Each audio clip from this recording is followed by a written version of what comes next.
Welcome, everyone, to the Pickens County Board of County Commissioners work session on Tuesday, April 22nd. Happy Earth Day.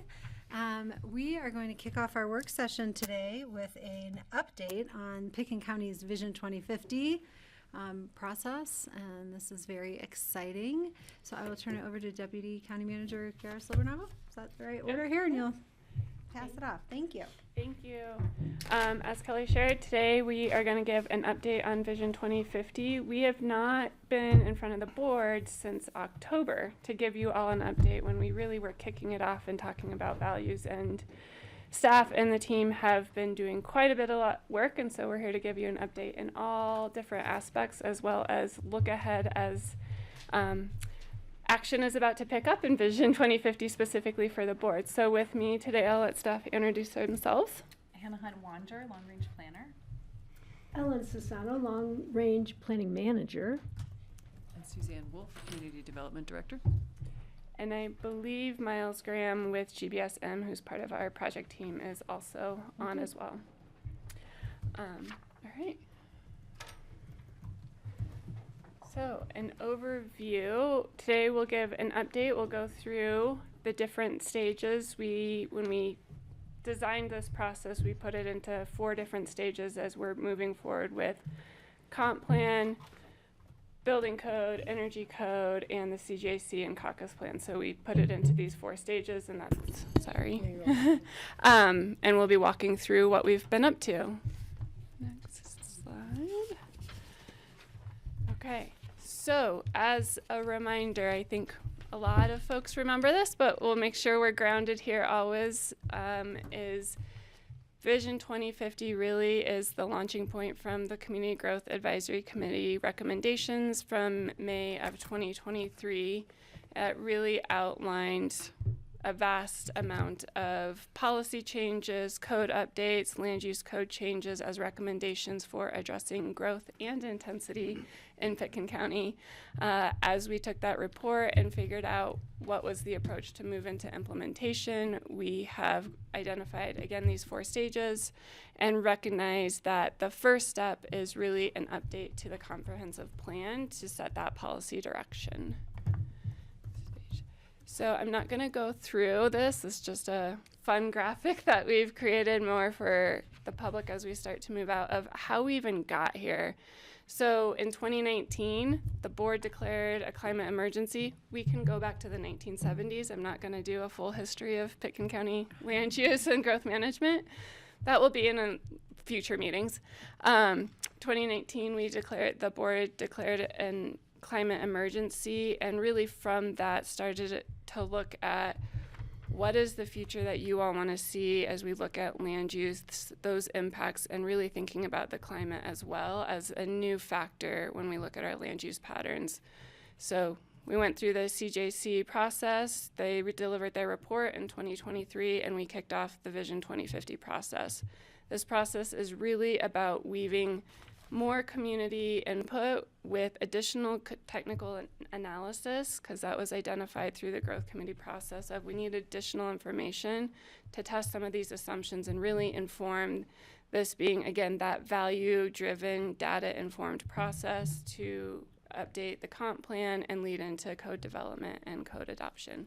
So we are still climbing the mountain. There's peaks and saddles along the way, and we have a few more mountains to go. We're over halfway. Yeah. Don't you think? Yeah, we're over halfway. Oh, yeah. Just gets steeper, though. Yeah. I think that's We've done the long, slow trail climb, and now we're getting to the fun, steep stuff. Watch for the false summit. Too. exactly. There's at least a few of those. Yeah. Razor's head. Yeah. Thank you for that. Yeah.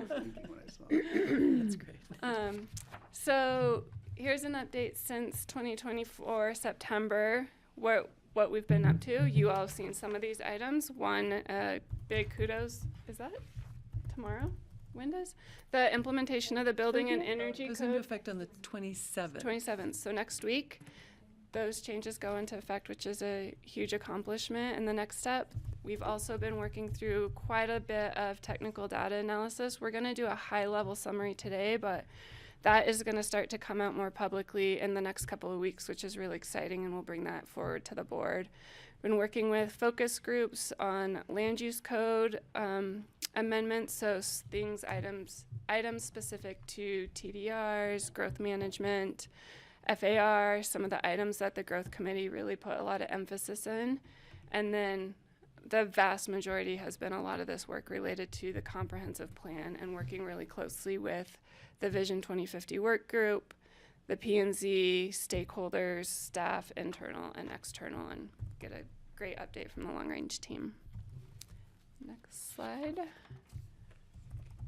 So where we've been, when we were back with you in October, one of the first ways we kicked this off was really confirming the core values as identified and set forth by the CJC and setting forth the foundation for the Vision 2050 process. So if you can go to the next slide. So we came to the board, we went to the P&Z, we did community surveys and worked with the Vision 2050 work group and really reaffirmed these four values and the vision statement of implementing bold climate action while balancing our economy, preserving our rural and wildlands, and supporting an equitable and affordable community. And this has really served the foundation as we move forward for a lot of the policies that you'll see coming forward. Next slide. And since then, we've really jumped into phase 2, which is building the recommendations. And I'm going to hand it to Suzanne to give an update. Thanks, Kara. So as Kara said, we've been doing a lot of data studies and various research. We keep saying this over and over again, data-informed, values-driven. So we are trying to get that data. It's to basically inform and ground truth a lot of those recommendations that we got from the Growth Committee. So as Kara said, that's we're getting to the point where a lot of that data is ready to come forward, and we need it to inform the comp plan. We also need it for future code amendments. So the time is right to capture it and start bringing that forward in the comp plan. So that next slide, you've seen this before, but we all think it's just a really great graphic showing that throughout this process, we're bringing in community engagement and those touch points with the work group, with the planning commission, with the community, outreach, engagement, all of those things while we're working on the technical content. So, there's never a stopping point. All of these things are moving along at the same time. So, we've been starting to work on all these studies, and as they're coming forward, we're bringing those out through, technical staff, subject matter experts, all of those people, as well as then, bringing them forward to the work group, which I think you remember is sort of the reincarnation of the community, the Growth Committee, plus the addition of representatives from the caucuses. So that's, that work group, we've still been meeting with them on a regular basis to keep them informed and keep them touching on the pulse of what's going on. So that's the weaving. And then the next slide shows you all of these studies that have been going on, which I think is a pretty impressive list to see. So the Pickens County Regional Greenhouse Gas Inventory Update. Under the data analysis, we have a lot of intensity studies: transportation intensity, economic intensity, climate intensity, and the residential sector, climate intensity and embodied carbon, water planning and supply. And then those studies that are more specific to code, we've been looking at employment generation rates that impact the housing impact fee, as well as inform some of these, other conversations we're having. There's been a study on floor area and net parcel. That was a recommendation coming out of the Growth Committee. And then TDRs and growth management, really having them kind of dive into some of those recommendations where the program is now, starting to, work with that as well. So all of those studies are out there now. I think we've talked to you before about there's a tool, a data framework tool, that will show how these data studies and research on topics relate to and go back to those growth committee recommendations. So the matrix of here's the various recommendations, what we're finding out from the studies, and where is that getting us in terms of those original goals as well as those values. You know, are we checking not necessarily all of those boxes, but are we checking enough boxes that we're like, this is worth moving forward? This is really working. It's accomplishing the things we set out to do. The intensity studies have been developed to define and analyze how daily activity associated with the residential home economy within the county, transportation, jobs, and climate impacts quality of life for residents in our built and natural environment. So that's kind of a lot to dive into. But again, we have different folks digging into all of those topics related to intensity. And right now we're working on, we currently have a meeting scheduled with the work group on May 7th and are developing a white paper that's going to start to pull all those studies together and come up with sort of key findings across all of those intensity studies to start looking at how that impacts policies as we're moving forward and addresses those core values. Next one. Oh, So that is would be go me. to somebody else? Okay. Yeah. So stage 3, while all of those analyses are being undertaken, stage 3 is about updating guiding policy for the comprehensive plan update, right? So the long-range staff, that would be Hannah Hunt and I, and the Vision 2050 team have over the last 12 months been working strategically with the Vision 2050 work group and the Planning and Zoning Commission to get their input on and refine comp plan goals, measures of success, and policy statements to make sure that we're on track and that the policies that we're drafting truly reflect countywide community values and goals. And Hannah Hunt's going to provide some detail on how we've proceeded and progressed in that effort. Next slide. Sure, so there's 4 plan elements. I think you all have seen a slide kind of similar to this before. So these are the main themes and organizing chapters of the comprehensive plan. So natural environment really gets at natural resources, water quality and quantity informed by that water supply analysis, speaks to ag lands, air quality, scenic quality, the public lands piece is brought in, environmental hazards, recreation and tourism. And then the built environment is where the bulk of the CGAC recommendations that are really about land use, really about the building code, where those live is in the built environment chapter, as well as the climate action pieces related to, primarily related to the built environment. Additionally, transportation, mobility, waste management that we've brought in, resilient infrastructure, utilities, and historic resources. So each of these 1 through 8 are then sub policy areas in there, and there's policy statements within those.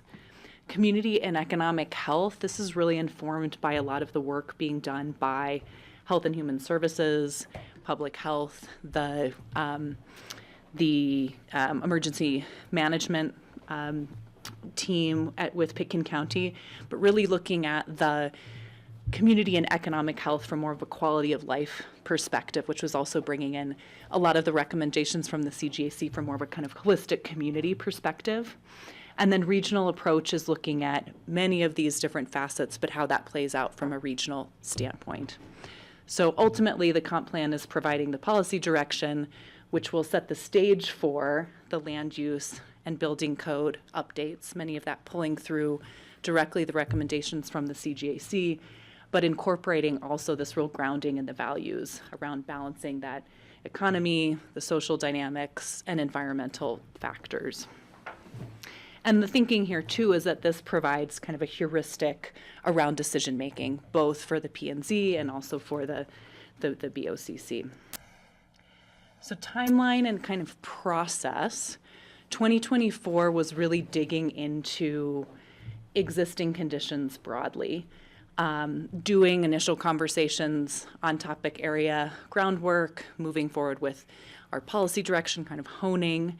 And then 2025, this year, has been drafting that plan, getting feedback, continuing to revise, integrating data studies, which is where we are in that kind of yellow halo, and then moving into the adoption process.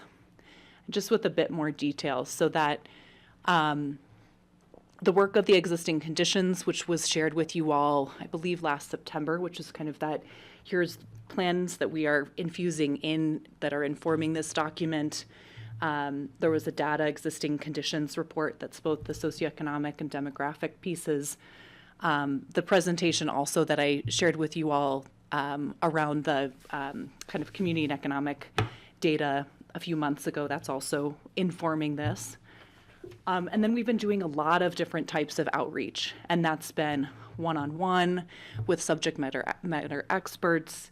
It's been engaging a lot of internal staff and pulling through their existing plans and planning efforts, community surveys.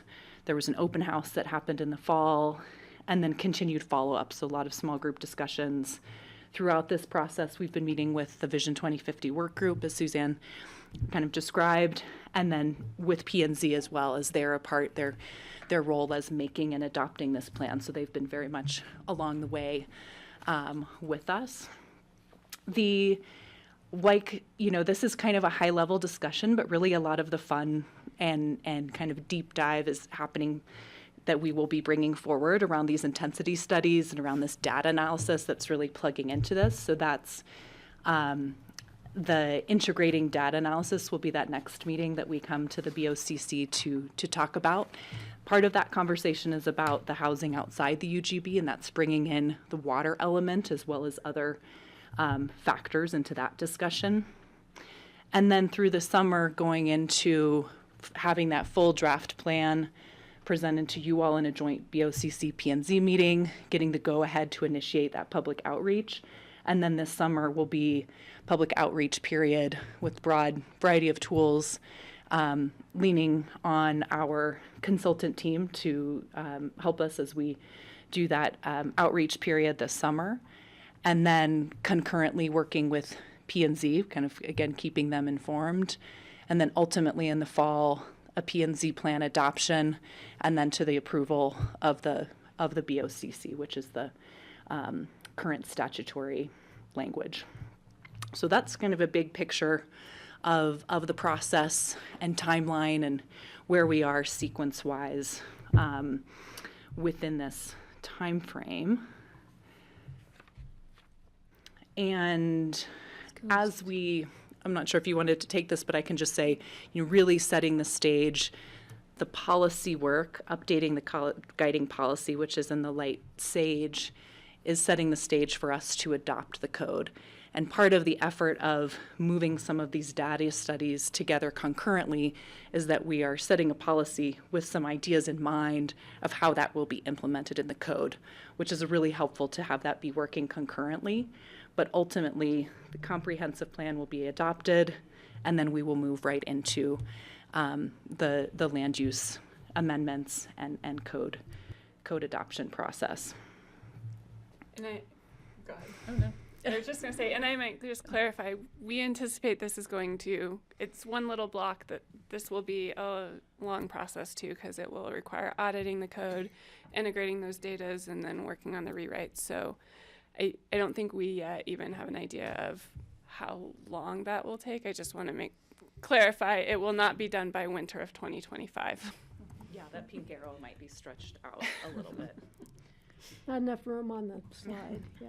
And I'll just add on that. I mean, I think, like Hannah Hunt said, that work is going to be happening at somewhat concurrently, but the adoption of the comp plan, is definitely establishing that policy basis that when we're bringing forward those amendments to you, where we're going to be able to reference back and be like, this is consistent with the comprehensive plan, and that lays that groundwork for us moving forward with those amendments. So I think, as you know, always we'll be doing building and land use code amendments. Those land use code amendments will have a recommendation by the P&Z first before they come to you. The building code does not require that step. So again, we'll be figuring out, we're always saying we're bringing it all forward together as the full suite of recommendations. How that actually works and looks like, and we'll be figuring that out. But I think to know that it's not, right, the actual writing of code may not be happening at this point, but we're laying all of the groundwork to be ready to dive into that as we get the comp plan through its adoption process. And by the way, we've got a few other things on our plate. Other than, reviewing planning applications and building permits and things. Just a few other things that we've talked with the board about that are either directed by the board or coming down from the state that we need to address and are working on. So that updating the employee housing impact fee, the employment generation piece of that, and coming back to you with proposed changes to that fee is something. We've been doing the study that goes behind that employment generation, and so then now we'll be moving into coming forward to the board to talk about that and get direction on moving forward with any changes to the housing impact fee. The discussion of looking at rezoning of state and federal lands to our resource government zone district in the code, looking to do that work this summer.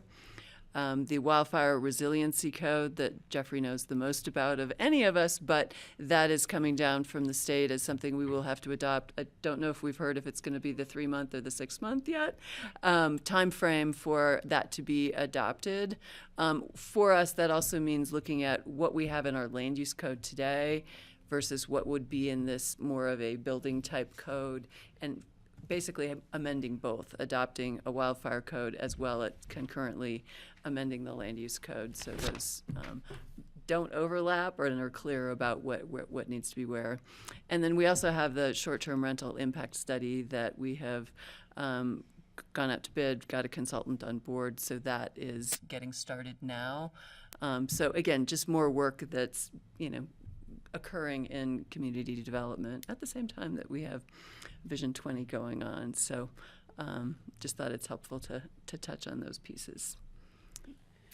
And I think also to note I believe all of those will then be coming to the board as well. And so some of the intention of this meeting today and moving forward is starting to plan out for you all to see there's going to be a lot coming to you all as this starts to pick up. And so we want to make sure not only what the staff is doing, but starting for you to see what might be coming on your plates as well towards the fall and more. I won't be here on July 15th. Just so you know. Well, that's part of the conversation. So next steps, we are going to be coming, as Hannah Hunt alluded to, we're going to come back to the board on May 20th and really talk about the housing, water, and this is really to have the discussion that the board has had for quite some time about housing outside the UGB. As part of the growth committee recommendations, they called out that the growth we want in Pitkin County is affordable housing, but there was also a lot of conversation about, but what are the limitations there? And so from that conversation, from that direction, as Hannah Hunt discussed, we've been weaving in a lot of other technical analysis too, to start to look at what does it mean? How are we bringing in other policies that come to the forefront? And it's specifically a lot of water analysis. And we want to bring that, knowing this has been a high priority and a source of tension with the board over past, bring that here before we really draft it into the comp plan and go out to the community. The goal of that meeting is not necessarily to have direction on a policy, but to make sure you're aware we're bringing it forward and kind of having the guardrails of what's being drafted into the comprehensive plan. So that is coming on May 20th. From there, I don't know what Hannah Hunt's gonna do, but there will be lots of busyness of getting the comp plan drafted, working through the work group in June and P&Z, and then the intention and part of the discussion here today was looking at July. We were proposing July 15th. We can discuss that further, of a joint BoCC P&Z meeting, and that will be when we essentially share an overview of the draft of the comp plan. It becomes the kickoff for the community outreach process, and it provides the opportunity for staff and the project team, and really, most importantly, for BoCC and P&Z to have a discussion about what's in there. Maybe are there targeted questions as we go out to the community, as we start to really do that outreach process. That will, like I said, kick us off. July and August will be that community engagement and outreach, and we're working with the consultant team to start to shape what that looks like. All kinds of items out there, both targeted to specific sectors and caucuses, as well as broad community engagement. And then during that same time, concurrent work sessions with the P&Z to be able to go into deep detail about what's in all of the comp plan elements. Moving forward, looking at fall would be the process of adoption with P&Z. As we've talked about, we don't really know how it's all going to come together yet. It's likely to be a couple of meetings would be our guess, but would anticipate that public hearing process would be in the fall. And then following P&Z adoption, we would be bringing it forward to BoCC for approval. And from there, then we officially have an updated comprehensive plan. Very ambitious. Yes. All right, are you ready for questions from us? Oh. Or do you have more? Go ahead. I have a couple more. I think this is, I can. No, that's okay. Well, we can keep going through the presentation, and then we have still more than a half hour for chat. We've spoken about this. I'm not sure we really need to hit on this much more, but just to speak of how we've been using the community at large, the Vision 2050 work group, P&Z. Again, those have really been the two bodies that have been helping guide staff and the project team, and then bringing it forward and starting to move things more into the P&Z and BoCC court after we kick it off. So I think now we can go to discussion and questions. Okay. Wonderful. No. All right. Let's go ahead. Yeah, I can go left to right here. Okay, I just want everyone to keep in mind that there's an overlap with your proposed tentative schedule with budget. So the board's agendas are gonna be packed, and this is gonna be very time consuming, and there's only so many hours in a day, as you guys well know, especially you will well know very soon. So I just, that's gonna be a tough one, is getting time. So can I jump in on that? Yes. We are going to propose a modified budget process shucks, because John. we have both the Vision 2050 and we will probably be in the middle of having a lot of airport design presentations around those times. So it's something I want to chat more with our chair and vice chair about, and then bring forward to the board if they think it's a good idea. Okay. And But then we're trying to I know that anticipate all ComDev this will also be overlap. involved in some of the aspects of the airport at the same time frame, so. Yep.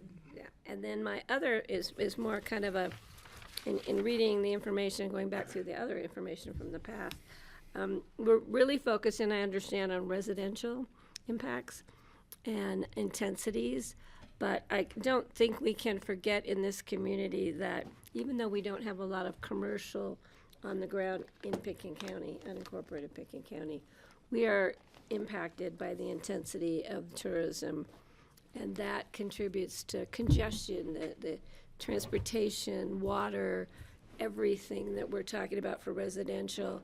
So I don't think we can leave that out of our estimates, our calculations as to here's where we know for residential, but we can exponentially increase this because of the impacts from tourism. It's a huge player. Okay.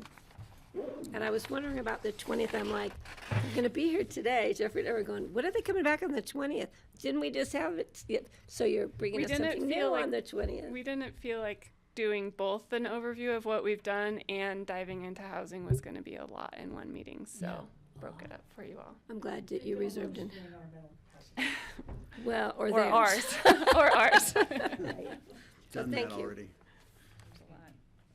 All right, Patty, if you are finished, we'll go ahead to Greg. Yes, thank you. This is great. I'm applauding the work done and looking forward to going forward with it. I keep hearing about the Regional Climate Solutions Group and the various region we're in where other communities, counties are coming up with their plans, their climate action plans. In particular, is building energy code. And I'm just wondering how good is your communication with those groups regarding synchronizing to some extent? It'd be great to have a regional plan, ideally. I'm not sure we can mandate that, but we could. Just wondering, is that even within, we're kind of out in front, I suspect, so maybe we can help shape that, but I'd love to just know what your thoughts are. Sure, yeah. Appreciate that comment, Greg. And yeah, the Regional Climate Group has put together a variety of different kind of roadmap strategies with different regional partners, municipalities and counties. And kind of their approach has been to create, here's a roadmap. We may all be at different points along that, but we're kind of all on the same map or the same kind of trajectory. And so within our regional approach, that regional climate number 3 in there is really informed by that discussion with that group. We've met with them. We have, many of folks that are a part of ComDev have been involved in that discussion. They are the group that's kind of organized that between CORE and Walking Mountains, are part of reviewing this and informing that. So I would say, in terms of synced up, pretty synced up, and certainly an intent to, for each of these regional aspects, be aware of what is happening at a regional level, and then, make sure that we're pointing to that within the policy direction. Great, thank you. You can imagine how whether it's a developer, a contractor, or somebody coming in, would be nice to have similar rules as you cross county lines. But then also, if we all decide we're going to go big on modular home building, for instance, a standard that they could build for the entire region would be, would make sense to all of us. So, just wondering. And I guess I would just say to that specifically, from a building and energy code standpoint, Pitkin County within the region is certainly leading the way. So, and also from the state standards, kind of meeting or exceeding state standards. So we might actually be able to So there's affect aspects the entire where, I don't think we would decide that we want to be the same as the region, which might mean backing off some of our climate approach. So we're trying to find that balance between recognizing that we're a part of this regional collaborative and we want to be aware of what's happening, but also maintain kind of our bold climate action as a value. So that's the balance, but certainly plugged into those conversations and that, especially from a code building standpoint. We could affect the market that way. We could affect the products on the market to a greater extent beyond our borders that way. Not that that's our intention, but it'd be great to see, make it easier for everyone. Right. And some of that too, for example, one of the studies that we're diving into is about embodied carbon, and that's a piece that's not something that is really codified right now. There's some model codes out there, but it's in kind of nascent stages. So that's an example of something that we think, hey, this isn't important for us to know what this might look like, but that's not something that is totally developed yet, but that's It's one of the evolving. frontiers that we're exploring. Well, it's great. Thank you. Great answer. And I will share, we also did have conversations about adopting the regional climate plan, and some of the conversation was between the CAP that was in process as well as this comp plan. This provides the better avenue to actually start to codify versus adding another plan that maybe doesn't have quite that same teeth. And so really we discussed bringing it into this regional approach helps bring it into more of a codified process for the county too. Great. I like everything I hear. Thanks. I'll go to my questions then. I was wondering, will this implicate county code amendments outside of the land use code? I take that. Building an energy code. I think the based on even the CJC recommendations, right, there are elements that maybe have been land use policies, but have not really been code of the board before. And so I'm not sure this will implicate specific code that already exists outside the land use code and the building and energy code. Take that off the table. But this does give policy direction that maybe has been sitting more in a land use policy but has not been codified per se. Okay, so there's not other parts of the county code that we will be amending to incorporate elements of the plan? Not this Off the top of time. my head, off the top of my head.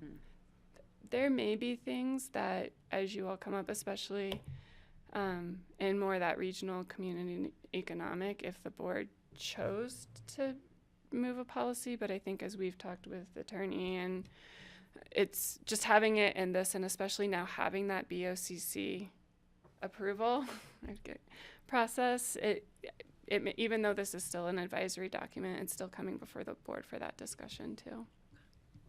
And then does this, Vision 2050 is a long way away. Does this create any opportunity for changing sort of the context that we operate in? Like, do we make any statements about, like, we want to work on changing state legislation around this thing that is hamstringing what we want to do? As sort of a very generic example, does this go to that extent? In terms of influencing state code, I would say, Yeah, like we're working within a legal framework that isn't exactly what we want, and so maybe we change. Part of the vision is to change the legal framework. there's some areas where there's recommendations around some level of advocacy. That's primarily in the regional approach chapter. Okay. I think part of to your kind of first point, Kelly, just that this is a long, kind of long range document. And so there are aspects where one of the implementation tools or approaches might be to advocate on some specific issue, but the general approach is articulated within the plan.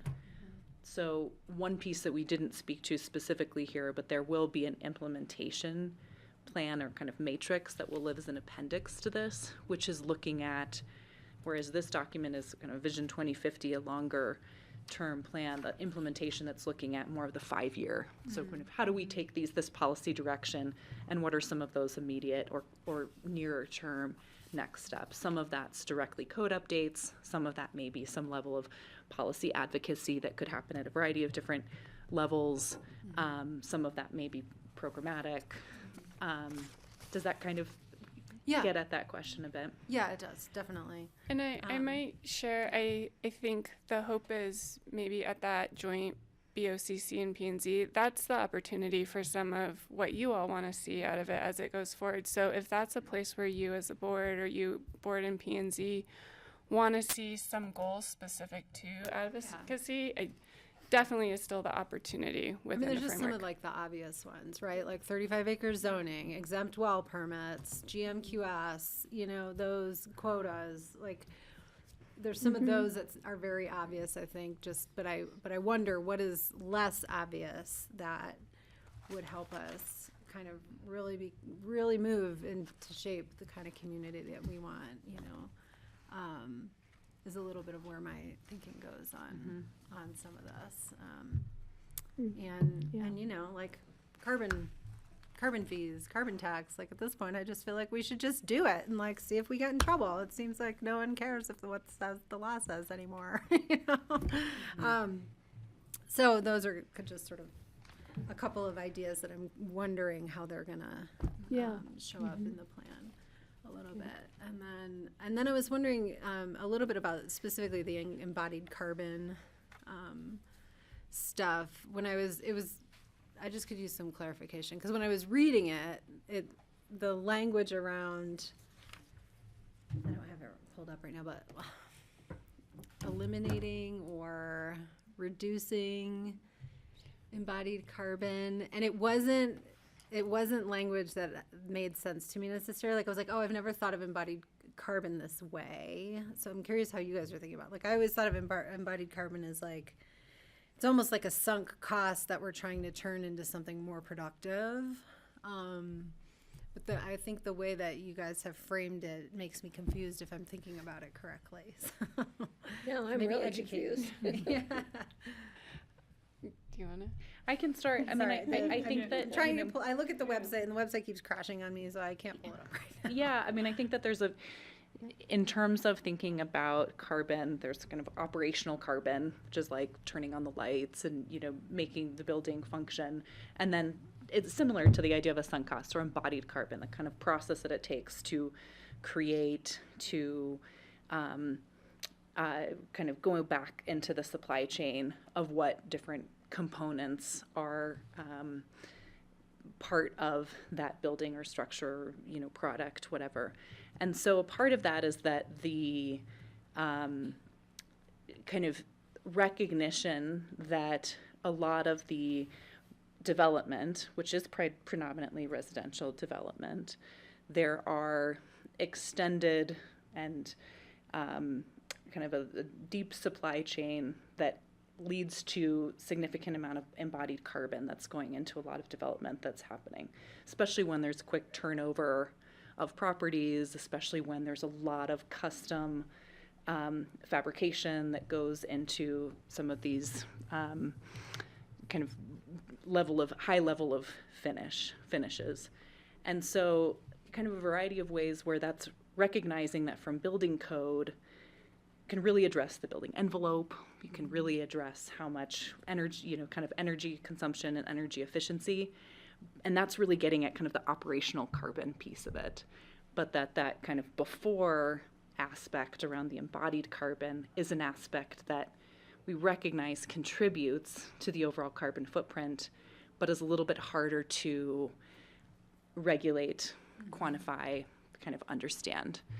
In the commercial sector, that's much more, you have all the same windows, you have all the same carpeting, or, all the same kind of similar finishes. It's much easier to be able to kind of understand and quantify that. And so part of the study that's being done is looking at kind of what are peer communities doing? What else is out there in terms of, there are some model codes, there are some examples of kind of how building code can address embodied carbon, but what we're kind of looking at right now is like, what are case studies around how that could be applicable for us as Pitkin County, and how does that play out in our kind of built environment dynamics? Just knowing that that's pretty different than a large office building where it's much easier to kind of look through the spec book quickly and understand what goes into that. So that's kind of a piece of. I guess like an example that come up for me in my mind is like the embodied carbon of marble from marble versus like the embodied carbon of marble from coming Italy. from Italy Yeah. is really different. Yeah. But, Yeah, and the emissions associated. And I've also heard embodied carbon referred to as looking at a material from cradle to grave. Yeah. There's a trajectory. There might be a material like concrete where there's you have to mine certain materials at the start to establish to get it out of the ground, materials out of the ground, and there's some carbon associated, greenhouse gas emissions associated with that act, and then you have to transport the material to the site where it's going to be used. So there are greenhouse gas emissions associated with the transportation. And then there's the use of the material in that, as during the operation, the turning the lights on and off. And then that material becomes waste. And there are greenhouse gas emissions associated with the waste when it goes to the landfill. So there's a whole trajectory of carbon emissions associated with that material from cradle to grave. So that to me, that's a helpful and sort of description of that term, what it means. Yes. Just, I think this will become really valuable over time. Looking out to 2050, having started this now, might actually change the way things are built. Maybe it'll take 25 years, but in 25 years, I can guess that we're going to be building with materials that don't have as much embodied carbon as a result of this, but it may take a long time. This is the long game. And so I think it's very forward thinking, and it's really important. We may not see results right away, or maybe we will, but I think in the long term, it could really change the way we do things. It's kind of the evolution of how we build and how we use energy and how we, treat carbon. And to the credit, right, that we were charged from the growth committee to say, if you want to take the county's goal of 90% reduction, getting to net zero, 100% renewable in the built environment is not going to get there. So go look at embodied carbon. What is feasible? What can you do? Kelly, to your point, kind of this limiting, managing it. Where is that coming from? Is really knowing this is a different environment of how that material cradle to waste happens. What can we start to think about at the county as that next layer in addressing the emissions of the built environment? All right, I'm done with my questions. Jeffrey. Thank you. So I'll stick with the embodied carbon for a second, because I think it's an interesting one, and I was probably the least excited about bringing this one forward. But there's an interesting overlap between the embodied carbon conversation and the petrochemical mafia. So the petrochemical mafia is continuing to say you should use vinyl or plastics or thermoplastics on the cladding of your building, and I think it rubs up against the non-combustible type 1, type 2 construction, where we'd be happy with high-embodied concrete and steel and glass because we have wildfire resiliency. So I'm very interested to see where this conversation goes, because I think there's going to be incredible pushback from, again, the mafia, the product supply companies. So observation, and looking forward to seeing you bring that forward. I would like to see, I guess, 2 more slides. In general, the growth versus intensity is clearly my favorite. Like, that's my child. I like that one a lot. But out of the growth versus intensity, are there risks or tipping points we should be identifying and looking at in terms of activities and in terms of how we look at the world through a 2050 lens? And so I haven't seen that teased out yet. And then there's sort of a rhetorical question you don't have to answer today, which is, what are the surprises of this massive data gathering, right? So I think we all have the, we live the growth and intensity on a daily basis, thankfully on RAFTA every morning, but really what are the surprises that you've gathered through? Just take a step back, like literally put the book down and look at your drafting paper and see what you could see from a distance. So I'd be interested in that. And the other piece of feedback in terms of the urban growth boundary conversation, I would like to see that laced with services. I would like to see emergency services clearly play out in that. And water, I know, is paramount, both in terms of the aquifer, the water table, but also storage or fire suppression. So literally the full gamut of, if you're making a decision to sprawl, there's a lot you really need to unpack in that. So I'd love to see that fully developed on May 20th when Patty's not here. It's a long time. Yeah. That's a short Patty's window. here on May 20th, right? Yeah. May 20th, I'm here. The 13th, Nico. I'm not. Okay. So again, more observations. Again, 13th of July. you've got someone who's a skeptic in terms of reducing embodied energy vis-a-vis type 1, type 2 construction and wildfire resiliency, and how do you do that without introducing more petrochemicals? So be careful what we wish for. Sorry, just observations. No, that's okay. I'm good, thank you. All right, Francie. Is this what you Oh, thought you'd Francie, do you have your mic on? Hannah Hunt, is this what you thought you'd be doing when you came to Picayune County? I'm so glad that I'm doing that. That's what I was gonna ask you. So I was fun. gonna ask, is this exciting compared to what you thought it might be? It is. That's It really is great. fancy. Now that she's Yeah. going on maternity leave, she's. She'll be back, Right, and she'll work from home.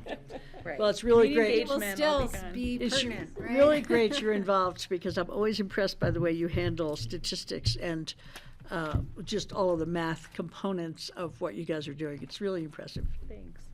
These ladies know I'm impressed by them all the time. But, so I do have a couple of things.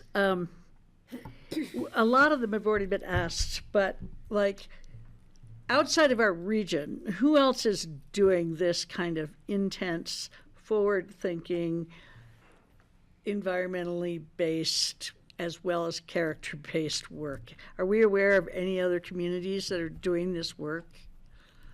I mean, I'm sure there are some that are dipping their toes in, but at the depth at which we're doing it, is there anywhere you can look for modeling or even discussion at the level at which you're doing it? Few communities try and do a comp plan, land use code, and energy code all at the same time. There's probably wisdom in that. I am not aware, I don't know if others are, but I do think a lot are starting to move into this space, right? Eagle County is doing a process that's not quite as robust even to get started with our growth committee process of all the elements and really being so grounded in that community values to start to look at how we think about the built environment. But I think, there's a lot that are looking about how are we getting this group of stakeholders, these processes in place, because there's so much pressure in the built environment moving forward. I don't know if any of you are aware of. I didn't know if Miles might. Oh, Yeah, Miles. Oh, right. Can I just really quick? Miles, I pointed I to have the no ether. idea what she just said. Crested Butte. Miles is on, and he Thank you. can speak. He probably has some good examples as well. There's his hand. Hey everyone, can you hear me? Yes, we We can. can. And apologies, I don't seem to be able to turn on my video, but I'll just chime in to say that there are several other communities that are, as Kara said, beginning to dip their toe into the water. I think right across the hill, the town of Crested Butte is maybe one of the better examples. They are in the process of adopting their new climate action plan. And so with their connection to the Rocky Mountain Biological Laboratories, they've done a deep dive on the climate side and are beginning to look at some of the other intensity type studies. Great, thank you, Miles. Yeah, Crested Butte has presented at CAST before. Well, it's hard to be on the leading edge. It's be a lot easier if you had a lot of people to fall back on and look at for examples. It's a big challenge for you guys.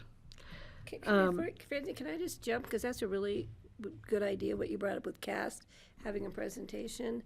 This would be a great presentation to maybe put on a Northwest COG upcoming meeting. You don't get a lot of time, but I think this is something that the COG jurisdictions, the 6 counties, would really be interested in. So we'll talk about that, but that's a great idea. I did talk to GR about presenting at Mountain 2030. I hope he's told you guys. But anyway, then I'm wondering, I still am skeptical about the ability for our valley or anywhere in the country or the country to provide electricity responsibly and affordably with the direction we're moving. And I had a discussion with Forrest about that yesterday. And I mean, because as much as I love Holy Cross, so much of their energy still comes from noteworthy emissions producing sources. Even though they say they're approaching 100%, it's not really 100%. It's not, it's trading and it's not producing 100% renewable energy. So that's a concern to me. And I know right now we have electric ready, but pretty soon we're moving towards electric, right? Are we moving that way or not necessarily? Or We as a county have not adopted any kind of policy to move towards electrification. no, but I mean, as you work forward, are we? We're working towards it, but not yet has it been stated of 100% electrification. It was something that the growth committee wanted this board to discuss, but they also acknowledge, and I wish Jeff Erickson was here as the building official, of there's a dynamic in this county that with the larger homes moving to 100% electrification countywide, he has concerns about, and there's probably others at the table that are better equipped. So part of what is actually in the built environment and the climate piece is, and the hope through the community engagement, is to kind of check in on that electrification policy and see what that trajectory is going to be for our community. Yeah, because one of the things Forrest said is this one house he's looking at, in order to go 100% electric, is 1,200 amps to bring in 1,200 amps. So that's like something like $250,000 just in cable. It's like, so I think it's a challenge that we have to think about how we know what we want, but what are going to be the reasonable steps to get there? And I think for this community and what's going to be coming through in some of that code analysis is a really difficult conversation about we probably cannot go to electrification without talking about some kind of, is there a limitation on electricity? Because as Hannah just said, 1,200 amps might be modest for some of these homes. Yeah.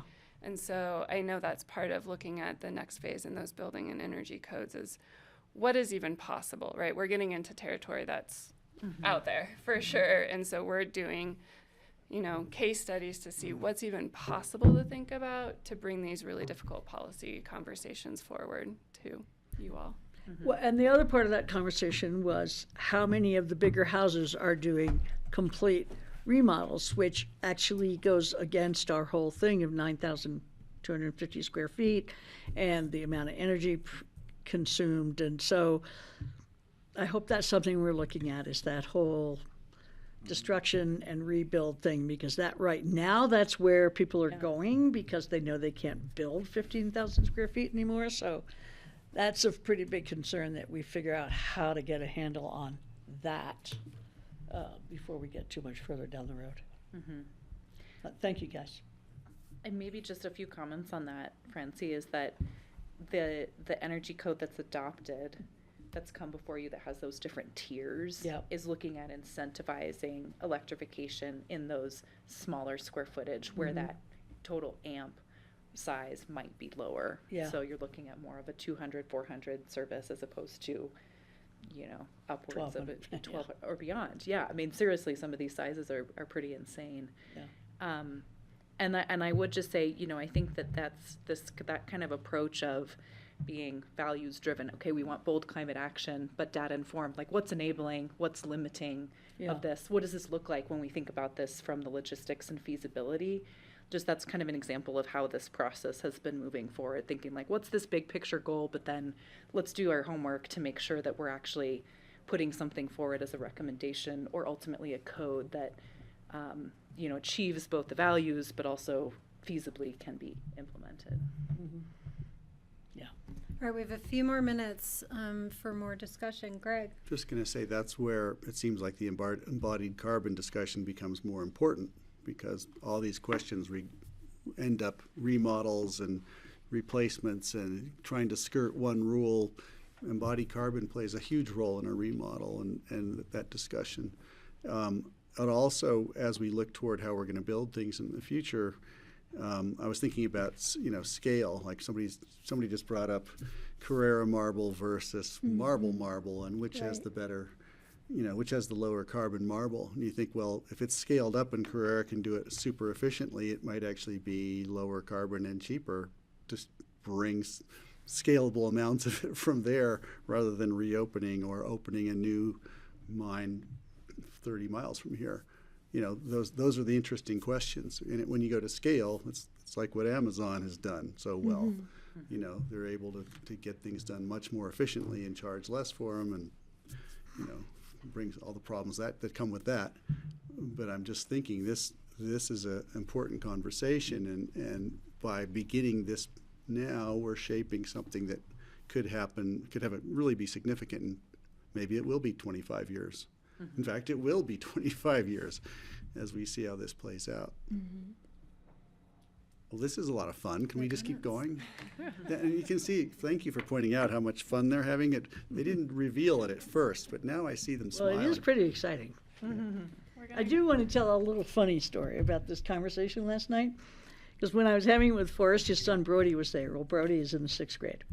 And so we were talking about I said, well, you're using heat pumps, right? He said, no, it's probably not going to be heat pumps because we'd have to bring in 1,200 amps or whatever for the size of this house.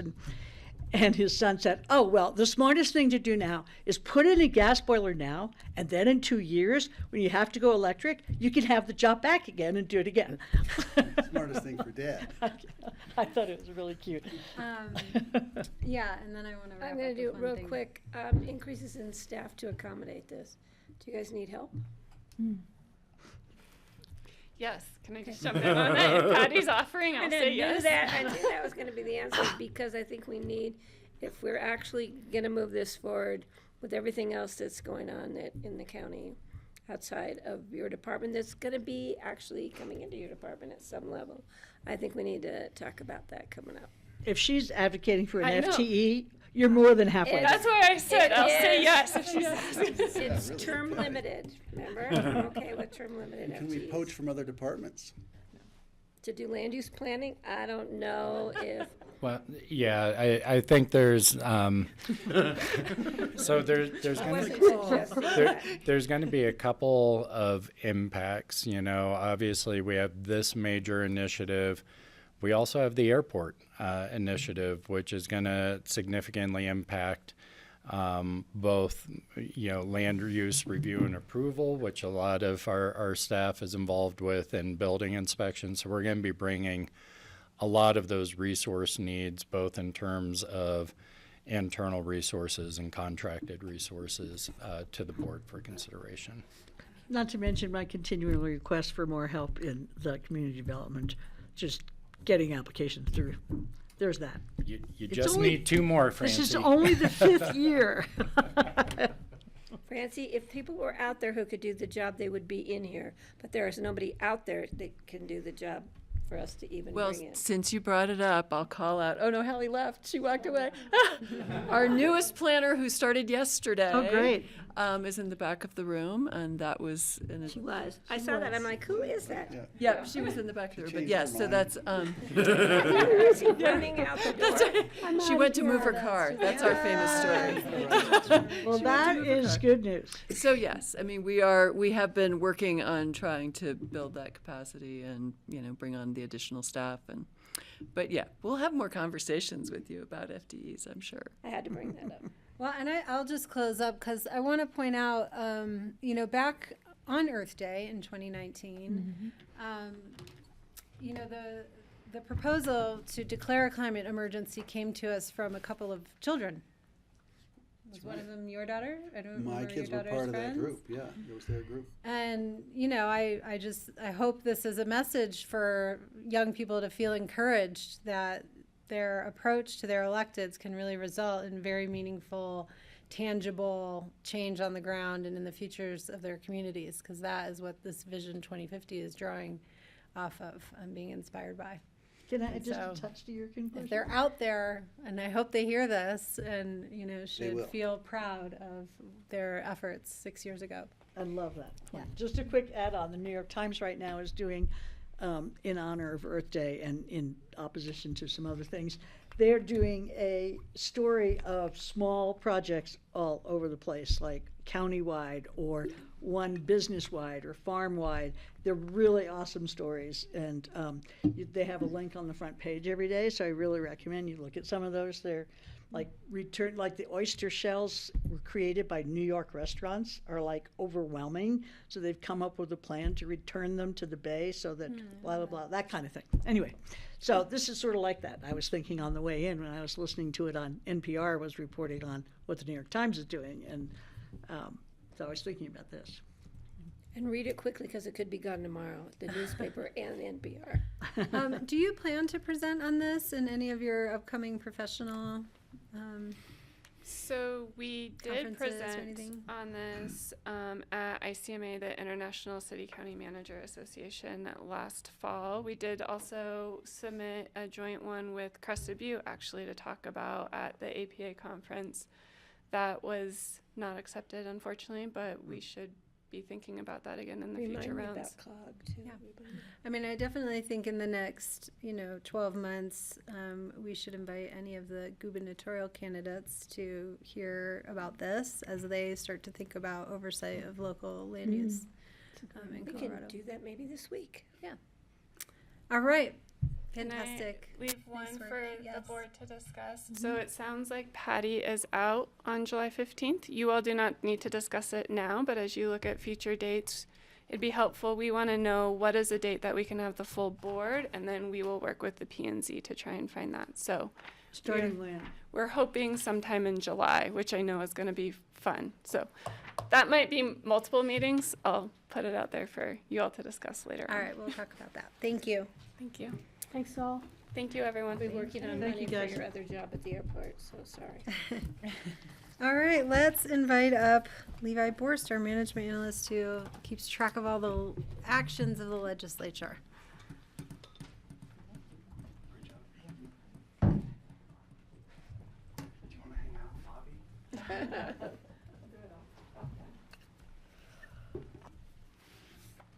Maybe presented or promoted.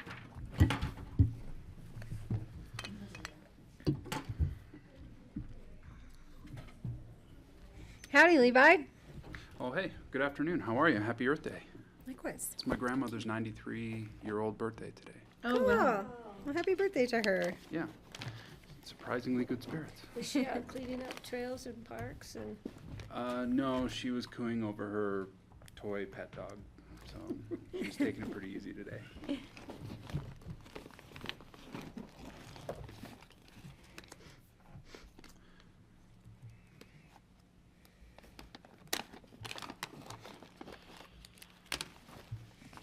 You need a...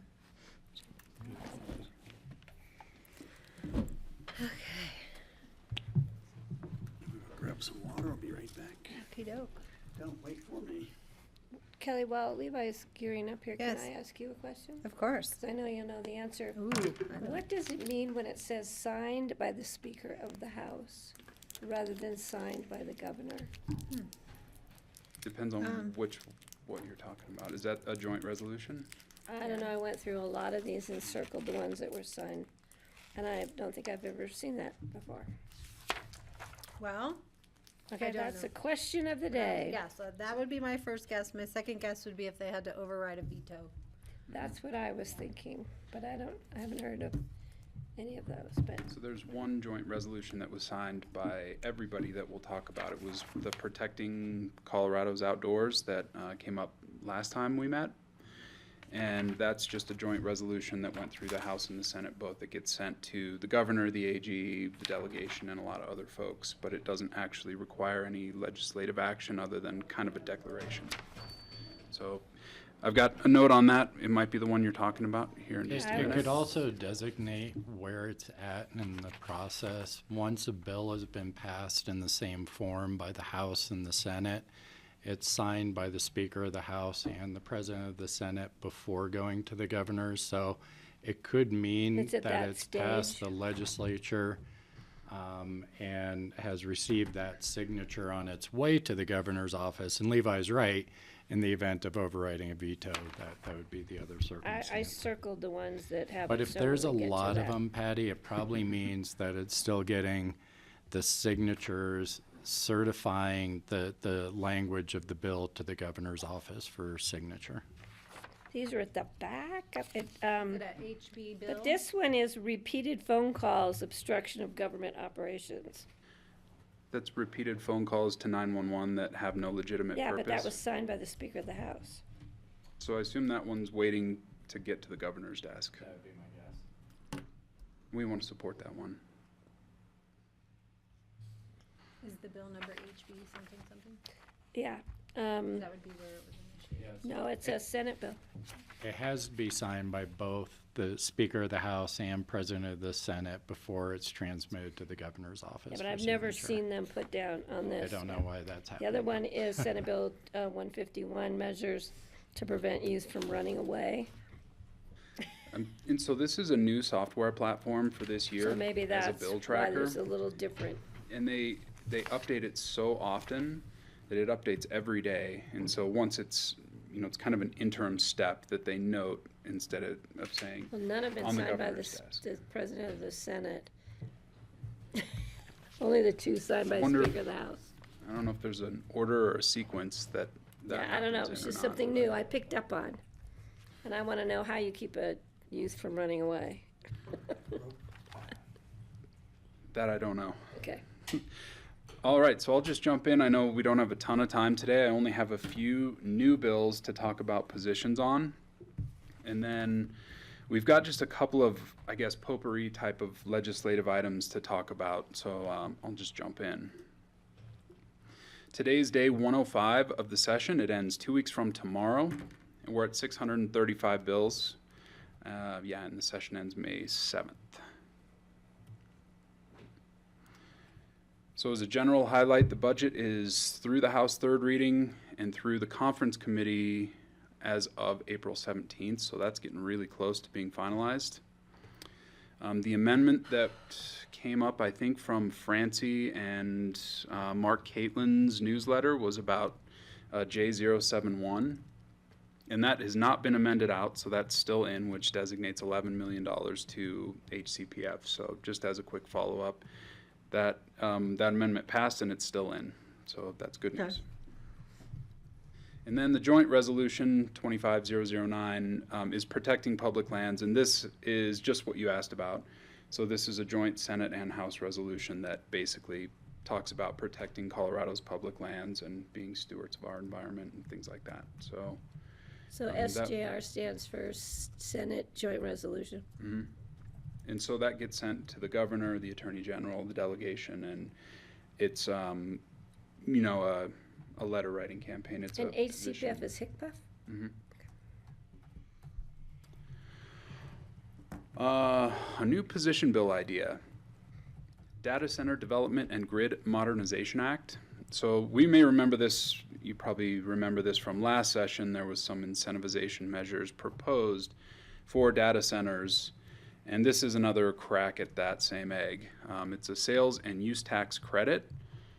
It's designed to benefit data centers who create 25 jobs within the next 5 years that pay 110% of AMI.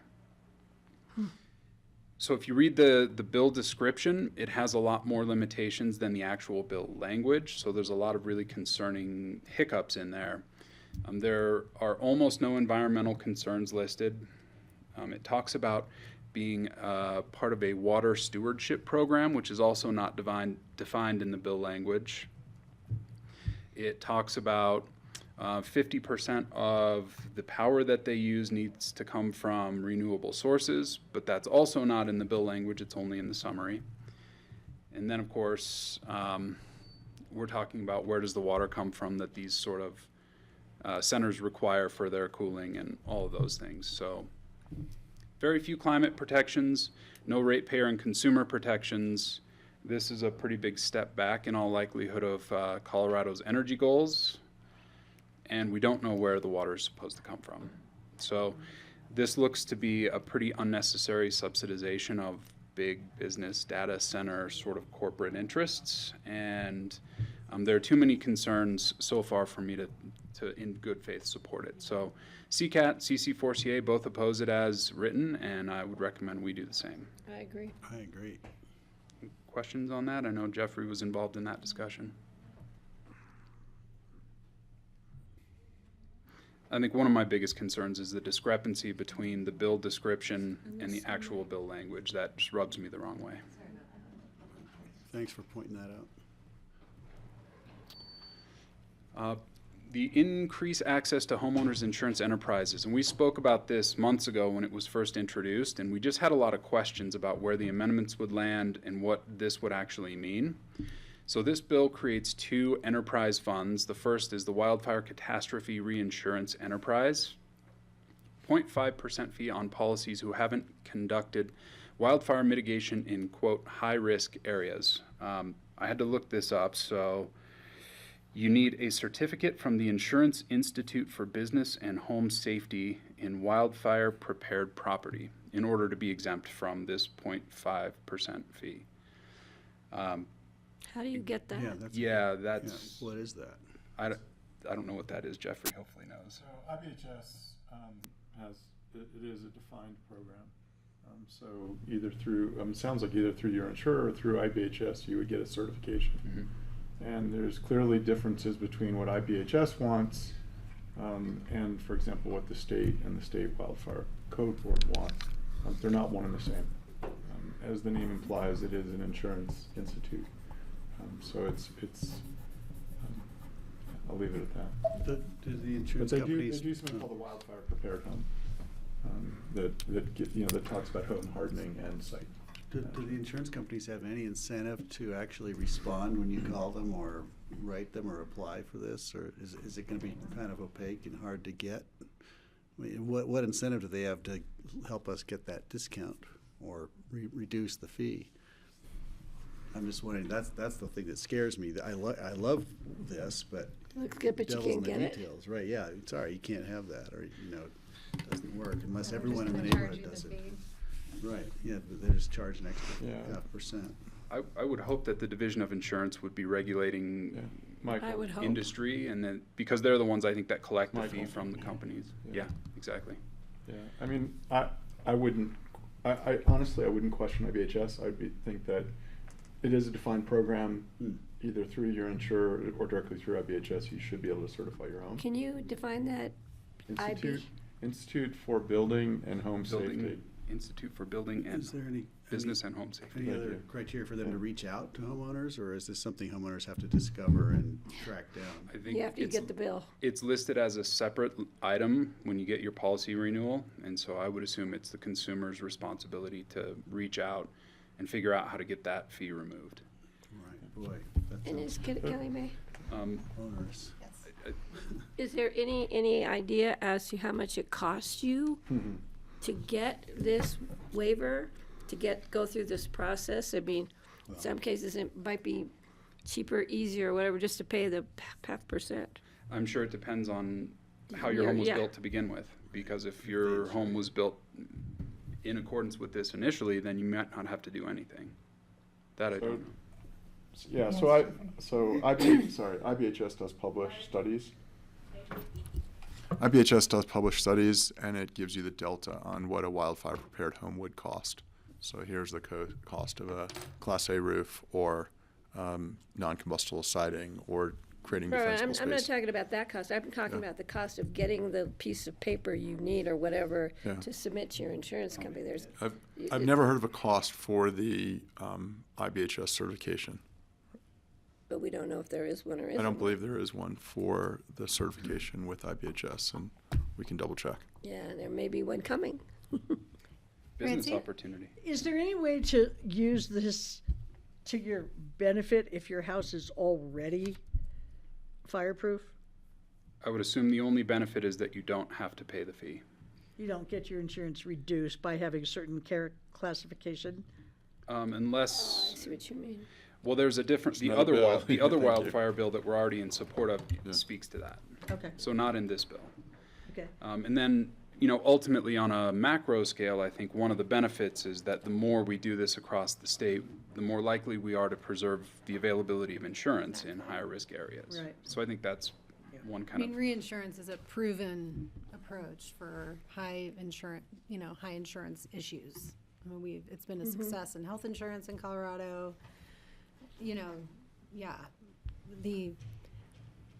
I think this is a way better approach than having insurers pull out of Colorado, or continue to pull out of Colorado, even though there is a burden and onus to opt out. The other question would be, what home in Colorado isn't in a high-risk area? well, that's the question, is what does high risk area mean? Yep. Yeah, who would have thought that outside of Boulder Altadena. Superior would be a high-risk area? Who do you think You know, Altadena, doesn't even have a California, and forest. downtown LA? The question also is that I might do fire mitigation in my house, as I have for the last About my 15 neighbor. years. But all of my neighbors, if they don't do it too, does that mean I don't get the discount? Talks about individual homeowners, Does it? so in, Okay. in principle, what your neighbor does shouldn't affect your fee But status, it will affect the fire risk, though. for sure. Yeah, interesting. Well, I think it's great that they're making progress, as you say. And one noteworthy amendment is that finance changed this from a 1.5% fee to a 0.5% fee. So they cut the fee in third, which could be Place noteworthy. to start. And so the second part is related, Strengthen Colorado Homes Enterprise. And this collects a 0.5% on policies which don't have resilient roofs. And it goes through the same certification process of the same agency, only this one is the hardened roof certification. And this aims to get at hail damage. So I think one of the largest expenditures of insurance across the state is hail damage from the Front Range storms. Right. So works pretty similarly, except this is a grant program that would issue grants to people who are willing to either repair or install roofs of a hardened capacity against this hail damage. So if you are putting a $20,000 roof on, but a hardened roof is $25,000, this grant seeks to bridge that gap so that we can have hardened roofs without additional cost to the homeowner. What is a hardened roof? Yeah, What I was gonna say, actually- It's what like a kind of separate grade material? of shingle that is hail resistant. So it's not just an asphalt shingle, it's like a sprayed asphalt shingle or something? So there's two ratings for roofs. The covering has a rating. A Class A rating is what we're all used to from a wildfire standpoint, and Class 4 is a hail-resistant roof. So the preference would be if you're re-roofing, your covering, you would be both Class A, wildfire resilient, and what did I just say? Class 4. And Class 4 for hail resistant. The issue, the way the state's done legislation is we've just spent a year and a half on wildfire resiliency, 20% of the market, and we couldn't touch hail because it's not part of the bill. Right? So we have a standalone code coming that we're about to adopt as a county that addresses wildfire resiliency, Class A, but now we're coming back and saying, oh, that other 80% of the market for re-roofs, it's over here in this new bill 2 years later. What kind of materials, I'm thinking about tariffs and cost. Yeah. Is it materials that And- would be made here in this country? Or is it parts and pieces of the materials that would have to come cross borders? And is that gonna, who cares about $5,000 increase in my roof when it's $50,000 increase in the We're material? waiting 2 years for it. Because For- nobody's All- importing. All fair concerns, unknowns. Like is an asphalt roof, is that a type A fire resistant roof? But yeah, it would be a But Class it's A. not hail, I don't think. And so I think Hail? It needs that Class 4. It needs both if you're going to get hail I'm and saying, wildfire. but asphalt and asphalt. You could do an asphalt shingle that would have both the impact and the wildfire. That's what you're really looking for. And they do make products that obviously are both, but from a legislative standpoint, they're two different requirements. But so what kind of roofs aren't hail resistant? I mean, because The ones on the front asphalt range. has like Cedar the shake. plywood under it, and, surely hail doesn't go through plywood. Yeah, Destroy shakes. So, destroy so generally these are, skylights. and even this bill is probably looking at the covering and not the full assembly, Oh. right? So when you think So about, if you penetrate the cover, you're screwed. you're screwed. I see. You're in a re-roof category. I see, Yeah. I see. Okay, yeah. let's burn it down. I can predict the trend in roofing is going to be steel roofs with dimples pre-made in them. That are solar capable. No, they're just gonna take the hoods off But all these those are- cars. Exactly. Sorry to give you positive feedback. These are Oh. these are great. Both of this bill in particular balances out what's been going on the wildfire side with the codes, with the hail side, and we should be a more resilient state. If you went back up a slide, the room didn't pick on the mapping, but the high risk areas is as defined by the Colorado State Forest Service. Right, So that's important to also. bring but is forward. there a high hail risk? Front Range? Is there a map for that? Not that I know of. Yeah. I understand the hail part to be in all probability statewide. So while some people would get out of the wildfire enterprise by not being in that high-risk area, I don't think we would get out of the Hail? hail side unless we had the roofs. We have soft hail, We it's have called hard snow. I think most of this is aimed at trailers. I would imagine that, On the Front Range. yeah. Sure. There are horror stories of towns on the Front Range that just 90% of their town had roofs destroyed, and Right. the reinsurance or the claims cost was just through the roof. So to speak. Pun intended. Through the roof up or through the roof down. You can go through either way. We have fire here, but they have hail. So just really quickly, I think one concern that came up last week is there could potentially be an equity concern here in that people who can't afford to replace their roof are probably paying this into this enterprise for people who can. And then the grant is arguably bridging the difference between somebody who could afford to pay their roof at the expense of someone who couldn't. And I don't know how to reconcile that other than I don't know that that's a reason to not support it. I don't know if it's that bad. Jeffrey? The issue is the enterprise funds generally don't generate enough funds to actually help someone in a re-roof. So we've had in the past legislation in the last couple of years, we've had roof funds of like 7 figures for the state of Colorado. So I think the good news is we're putting these requirements in place, but I think the fiscal impact of if you, Greg, went in to do a re-roof and said, hey, state of Colorado, help me out, the funding, usually the request for the funds far exceeds the uses. Which is typical. Yeah, and so DFPC or whoever's going to, Division of Fire Prevention and Control, whoever's going to manage it, ends up with 100 applications and basically the ability to fund So 10. really it's just kind of punitive. Well, I mean, we could recommend, something similar to how we've structured our APSHA capital repairs program, which is a greater degree of investment from higher income households for the match. If you can afford the right roof, then pay more. So the lower incomes get a greater subsidy for their repair. Is there a definition of resilient roof? Can we The use class word 4.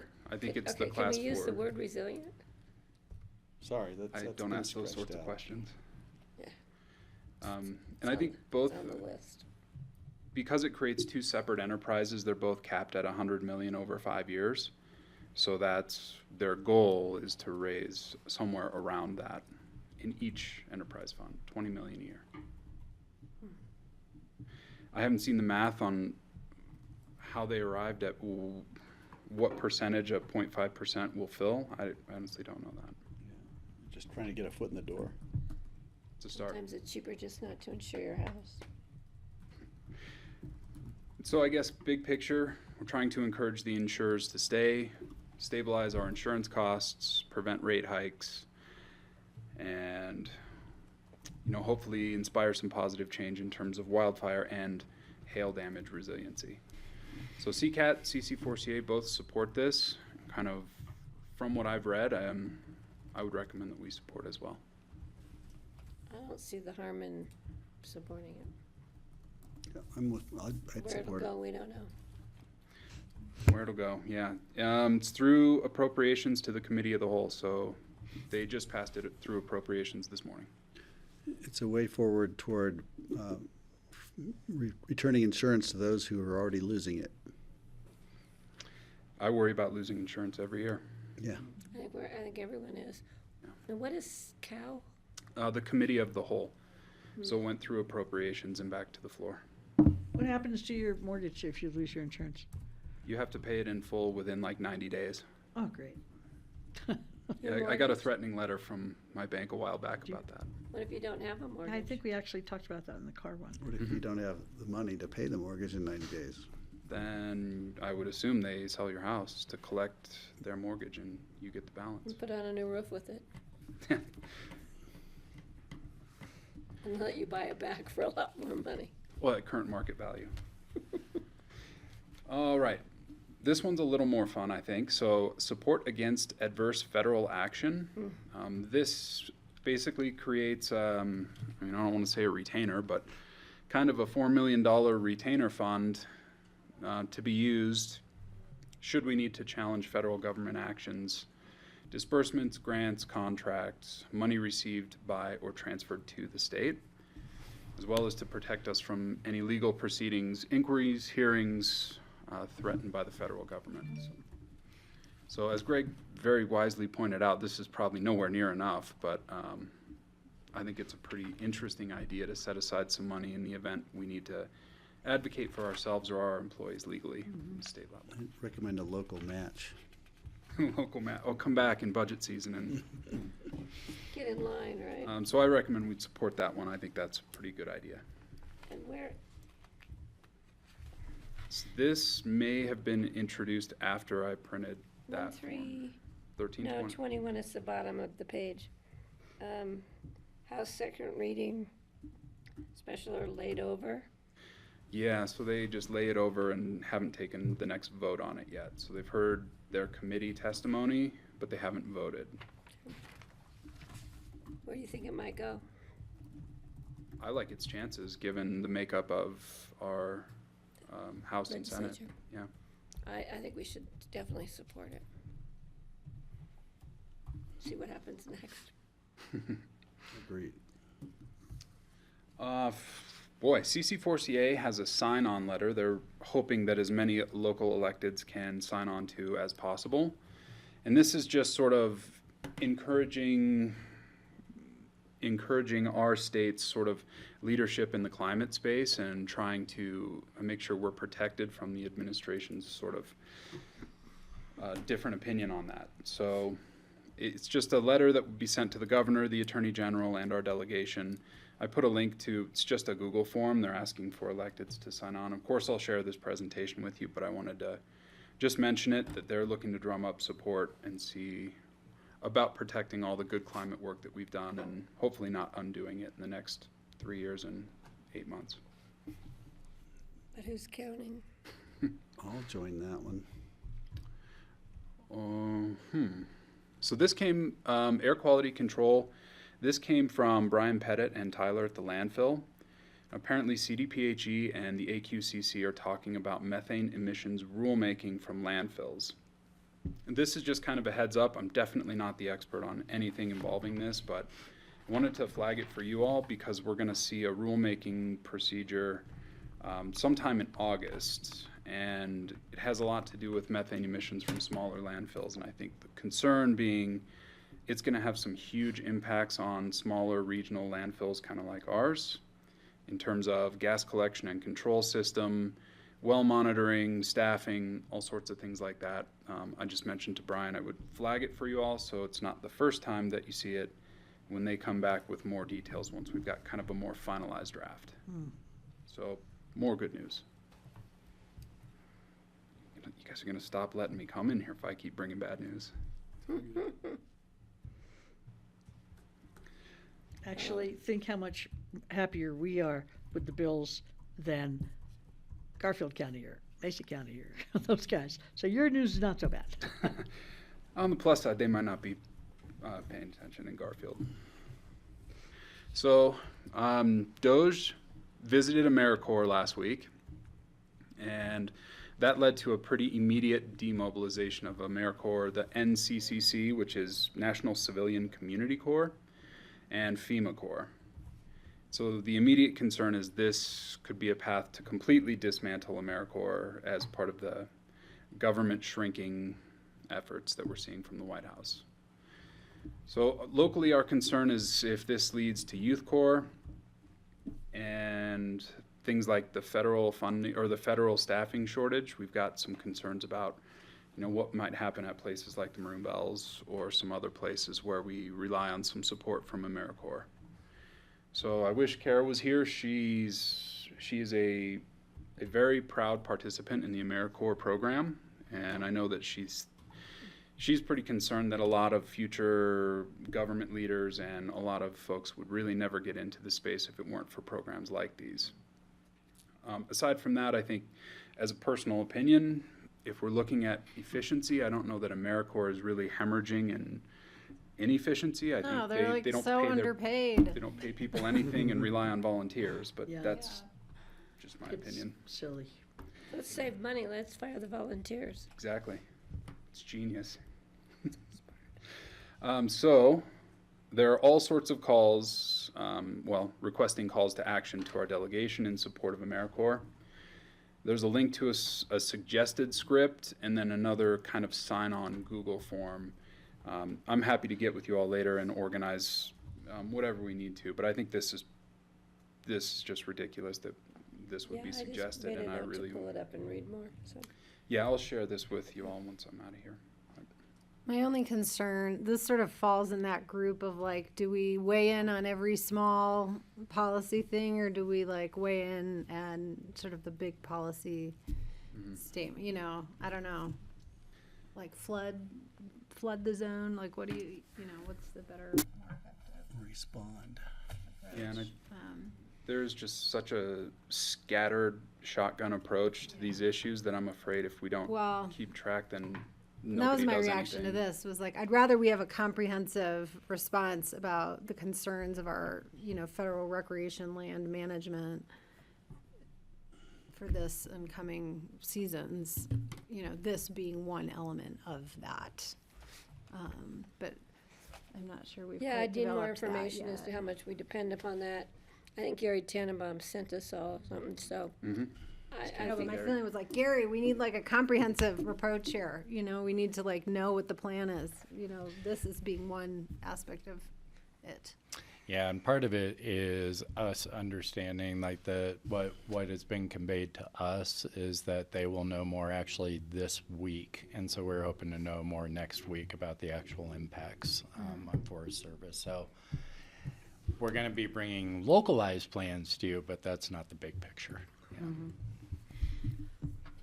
I think the strategy behind this is just to dismantle everything, and there's not an awful lot of thought about it. It's just to take it apart, and if we don't respond, it'll be gone, right? I think that they're not trying to improve it; they're just trying to get rid of it. If it's something that has been useful or necessary, I think we need to respond. Other thoughts? We have proposals asking for our signature on those, I would rather see the board. I would rather see the Pitkin County Cares kind of letter. I would rather see us go more holistic about the rural recreational resort economy and the impact on both summer and winter tourism. Well, can't we both do it? I mean, we could do it and the sheriff's office could do it? I mean, are you saying you'd rather have it come out of the sheriff's office? I'm saying I'd rather see I'd rather see this board appealing to our representatives and Congress and senators at the recreational resort economy sort of level. Here's the impact. I thought you said. Like what I had said about the bigger picture response, as opposed to. to Okay, respond I to understand every that. All right. Google form. Right. I think. so how should we go about doing that? I agree, I think but Greg sort of teed it up a little bit as well. Like, you know, if we're facing a 2020, and Greg, I don't want to steal your words, but if we're facing a down economy in 2025, 26, because of flight of international tourism or any other knock-on effects, that to me is the right level to operate on, not the. I understand that, but what are we supposed to do? Are we gonna have a joint letter that brings in all these things? Are we gonna make phone calls? Who's gonna put the letter together? I mean, it's great to talk about, how do we take action?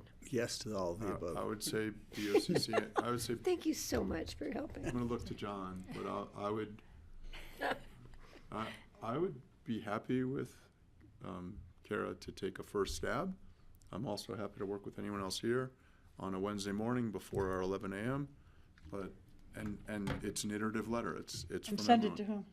I think it's I think it's a similar distribution list to what we're seeing in the Medicaid world. It's Colorado. When you look at the Medicaid letters that we've been getting, it's probably the representatives, both east and west, because it's intra-state tourism, but it's also international. So I think that. So you mean our delegation, basically? Yeah. Our federal delegation and our state representatives? Okay, so I think what I'm hearing is not to respond to sort of this individual, very discrete, programmatic level call to action, but wrap it into a larger response that will involve how we are responding to the stresses on recreation management with the forest, as well as maybe having a separate but co-equal component of our concerns as a community about the impacts to our recreation economy. Is that fairly worded? Francie? Well, I would like to respond to this as the AmeriCorps, not just as AmeriCorps on public lands, because AmeriCorps does a lot more than support public lands. And so I would like to support an effort to save AmeriCorps for everything it does. So if I have to just sign it myself, that's fine, I will, but if you'll send something to us, you said, or? I'll He's gonna share, send us I'll the show you links. this, Oh, I could just hit it on the. and you can click the yeah, link. Okay. That's all I have to say. So, yeah, so here's the issue with the public land, and here's why it's being impacted, and list those things. So these are the things we're concerned about impacting our overall tourism economy, our public land, protection of our public lands, because of the disruption of AmeriCorps volunteers, the disruption of funding in Forest Service workers and wildfire mitigation efforts and blah, blah, blah, blah, blah, blah. Well, I signed a letter about the Forest Service. Did we all sign that, or did I just sign that myself? Have we signed all together a thing about the Is it National from, Park Service? from Pitkin cuts? County or from someone else? Who, We sent a letter, didn't we? we've sent I one, thought we think. did. I thought we did it as a board, right? I think, I don't know who signed it, but we did, I thought we sent, John, didn't we you send a send it? letter about cuts for the Forest Service? Yes, we've sent, I believe, 2 letters around cuts for the Forest Service. I talked about it at NACO in DC with all 3.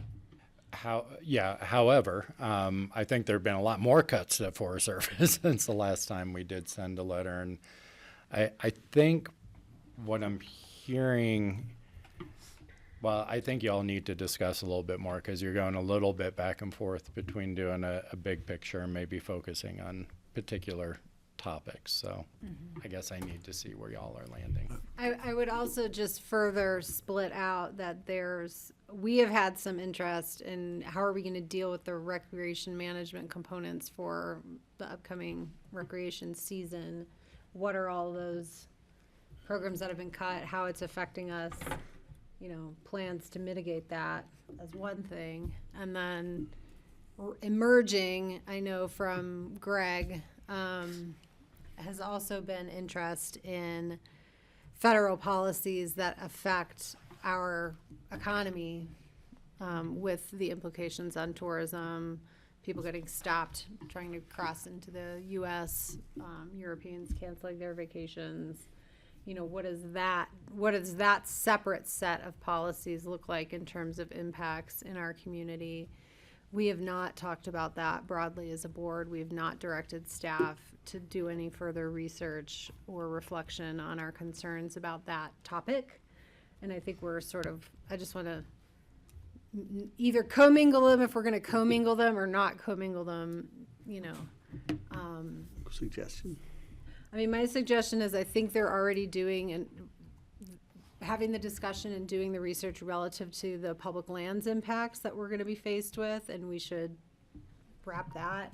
And then there's, I think, a broader interest coalition, et cetera, about the broader regional economic considerations that I think we need more research on to understand, what does it look like? Like, is our tourist economy going to be low this summer? Are our vacancy rates going to be low because of impacts to international tourism? Maybe next winter. Maybe next winter. So I kind of think gonna be keeping this them coming separate. They're both very important. They're not totally related to the same types of policy issues at the federal level. I think we have better strategic opportunity to coalesce more support around the public lands management stuff than we might around the immigration, and those type of policies and its effect on our tourist economy. So my recommendation would be to keep them separate right now, but equally important to respond to. If you're saying, I was just thinking, the way Levi is taking apart and looking at each one of these, which has been very helpful. If we have the ability to respond to every one, I think we should.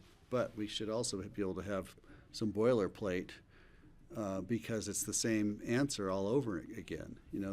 I think there are unique things that we might add to each response, but then also the rationale, what it's going to do to our economy, what it's doing to our ability to take care of the public lands around us. That can go into so many of these responses because everything is being taken apart. So my feeling would be we respond to every threat. And that might mean we need to write 100 letters or 50 letters or whatever, but maybe that's what we need to do to respond. And if anybody's able to, it would be us. I'm not sure other counties have the ability to, but we might be able to help work in their interests as well. Some of the counties approve this. Yeah. Maybe they do. Maybe they think it's great. So let's hone in on Greg's strategy approach, because it really defines whether we're going to have consistent weekly letters come across that we sort of sign on, or whether we wrap them into sort of one bigger policy statement. If that's, I think we could include the policy statement with each letter. Yeah, I'd like to respond. So Francie and then Patty. I agree with Greg. I don't think our power is diluted by signing a lot of letters. I think it makes us look like we're busy and involved, and it doesn't mean our county is any less important because we've signed 100 letters instead of one massive letter. And so I think this one is a good example. I think, yeah, it has an effect on our public lands, but AmeriCorps is much more than that. And the immigration, although the immigration bill passed, which is amazing, but so I mean, would it kill us each week or to read about 2 or 3 letters? Do we want to sign them or not? I don't think it would take very much time, and especially if we got them ahead of time. I agree with Craig. I think we should respond to everything we agree with if we possibly can. I think we should take as much action as we can, and that's one way of taking action. Okay, Patty. I'm kind of in the middle. I think 100 letters, they're gonna go, oh, it's Well, I don't know if there's going to be. I was picking county again. I was picking county again. So maybe what we can do is consolidate it, and every week or every 2 weeks, do a letter with what's rising to the top and say, this has come to our attention, you know, blah, blah, blah. But I think if it's going to be pretty much a standard letter, we're just going to fill in the blanks differently. And it's not going to impact. When they're getting bombarded with hundreds of letters, then we need to have one really consolidated, concise letter coming, signed by the 5 members of this board, that says, this has come to our attention, these are the issues we're facing, and list them rather than and they're not going to read 100 letters that we send. They're going to read consolidated, smart letters, but, you know, How that are they we going to know send. it's smart? What? Assumption. When they get that letter from us, how are they going to know it's smart and worthy of reading as compared to a letter that's signed by 64 counties or 60 counties? Or, you know, I don't understand why, if we send one letter that explains this and this and this, and it's really smart and well constructed, why anybody's going to pick that one up instead of ones that are signed by most of the counties. I have nothing, I didn't bring up anything about signing by most of the counties. I'm I know talking you about didn't. us You said sending we should hundreds send of just letters. one. You said we should send one, and I'm wondering Francie, I'm how is gonna that going to ask stand out? to let Patty finish, and then Yeah, I I'll just call. wanna know. and I we'll- am saying I It's do getting not tense. support sending hundreds of letters to our federal representatives or to our state representatives. I think they will get lost in the flood. I think it would be wiser for us to make a more of a concentrated effort, and every week or so writing one letter outlining maybe different issues and why it's affecting us, rather than sending this is on issue A, this is on issue B, C, D, E, F, G. I think it's going to get lost in the shovel. I think it would look smarter if we designed a really well-written letter, which we can do and we do, that outlines few like issues and how they're impacting our community, rather than send hundreds of letters. Their inboxes in DC are max packed. I know. And so I think we'll get lost in the shuffle that way. I'm not saying just one letter with every 300 issues. I'm saying a time frame, so every week we're not signing 5 to 10 different letters and sending them. I think it's a better approach. Okay, Jeffrey. Direction for John and for Kelly, and I guess the question for the board, I think we could all get together around economic impact, and I think we can all get together around environmental impact. And those are probably the 2 things. And the community would appreciate the support on both fronts vis-a-vis the correspondence over the past couple days. So you're saying 100 letters on economic? I'm saying no, we go really strong on those 2 issues. That's what we're really passionate about. That's what we really care about. Less the death by 1,000 cuts. I'd love to hear what Levi thinks. Would you, Greg? Well, Levi is the one who's doing, well, or we should talk to somebody Yeah. who's actively lobbying and sorting letters, because I don't know what would the best effect would be. We just want to make sure that we respond, because the whole point of this is to distract by the shotgun effect. And so we have to have a response.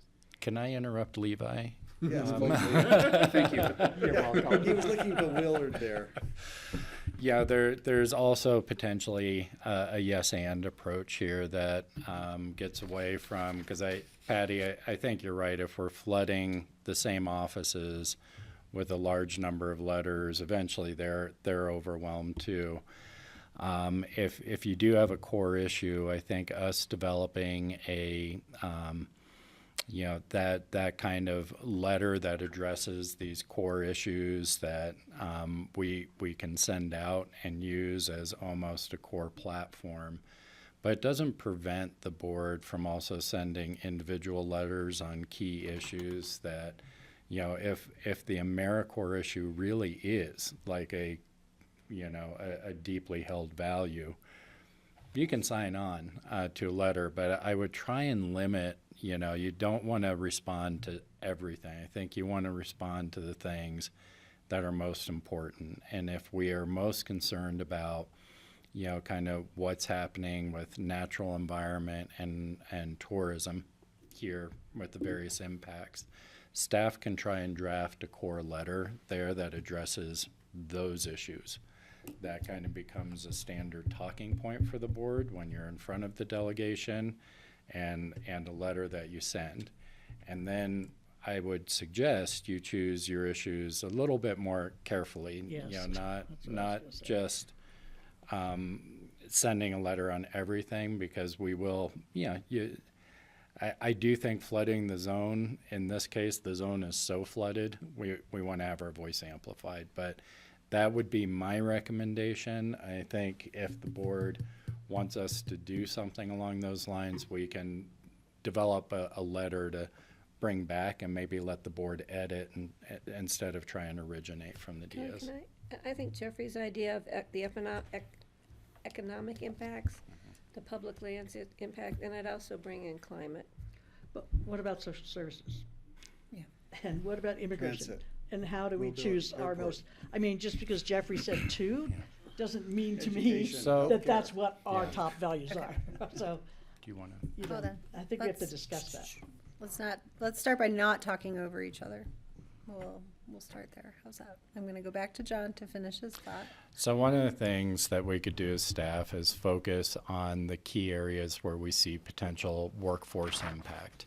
I think we know that in a tourist-based or agricultural-based or an economy that has a number of sole proprietors like ours does, we can quickly connect the dots to Medicaid cuts and how that affects healthcare costs. We can quickly connect the dots about how lack of management of our public facilities and such impacts the experience. I think we can quickly connect how loss of international reputation might affect a customer base that's important to our resort-based communities. And I think what I'm hearing is the board wants, what is that picture that we could, quickly connect the dots on that has a comprehensive view of the policy shifts that we're seeing that we think may have unintended consequences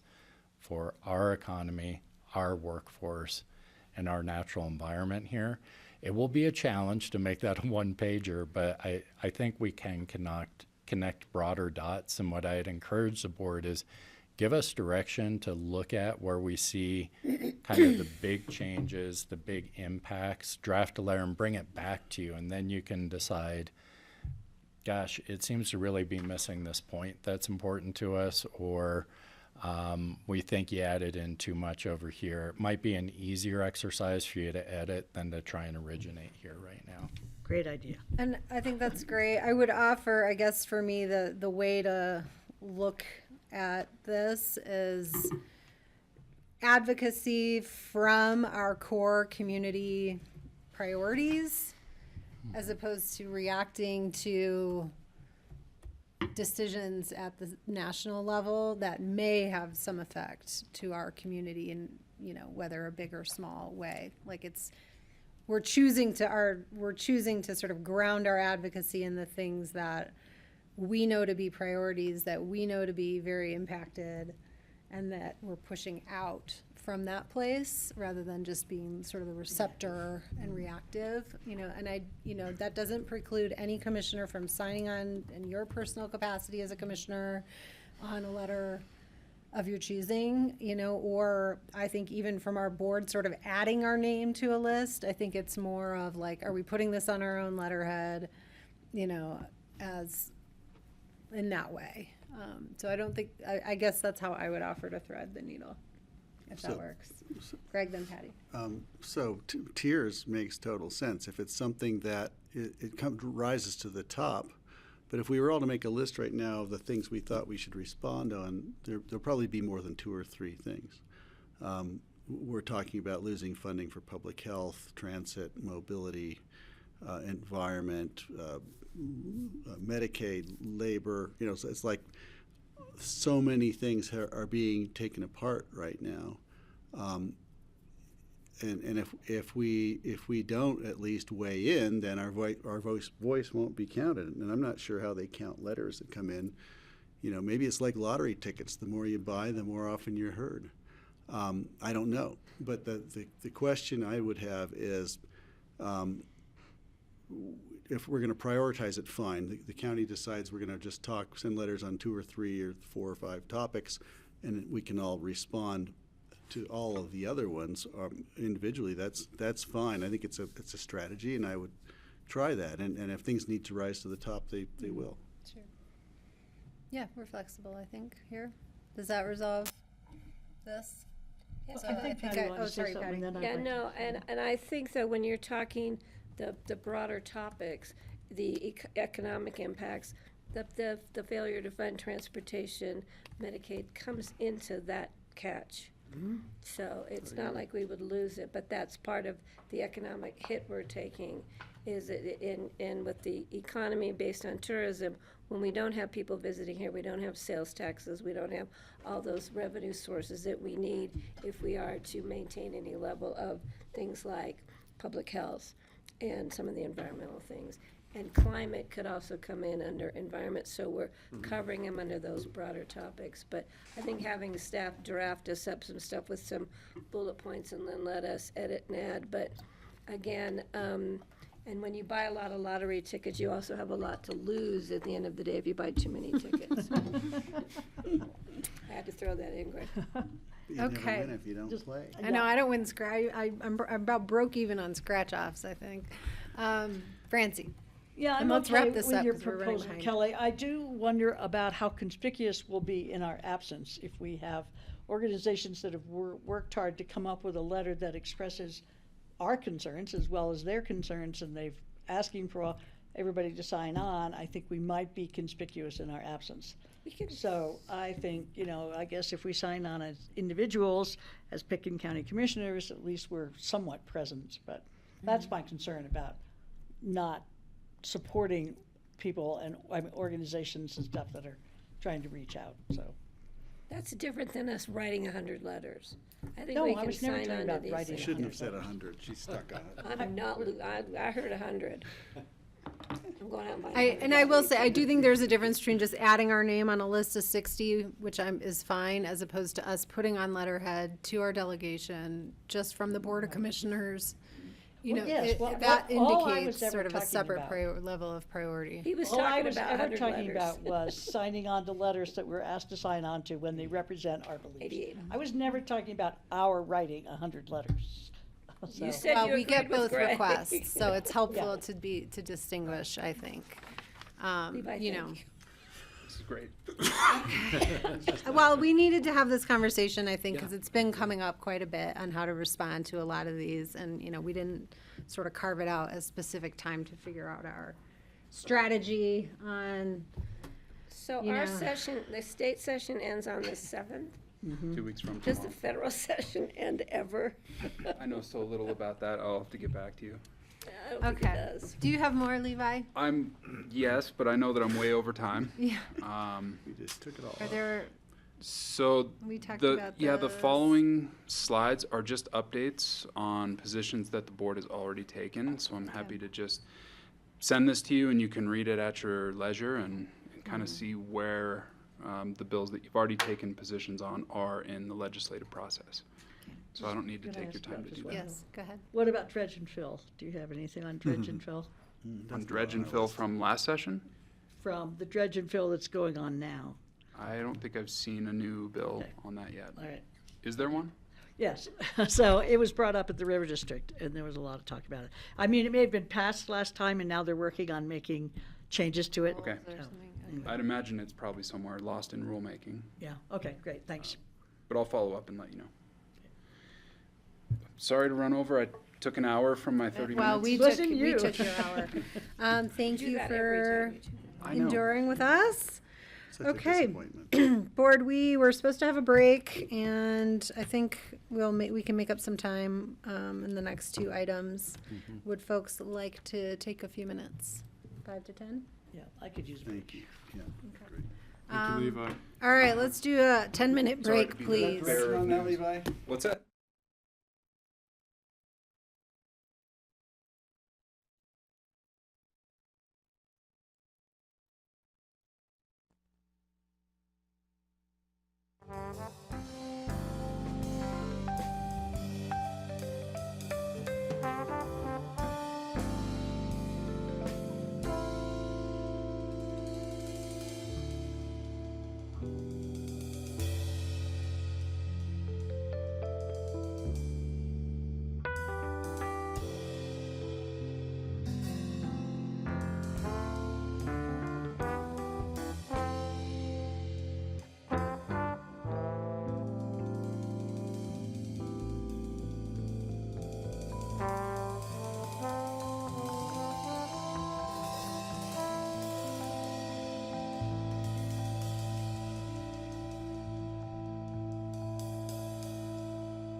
right, welcome back, everyone, to the Pickens County Board of County Commissioners work session on Tuesday, April 22nd, Earth Day.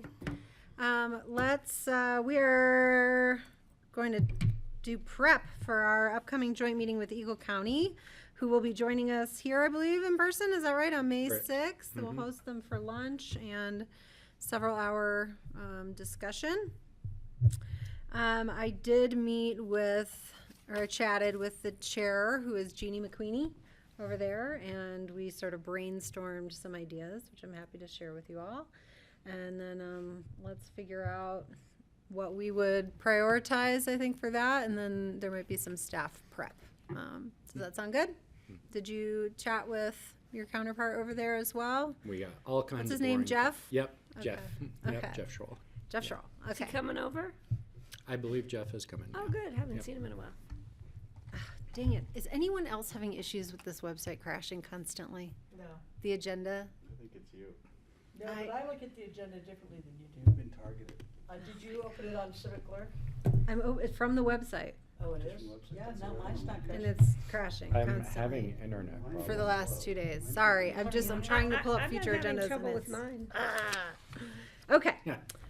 So the meeting is 2 hours with Eagle County, of which we'll be munching on sandwiches. I will be joining you all from Florida for that remotely. So Jeffrey is going to chair. He's gonna be on a roller coaster.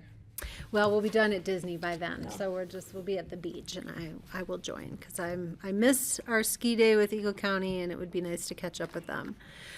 So some of the items in no particular order of priority was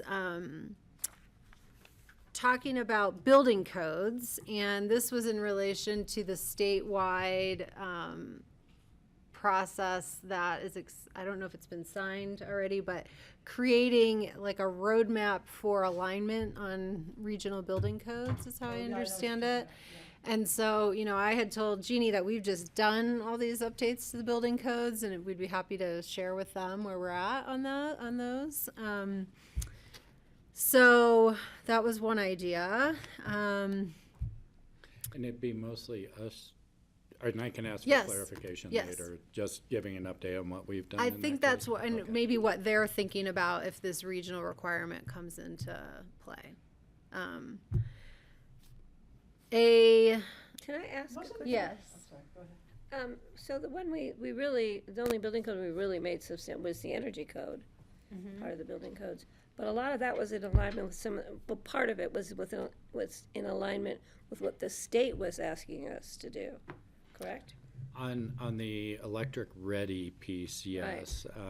The rest of it was really pretty much. So our- that's the yeah. part we need to bring up is not because they have to be in alignment with the state, but we'd like to see some alignment with the other stuff that we added.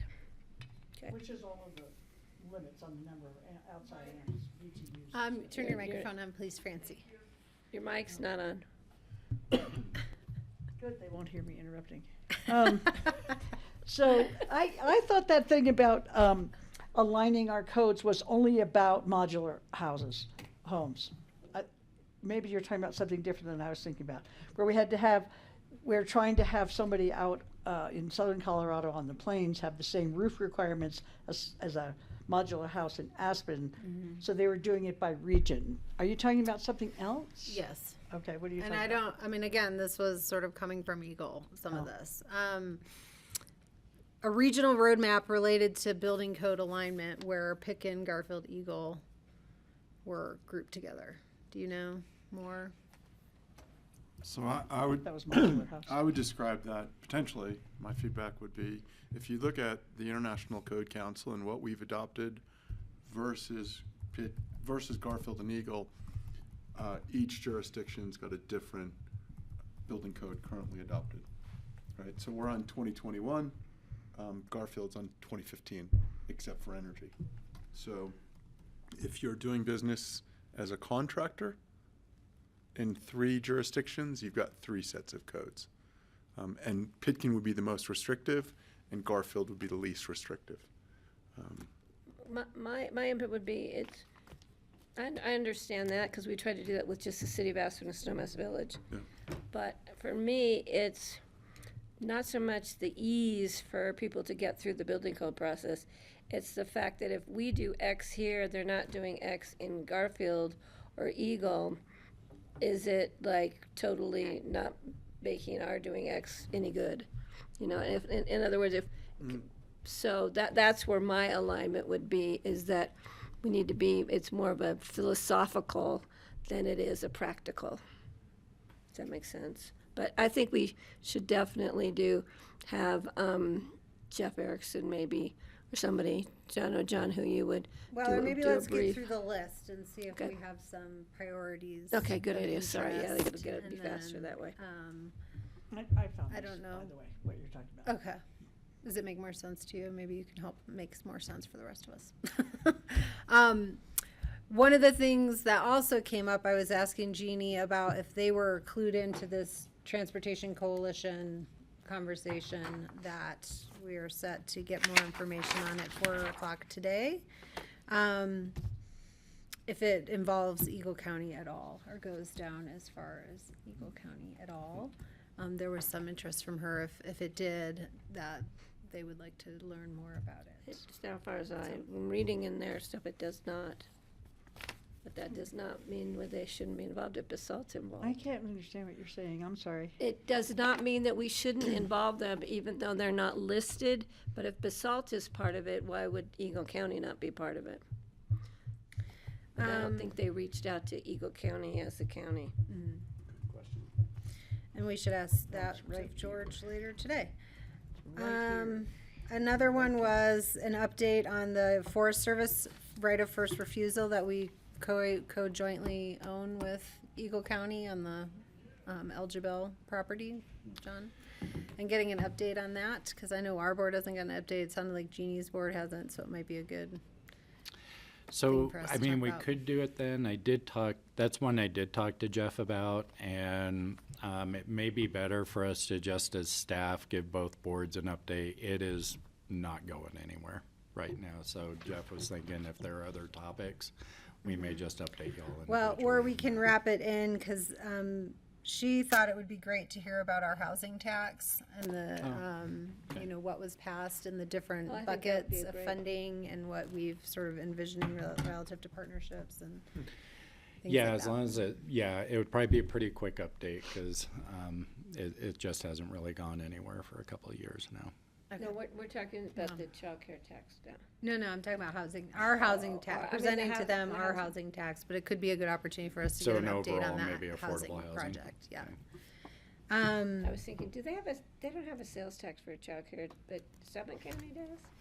I don't know. We did have the CC coalition down as well, since that is a cross-county district.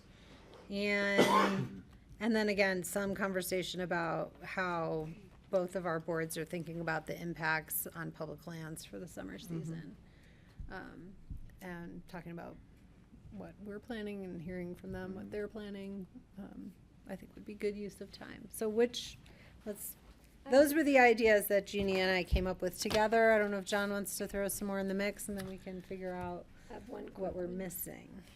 John, go ahead. There are only two that you didn't mention.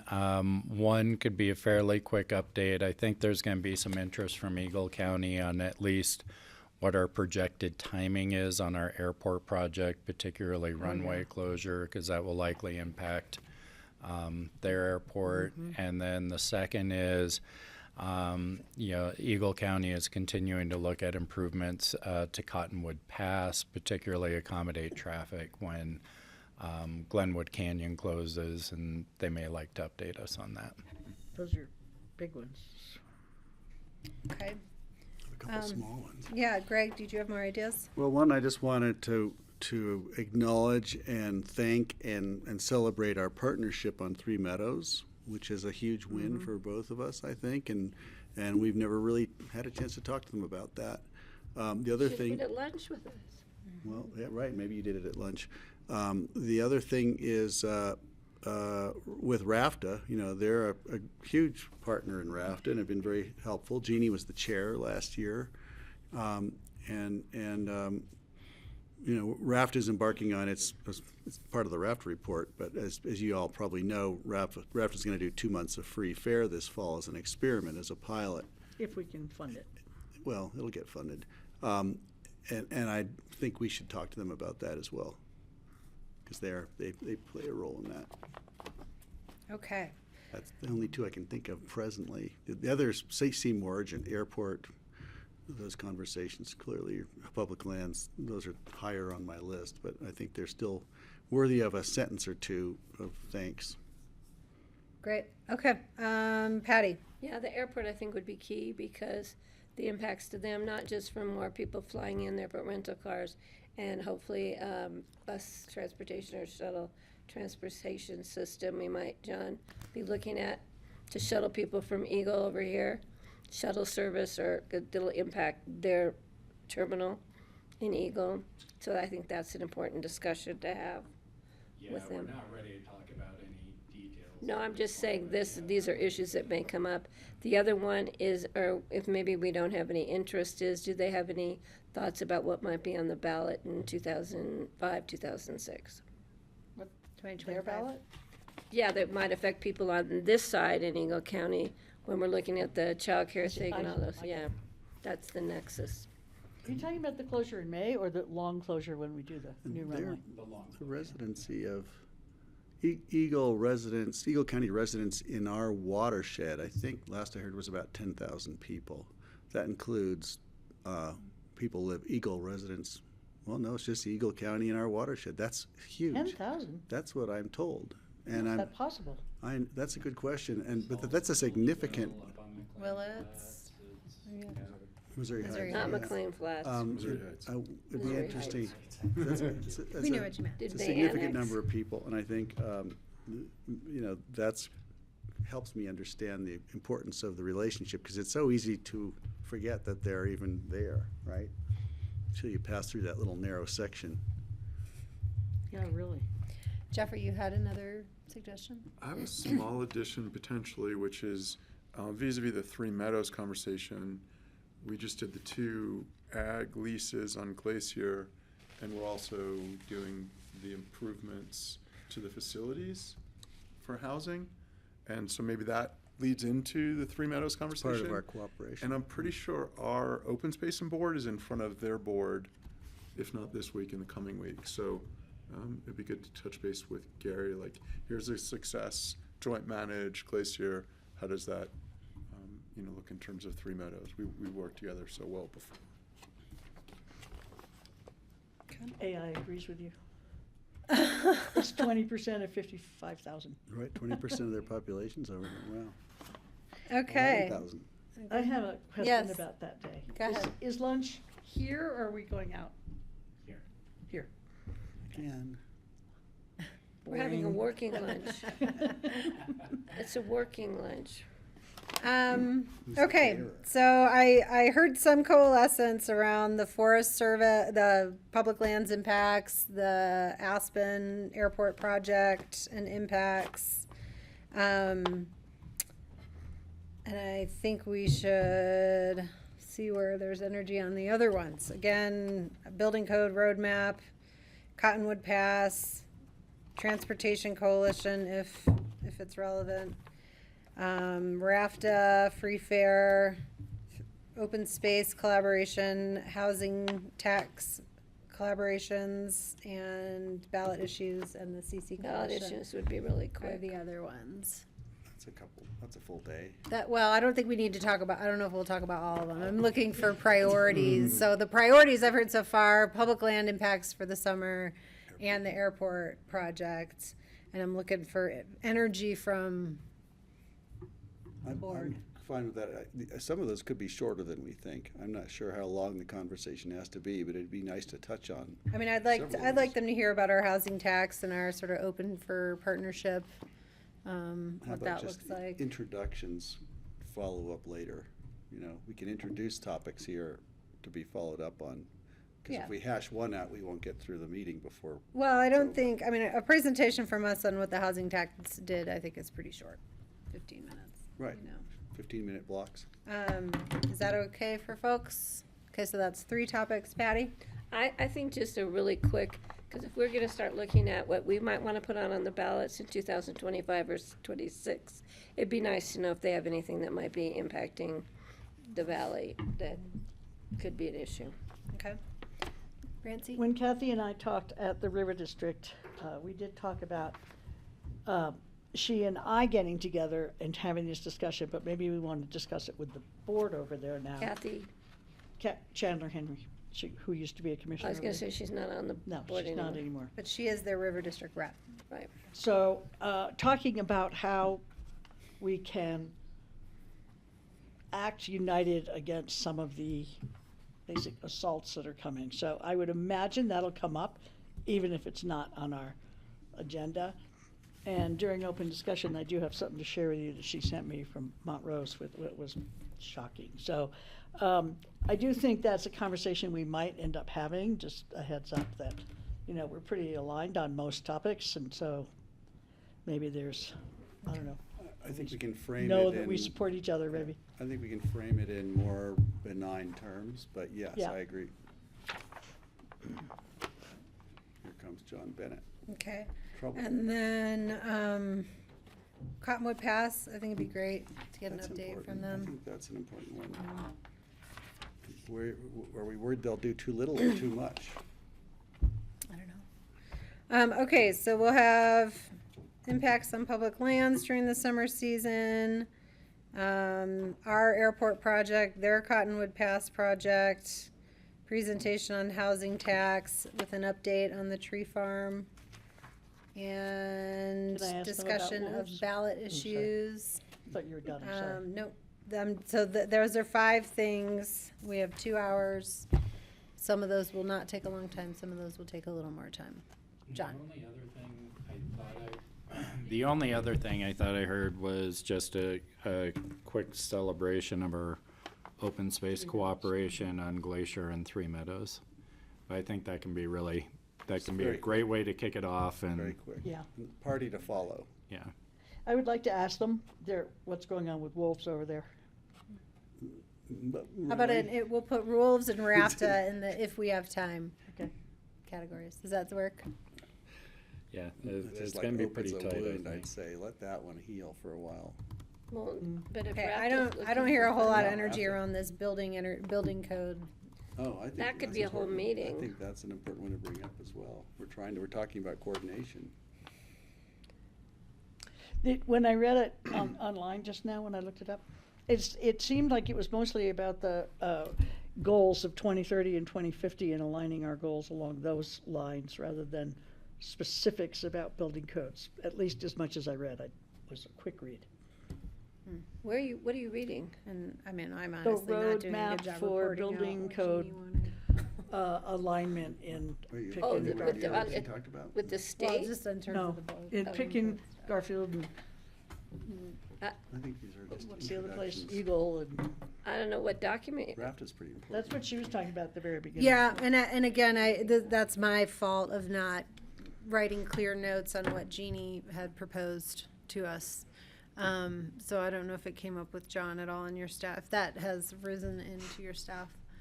Can you maybe just flag it or maybe we can flag it at that meeting for potential future understanding? Or maybe we'll if have time there's to. We might have time.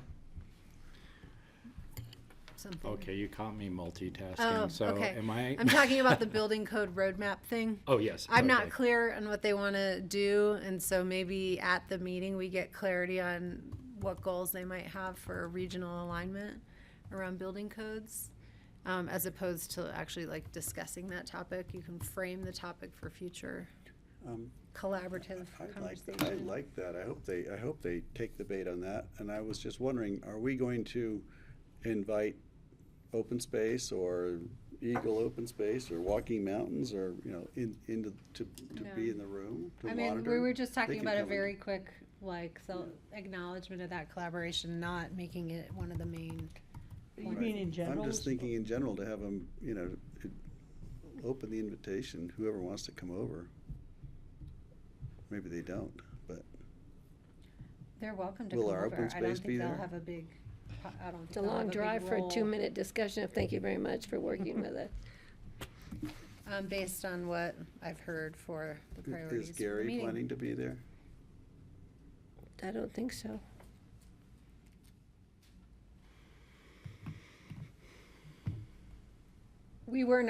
The rest of us, I don't think we're not planning on a major conversation relative to open space collaboration Right, with I Eagle get it, County. yeah. So Just if thinking.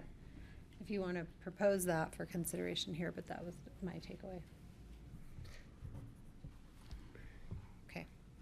I think we should just let them know that, hey, we're gonna have this conversation. It may only be a minute and a Yeah. half long, but this may be an opportunity to connect faces and names. Okay.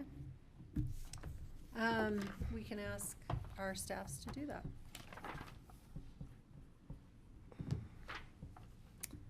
All right, Good good, job, well done. good. How long is this meeting? 2 hours? It's 6 hours. I just went to You 8. might be able to squeeze No, it in. it's scheduled for 2 hours, and so what Jeff and I will need to talk about is these are gonna need to be Right. quick hits, so we're hitting Yeah. at 30, 50,000 foot level, that's so, great. We have 100 I think topics. some of them will merit 20 to 30 minutes, 80. and some of them will merit 10. 88. yeah. You know. And it really depends. One of the dynamics, when there's 8 of you in this case in the room, there's always a lot of questions and discussion, so we may just understand that depending, if you all get some energy on one of these and there's a lot of questions, like if we end up on sustainable aviation fuels for a little bit, we may drop off and just say, hey, if we don't get to these last ones, let's consider them a possibility for future conversation. Yeah, great. They partnered with us on that, didn't they? SAF? The SAF, yeah. Oh, there's another partnership we could highlight. We have good partnerships going with Eagle County. Okay. Finally got the agenda open. Bless you. All right, we're done with that. Okay. Sound good? Okay, let's move on to future agendas. I will note that it says I'm joining remotely for the next 2 months. I know, I'm like, maybe it's 3 now. Which is That's not kind of true. I'm only extreme. joining remotely on May 6th. And the I will 13th. be out on the 13th. Okay, But I will sorry. be at all the rest of the meetings. And I'm like, where is she? I know. Patty's like, you're gone for like 6 meetings. I'm like, no, I'm not. What are you talking about? I said, maybe it was a cut and paste Yeah. error. Okay, and then, Patty and I were having a little chat this morning. This is a little bit of an aside, but we should have some sort of header when we're noting other meetings that the commissioners may have a quorum at. Because like right now, the one for today, it's unclear, like it looks like we may be hosting these things as, as commissioner meetings, which we're not. We're just sort of listing We're them in hosting a case happy 3 of hour us- I mean, last at the night, end by of the the way. thing? Yeah. The little things at the end? Yeah, so just as sort of a Oh.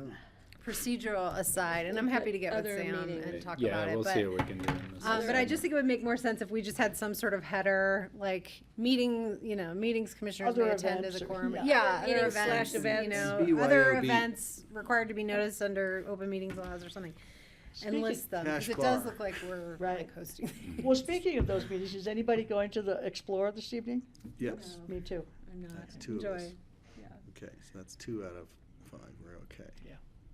Okay, so that's just an aside. Okay, John, do you have any future agenda items? Yeah, I do. So last time we were together, we had talked about finding time on a work session to do roughly a two-hour block on the airport project management. It's proving harder to find than I thought. I wanted to propose taking up right now on the 20th, May 20th, I believe. You're here, right, Yeah. Kelly? Yeah. So on May 20th,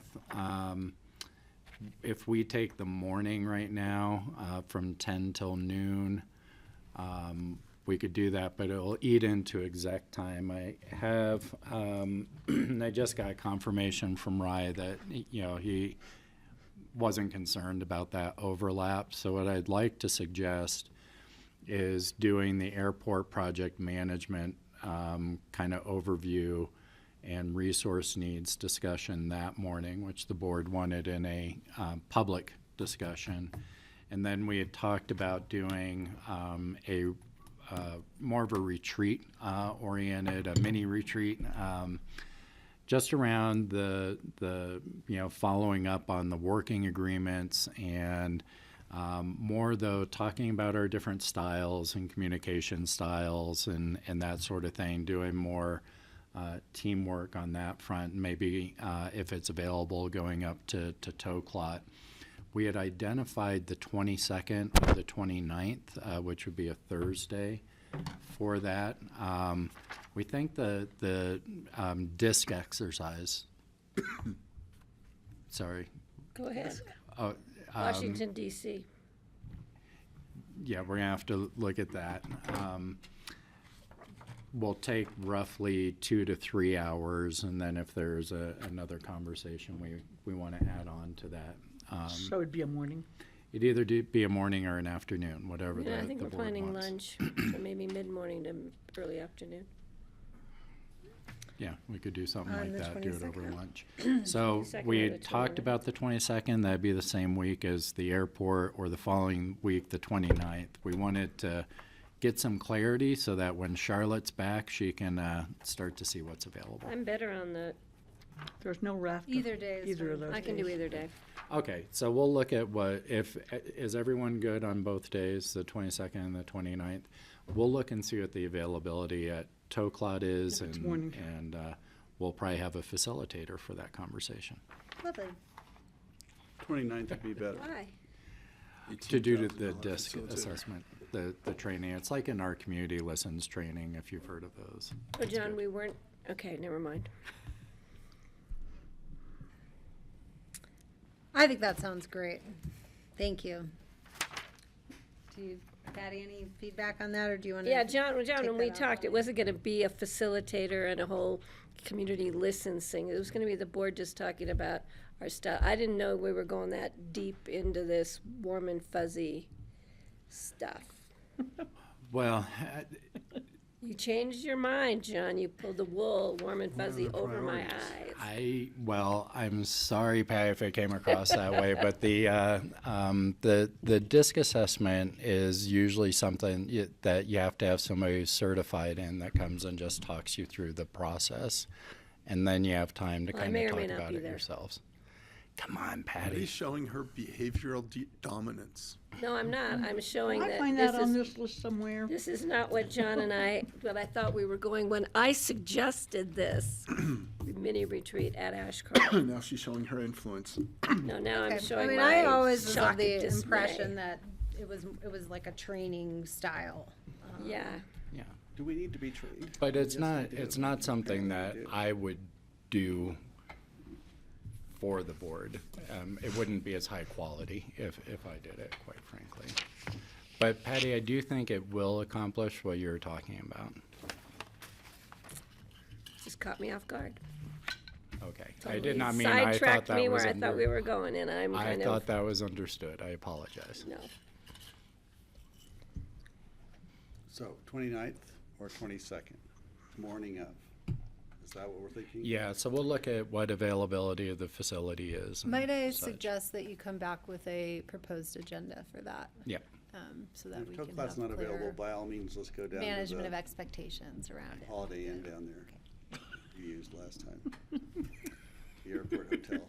Okay, let's keep moving. fine. So, No, I'm fine with John, it. do you Just- have other future agenda updates or items? let me check my electronic memory here.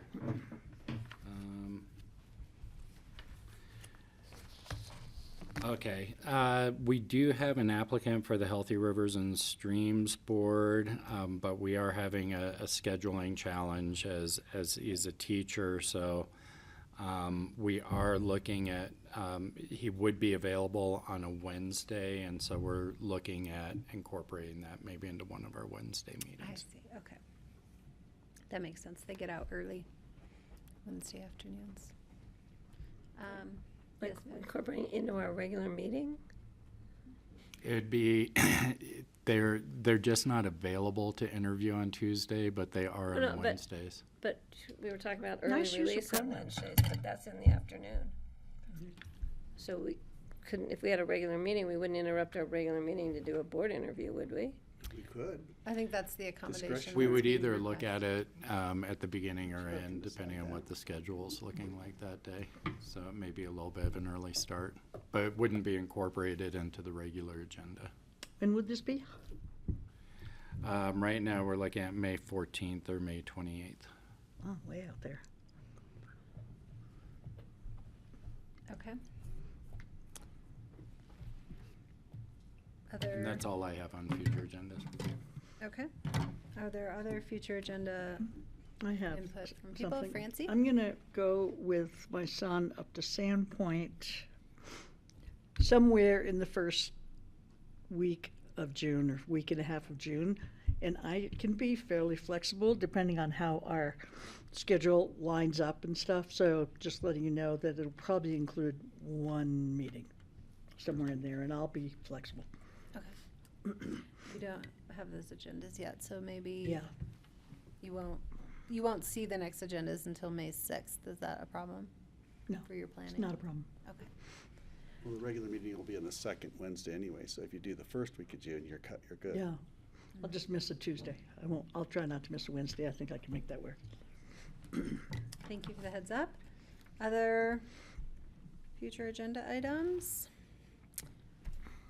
I would note that, so John mentioned this a little bit earlier today relative to a potential truncated budget process, and we haven't talked a ton about that, but what I do want to flag is that some of what I suggested when John brought it up with me once, some of what I suggested about that was scheduling departmental presentations to us, separate from the budget.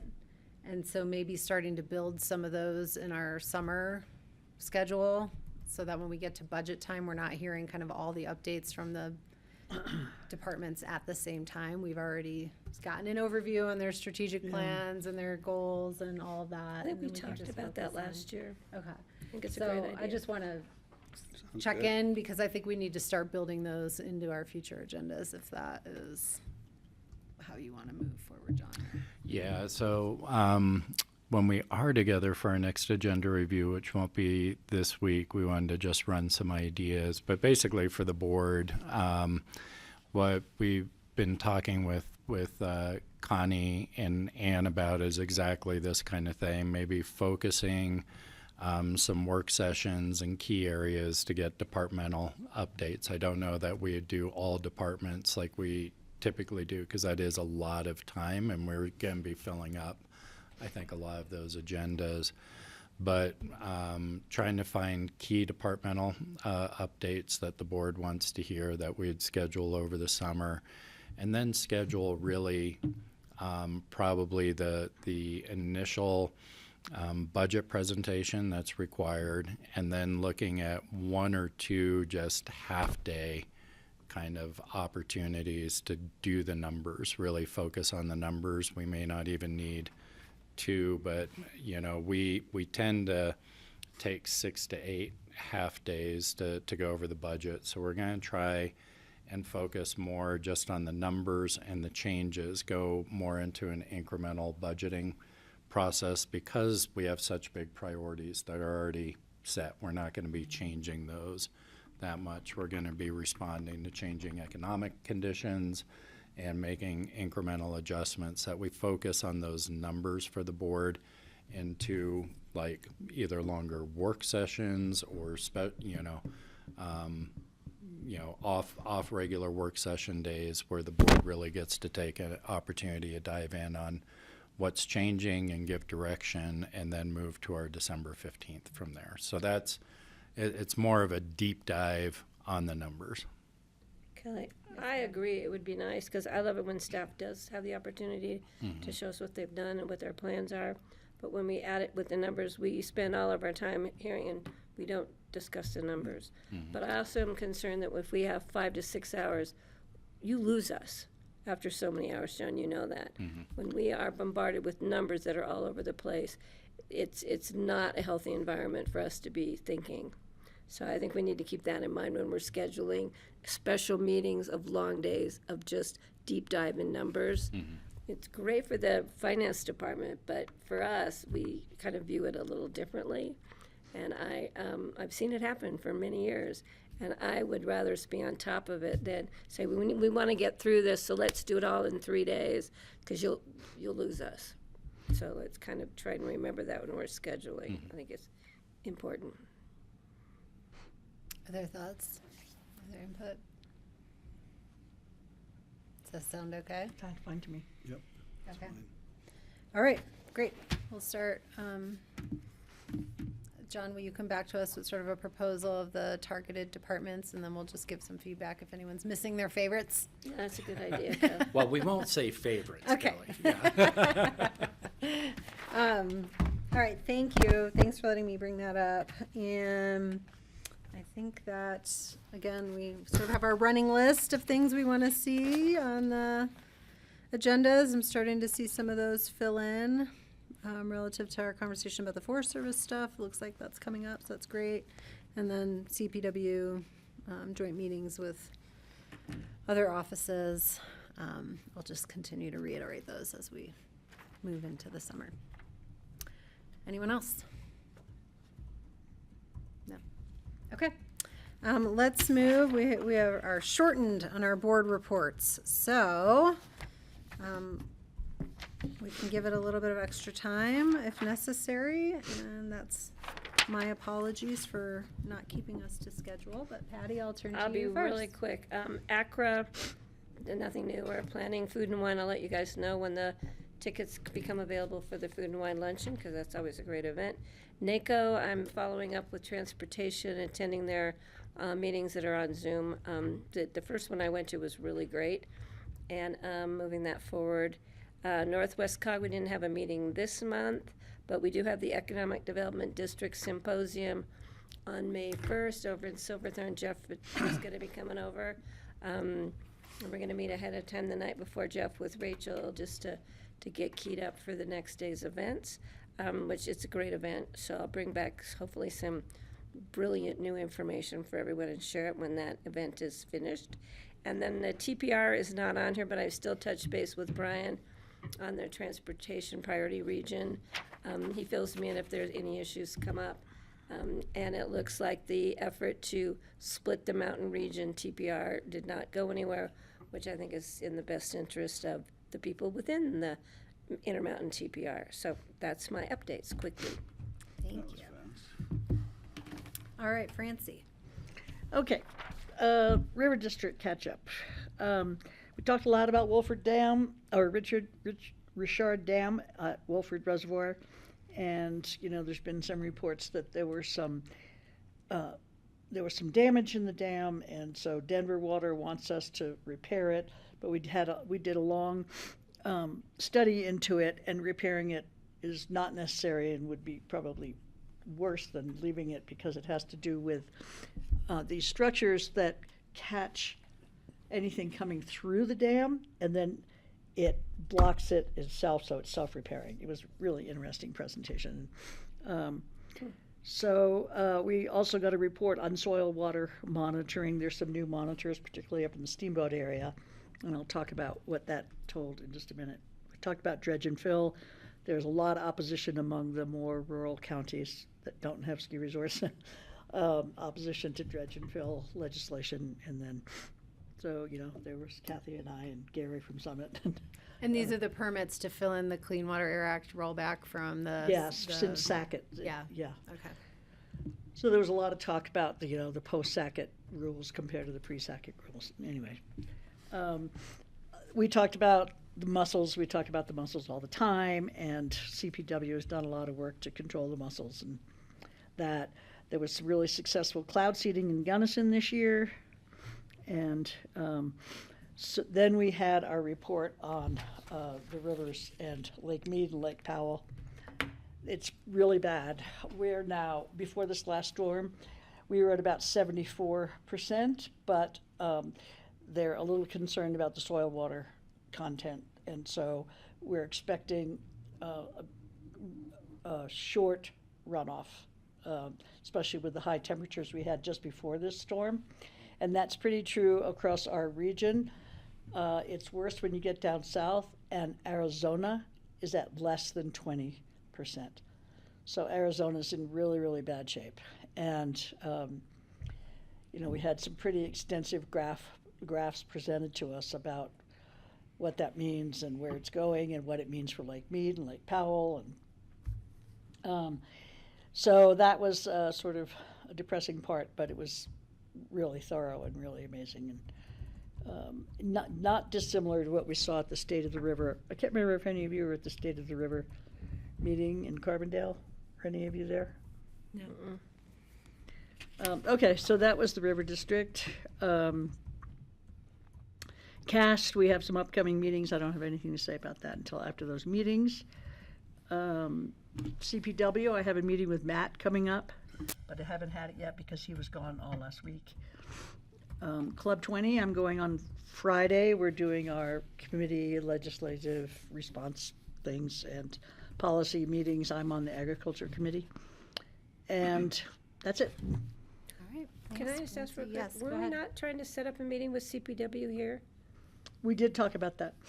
So, okay, so that's still, I'm still holding that on it's our still in the future thought agenda. process? Yeah. Okay, thank you. Yep. Okay. I'm gonna, since you've heard legislative updates from Levi, I'm not gonna belabor those. The CJCC, as you know, the sheriff has directed not really moving forward on future jail planning, so we have not met as a group. That was sort of on pause. Is that fair to say? We'll have some updates. but Yeah, I think it is on the facility. I am still hopeful that I think there are still operational things, not necessarily operations of the jail, but how we're interfacing on bonding and how we're getting folks into mental health treatment and such that we could do some coordination on. So maybe that would be a new opportunity that we talk to the sheriff about. Okay, I'm happy to talk to him about that too. Thank you. I think Jeffrey went to the last River Basin Roundtable because I had a conflict, so he can report out on that. And I just want to focus on APSHA real quick because as I sent you all a presentation for rule changes that will be considered by the board on May 7th, and so it would be important to get your input. I think I will just highlight some of the ones. I'll go through all of them, but I'll just sort of stop and look for input on the ones that seem most controversial. So they're cleaning up some language and trying to clarify language. One of the things is removing retirement account assets in the net asset cap count as to remove saving for retirement as a disincentive. And so the assets that won't be counted in that cap are 401ks, 457 defined benefit accounts that are all legally defined by the IRS as a retirement savings account. Until you start withdrawal. Until then you your start withdrawals withdrawal, are- and then your withdrawals become included in your income. Or if you take a loan. So if you take a loan off your account, that income for that year will be counted as an asset. I think that needs some analysis. I'm just thinking if somebody comes in and they, decides to move here from the finance world and decides they want to be a ski instructor, but they've got, $3 million in their retirement account accumulated, do we really need to be housing them just because their money's in a retirement account? Like, is that equitable to the people who don't have $3 million in their retirement account? I haven't thought a lot about this, but it raises a red flag.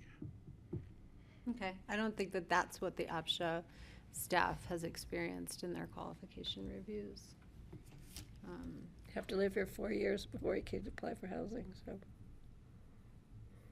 So I'll look to the rest of the board for Well, other input what on you this. see is, when you see an opportunity for an opening, generally that can be an incentive for people to apply, right? If it's Well, a or sweetheart functionally, it's deal. working as a way for people to not inflate their assets in order to be able to qualify for categories. Yeah, I don't understand it fully, but it merits review, but I don't think it's an easy answer. Other input? I had a really hard time reading thing. It like The flips slideshow? around, and I couldn't really hone in on what the staff was recommending. So I'm at a little bit of a loss here Sure. to respond. I'm sorry about that. It was just really flippy and hard to hone in on. I could see the slides, but I couldn't see the comments under the slides. Oh, okay. But still, they jumped so fast. It was hard. So I was trying to focus in on that, and I missed what Greg was responding to. Would you mind going over that again? So the way the slides are lined out is sort of the topic for regulation change, and then the proposed change to the regulation. Yeah. So the topic is removing retirement assets from the total asset calculation when you qualify for a certain category bid. Yeah. To buy something. And so the funds that would not be counted towards that asset cap are defined retirement savings Yes, plans. actually, I'm fine with that recommendation. Yeah. Okay. Greg sees a loophole. I need some direction. Francie needs some direction because you're probably representing our board at the next APSHA meeting. I'm fine with it because we've been talking about it for years, how to account for retirement accounts.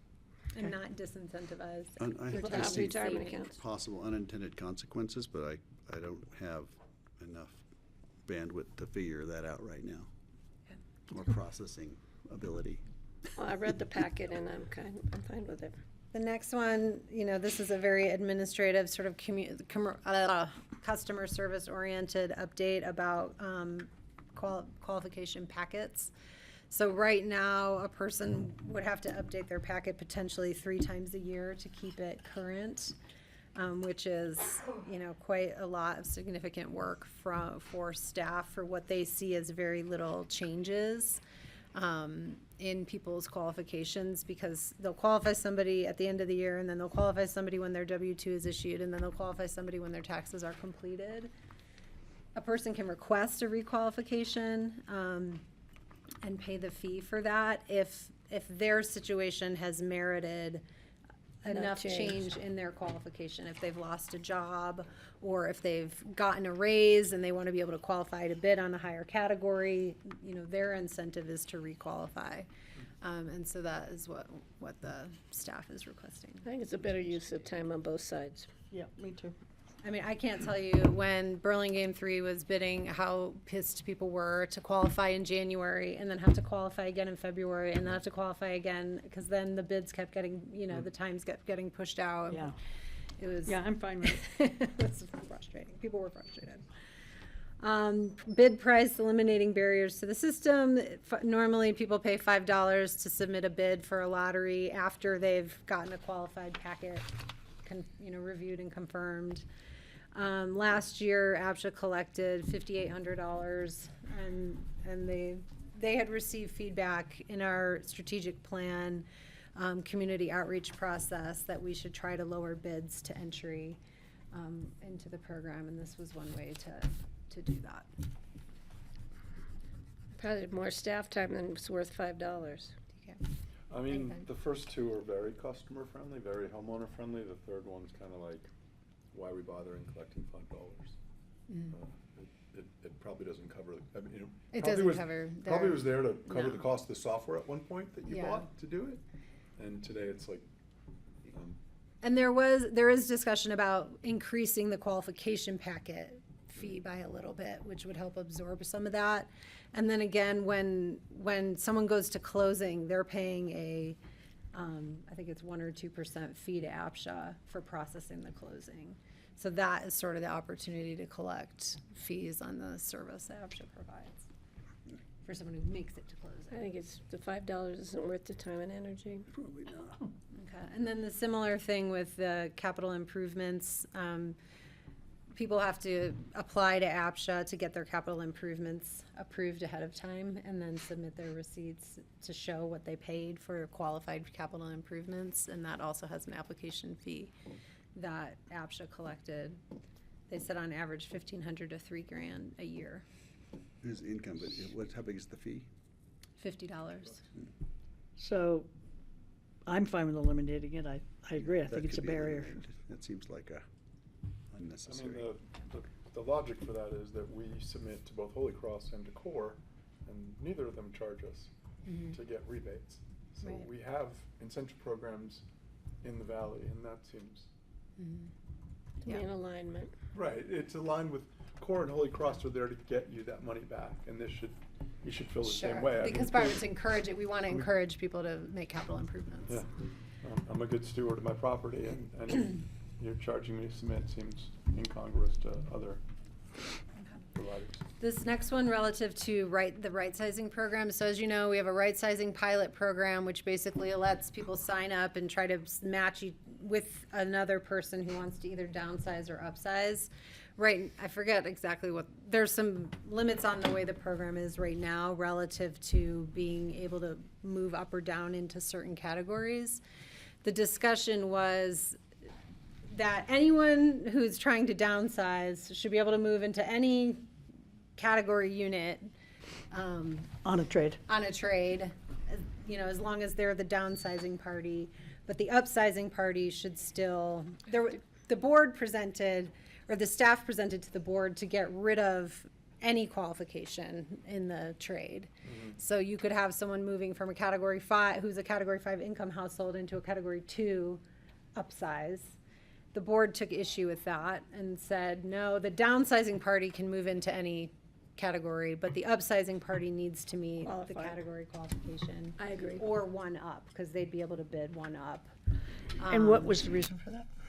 The reason for that is because, you could get like category 5 households now entering into category 2 units that there's so few that category 2s wouldn't have an opportunity to bid on, and fear of sort of side deals. Okay. To be able to buy that opportunity. Okay.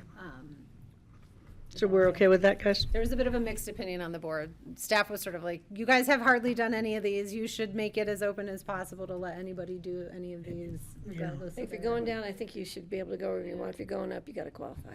So that's, Okay, I'm okay with that. Sounds good, okay. until there's a problem, yeah. Well, this is just a pilot that we keep sort of shifting to see if there's gonna be greater uptake.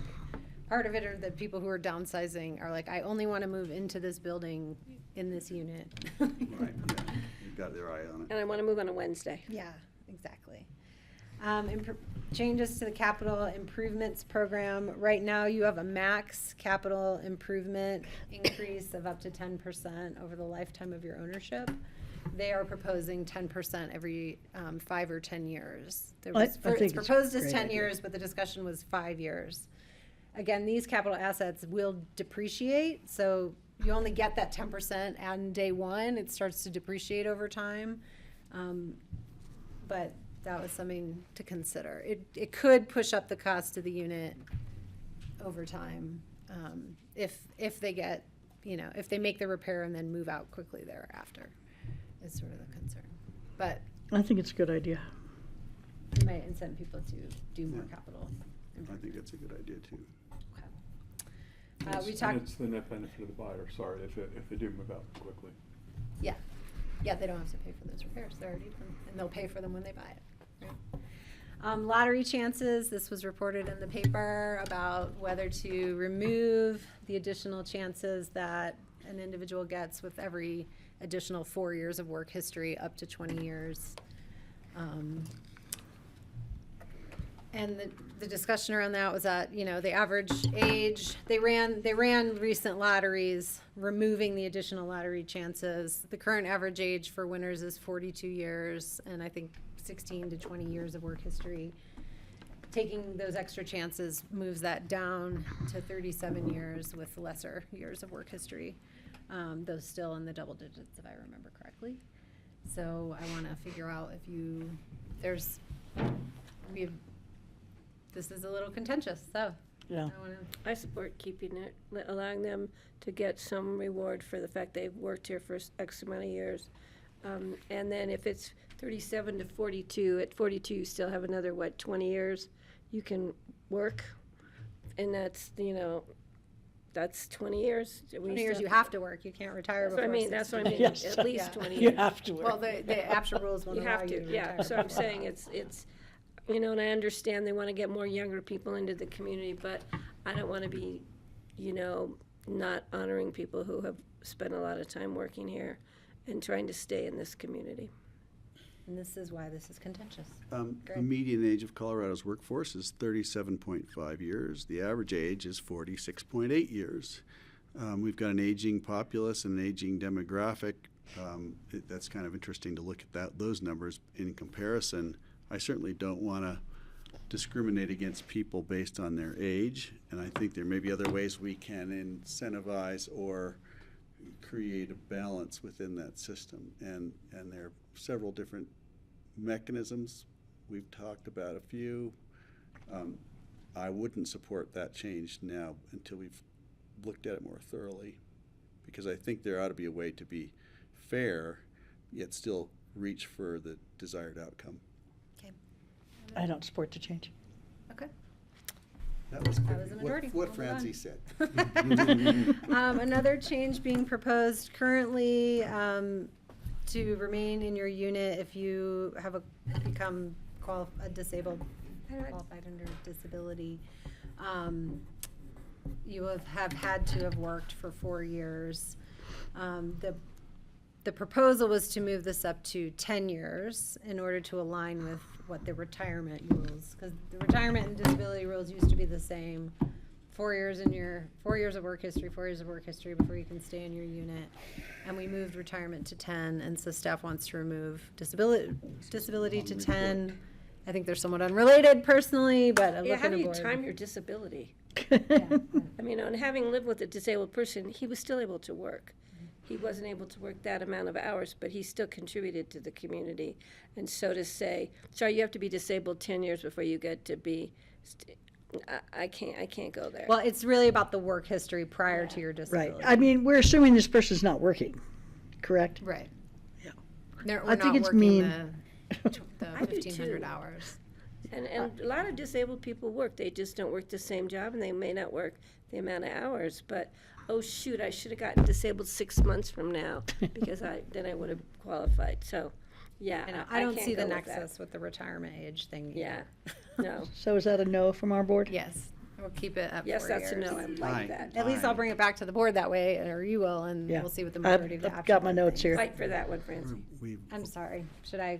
Well, I'm just thinking that know. this is an important conversation, but we perhaps we're already behind Well, now, in my so- defense, I did send it to everybody ahead of time for review for Right, that yeah, reason. I just think it merits more than a board report.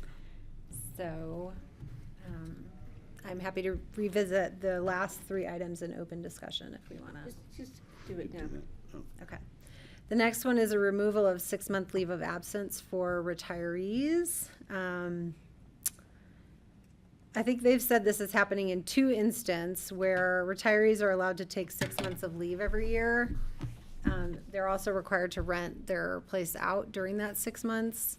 There's 2 people who have taken advantage of this. Some of the concern is that, like, they're essentially living half their year somewhere else, another place that they own, and They're and coming retirees. back. And so, otherwise, the rules require this to be your residence 9 months of the year for everybody in the APSHA program. I can tell you my neighbor is retired. She spends 6 months and 1 day in her place and rents it to somebody for 6 months, and it works great.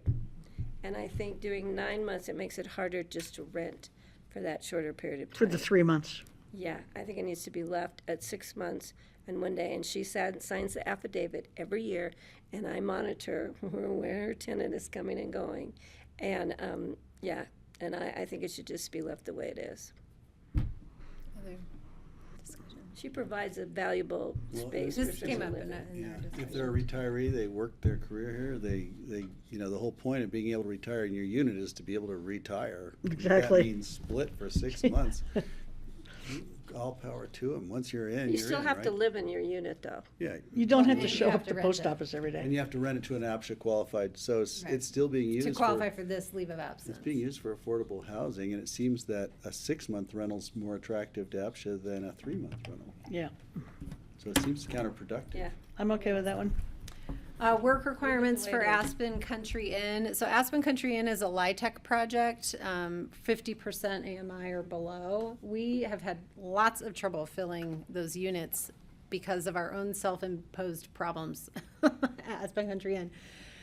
We, in addition to meeting the LIHTC qualifications to live at Aspen Country Inn, APSHA also imposes our requirements for work on ACI residents.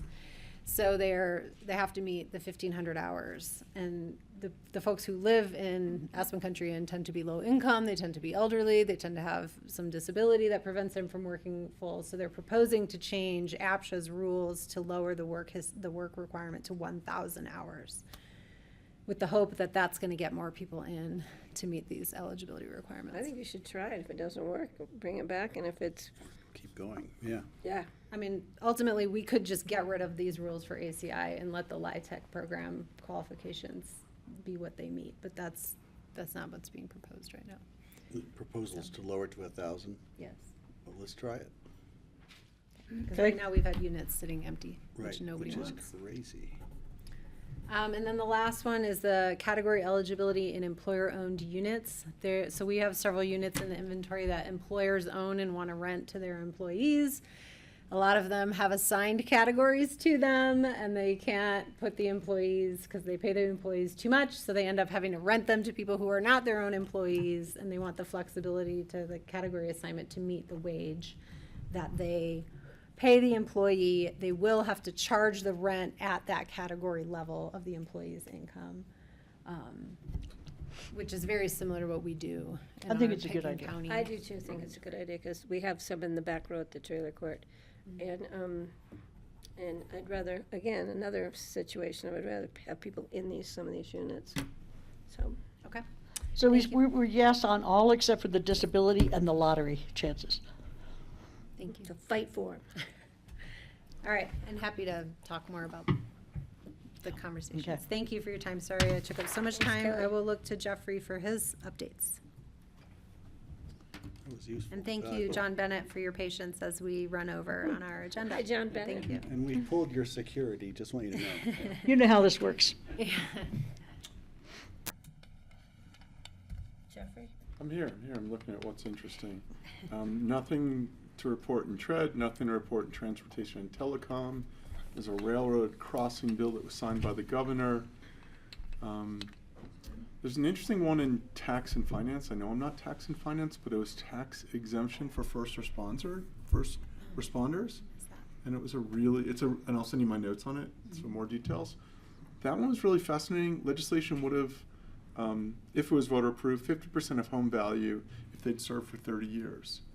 So it was a fascinating way to look at property taxes and service, apropos of the conversation we just had. So that was in tax and finance. It was SCR 001, and I think it was PI'd So it's last week. post-service, if you've served for 30 years, once you're no longer a first responder, you And get the then lower your tax break? taxes. Yeah, and it got postponed indefinitely, but it was an interesting one. Oh, okay. And the other interesting, it was a Mark Baisley bill. Mark Baisley is also the senator from the Front Range, who also is looking to disassemble the Wildfire Resiliency Code Board. So it was interesting to see sort of the two bills from that senator. That was snark. There is a House Bill 1332, which just appeared last week. It's State Land Trust Conservation and Recreation Work Group, and it concerns the creation of a work group to study the uses of state trust lands. And so I believe this board should track that one closely. House Bill 251332. The other one that we should look at closely is Justice and Public Safety, JPS 276. It concerns sheriff's associations and expands beyond public spaces where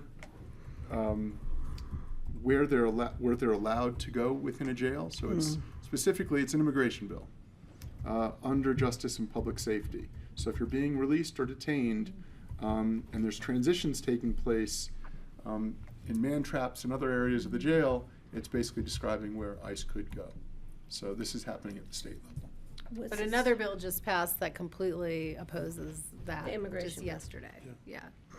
So other notes from my corner of the world. CCI conference is June 2nd through 4th. I will attend. And CC4CA, I spoke with Greg. not spoken. CC4CA is June 11th and June 12th. I haven't spoken with Francie. I don't go to CC4CA, so I'm not going to go to CCI. Awesome. That's all I've All got. right. Thank you, Jeffrey. Greg? Great. Yeah, Jeffrey and I spoke about CC4CA. He has bandwidth to take more of that on. I find conflicts with some of my other meetings. With CC4CA, I'm still active and participate, but if Jeffrey wants to monitor and engage, good, all power to him. And yeah, if you want to go to the conference, I think why not? More the merrier. Regarding QQ, I have that's one of the conflicts. I'm the vice chair of QQ, and nothing to report right now other than that they received a list of words they're not supposed to use. But I'm not going to go there. Board of Health, we talked about the measles. It's being monitored, of course, and people are concerned about the increase of measles. We've had 3 deaths now in the country, and it is present in Colorado, and their Board of Health is monitoring it. Regarding RAFTA, the big news for RAFTA, of course, is that we're doing the 2 free months this fall of free service, and they're going to be looking to fill the gap, which is about $550,000 in cost. Of course, they want to reach out to all the partners, but I recommended that they reach out for sponsors too. There are businesses who might see value in sponsoring some of free RAFTA service, and so that's what's happening with that. RAFTA's board retreat is May 8th.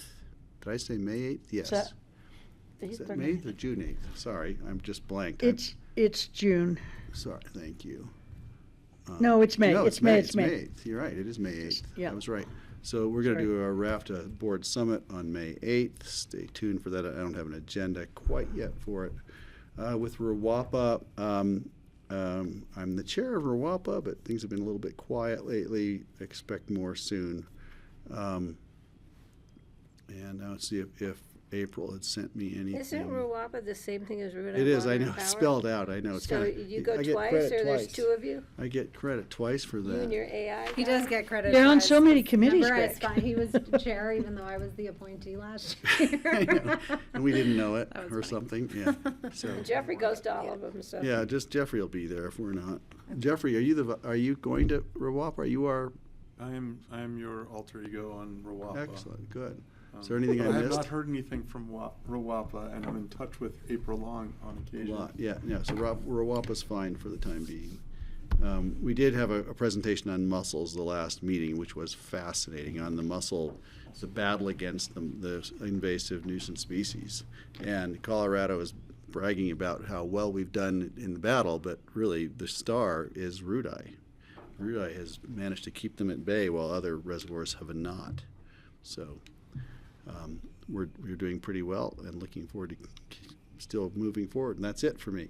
All right, I think Jeffrey had one last thing. I had one addition, sorry. I That's did okay. attend the Colorado River Roundtable in Glenwood. The important update for this board is Healthy Rivers and Streams did receive $100,000 of the $150,000 they asked for Grizzly Reservoir. And there were sort of 2 reasons the ask was knocked down. One was they want them to focus more on execution, less just sort of study. And the other one was, and given you have a slide with 20 partners on it, have them contribute. And so it's really funny, after Lisa McDonald gave the presentation, they said, great, you have 20 partners in that slide, let them all contribute financially. So I thought that was an interesting reason for taking them down from that 150 to 100. So thank you. Well, Yeah, how like can they execute when they don't know what they need to do? They were happy to, they were. Great cowboy mentality Well, yeah. there, Francie. Do it anyway. I don't know what we're doing, but we're gonna do it. One of the joys of the roundtable is you get to hear each of the grantees request. And Healthy Rivers is clearly compelling. I think it should have been fully funded. Some of the projects that were not funded were around water quality and drinking water specifically. So someone came in and said, we have PFAS in our water. And it was a spectacular presentation, but it wasn't funded. So it's just interesting to get the feedback and see what they're, where that board is going. which is interesting because it's called Yeah. the Water All right, Supply Revolving Fund. Okay, thank you. All right, thank you all. I'm gonna I step thought that out while was we transition, but valuable, Abby will be right back. valuable time, and we're 20 minutes over, which isn't terrible. We'll make it up. And I would like to invite our invited guests, and then I'll turn it over to John Peacock to set the context for our conversation around the Transportation Coalition for the 21st Century. Come on Sounds up, John remarkably like Bennett. something Yeah, else I heard this year. and Michael. And so this is really following up on a conversation that the board had in open discussion last week around a request for support of a really a convening through a nonprofit that's community driven to talk about how we might better address traffic impacts on Highway 82. And I'm not going to go too far into it because that's why we have our guest here. But it's really a follow-up to an effort that started in 2017 and would be updated with information and I think a different set of community partners coming in.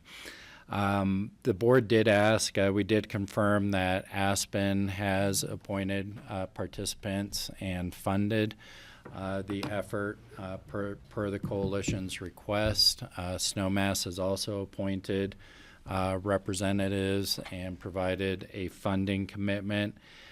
The ask of the board today is to also to commit to participation and to fund the effort up to $18,000, I believe, for the purpose of really funding the meeting logistics, so space, facilitation, and bringing some technical experts to the table. And with that, John, I will turn it over to you. So And Michael. I have about, first of all, thank you for inviting us in. Hello Nice to to all see of you.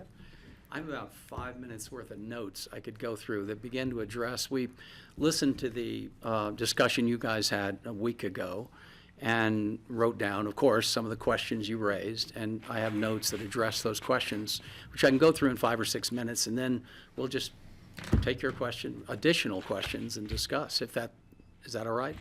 Yeah, and I think maybe for the public's benefit, just give a little bit of overview context. You're not assuming that they all know what we may all know. I think is also helpful. Right. Please, thank you. So this is a community, as John said, a community-driven effort. We're calling it the Transportation Coalition for the 21st Century. We have about 28 participants, all kinds of people. We have leaders, well, I can look at my list here. We have leaders from ACRA, Aspen One, Aspen School District, Aspen Music Festival, CMC, the Aspen Hospital, WeCycle, RAFTA, business people from the worlds of lodging, property management, developers, small business owners, the Latino community, and a lot of commuters in the mix.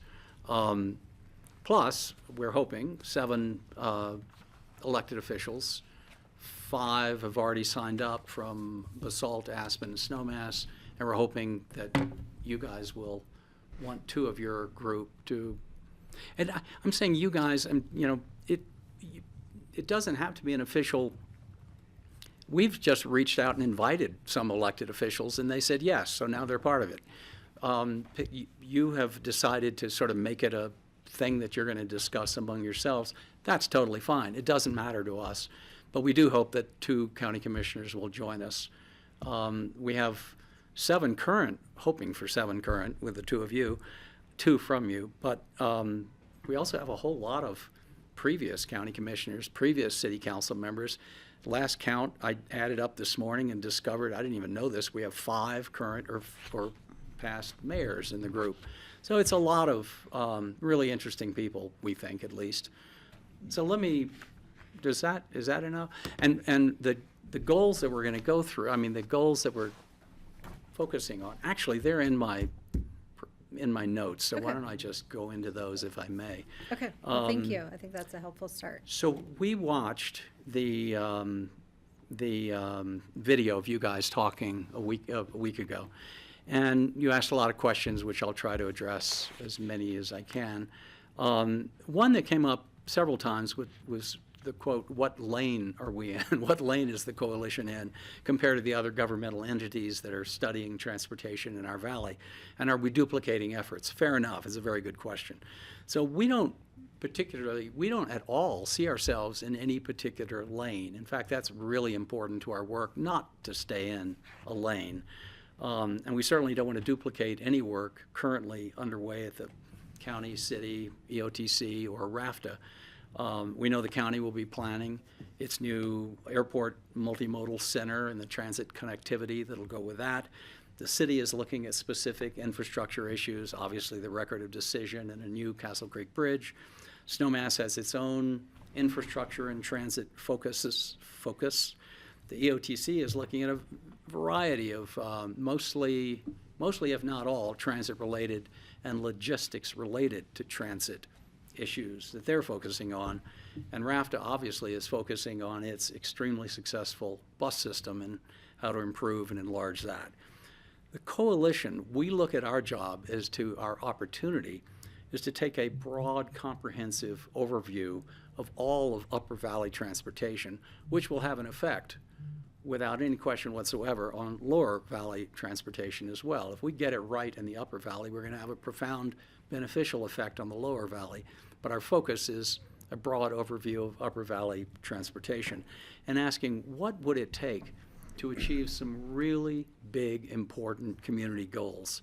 And you have a letter from us that lists, we have officially 6 goals, but the 3 really big ones that we always talk about at the beginning, middle, and end of every meeting is 1, dramatically reduce traffic congestion in the Upper Valley, dramatically reduce it. The second is substantially reduce greenhouse gas emissions from transportation, which is the #1 cause of greenhouse gas emissions in America. And third, to reduce trip times, travel times for everyone traveling up and down the valley, whether they're on a bus or in a car. We think those times can be and should be significantly reduced. So those are our 3 big goals.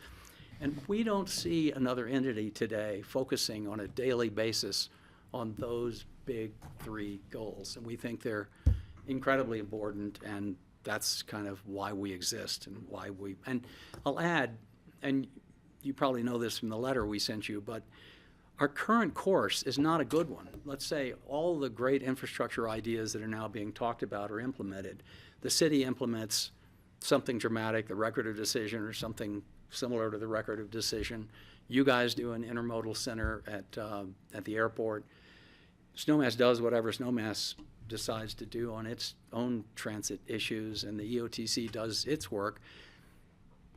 The projections are not good. I mean, what we see in the future, just to cite 3 really big ones from the work, the traffic analysis work that the city sponsored last summer, we see Upper Valley entrance to Aspen congestion, peak hour congestion rising by 140% between now and 2050. Inside Aspen congestion, rush hour, peak hour, leaving town in the afternoon, up by 168%. Travel time from Brush Creek Intercept to 5th Street, entering Aspen, peak hour in the morning, 1 hour and 7 minutes. That's the trajectory we're on. So if we do nothing other than all these great ideas, and they are great ideas, I'm not saying any of those ideas aren't important, but if that's all we do, we're stuck with 1 hour and 7 minutes from Brush Creek to the S-curves, basically, and that is not a happy picture. I won't go on with that, but that's kind of, again, why we're coming to you and why we exist. So, and if I could just add yeah, to that, John, please. that I think that when the reporting's been done on the Jacobs analysis of the 3 alternatives that were being contemplated for the entrance, that statistical information that John just shared really got buried. It was a classic case of kind of burying the lead, right? It was these 3 options, when viewed against each other or scored against each other, one of them was the best and one was the next best and one was the third best. But all of them resulted in the kind of, non-improvements to congestion that John just pointed out. And I think that if community members were to be aware of those facts as it relates to the infrastructure options we've been considering, none of them would be acceptable to the community. I think there's an assumption among people that whatever we do will make things better. And when people hear that they won't, they really start to say, well, what will and what can we do? And we're trying to dig in on finding that answer. What will and what can we do is exactly what we're asking. So what we think is that achieving the kinds of goals we're setting out will require weaving together some really big transportation ideas. New infrastructure, certainly. Existing transit and making it better, certainly. Travel demand management measures, certainly. And successful new mobility and transportation strategies transit strategies being tried in other parts of the world, probably. But those are the things we'll look at, and that's the kind of systemic weaving together of transportation components that we anticipate. This means we'll be asking the group, the coalition, these 28 citizens, will be asking a lot of big holistic questions like, how would the new airport's intermodal center best work with whatever the city is going to build in terms of a new bridge or a new alignment or whatever the city decides? What kind of congestion management plan would best support both the city's and the county's new infrastructure plans, and vice versa? How can they be designed to work best with congestion management? How can we make it insanely easy for the new 700 residents of the city's Lumberyard Affordable Housing Project to use the county's new intermodal center? How do we connect them? And how do we reinforce transit in that process? And by the way, the current plans do not reinforce transit, and I won't go farther than that, but they don't. And so it would be worthy, we think, for a citizen group that's not just city or just county to take an overview of how those two rather large dramatic plans can interact with each other.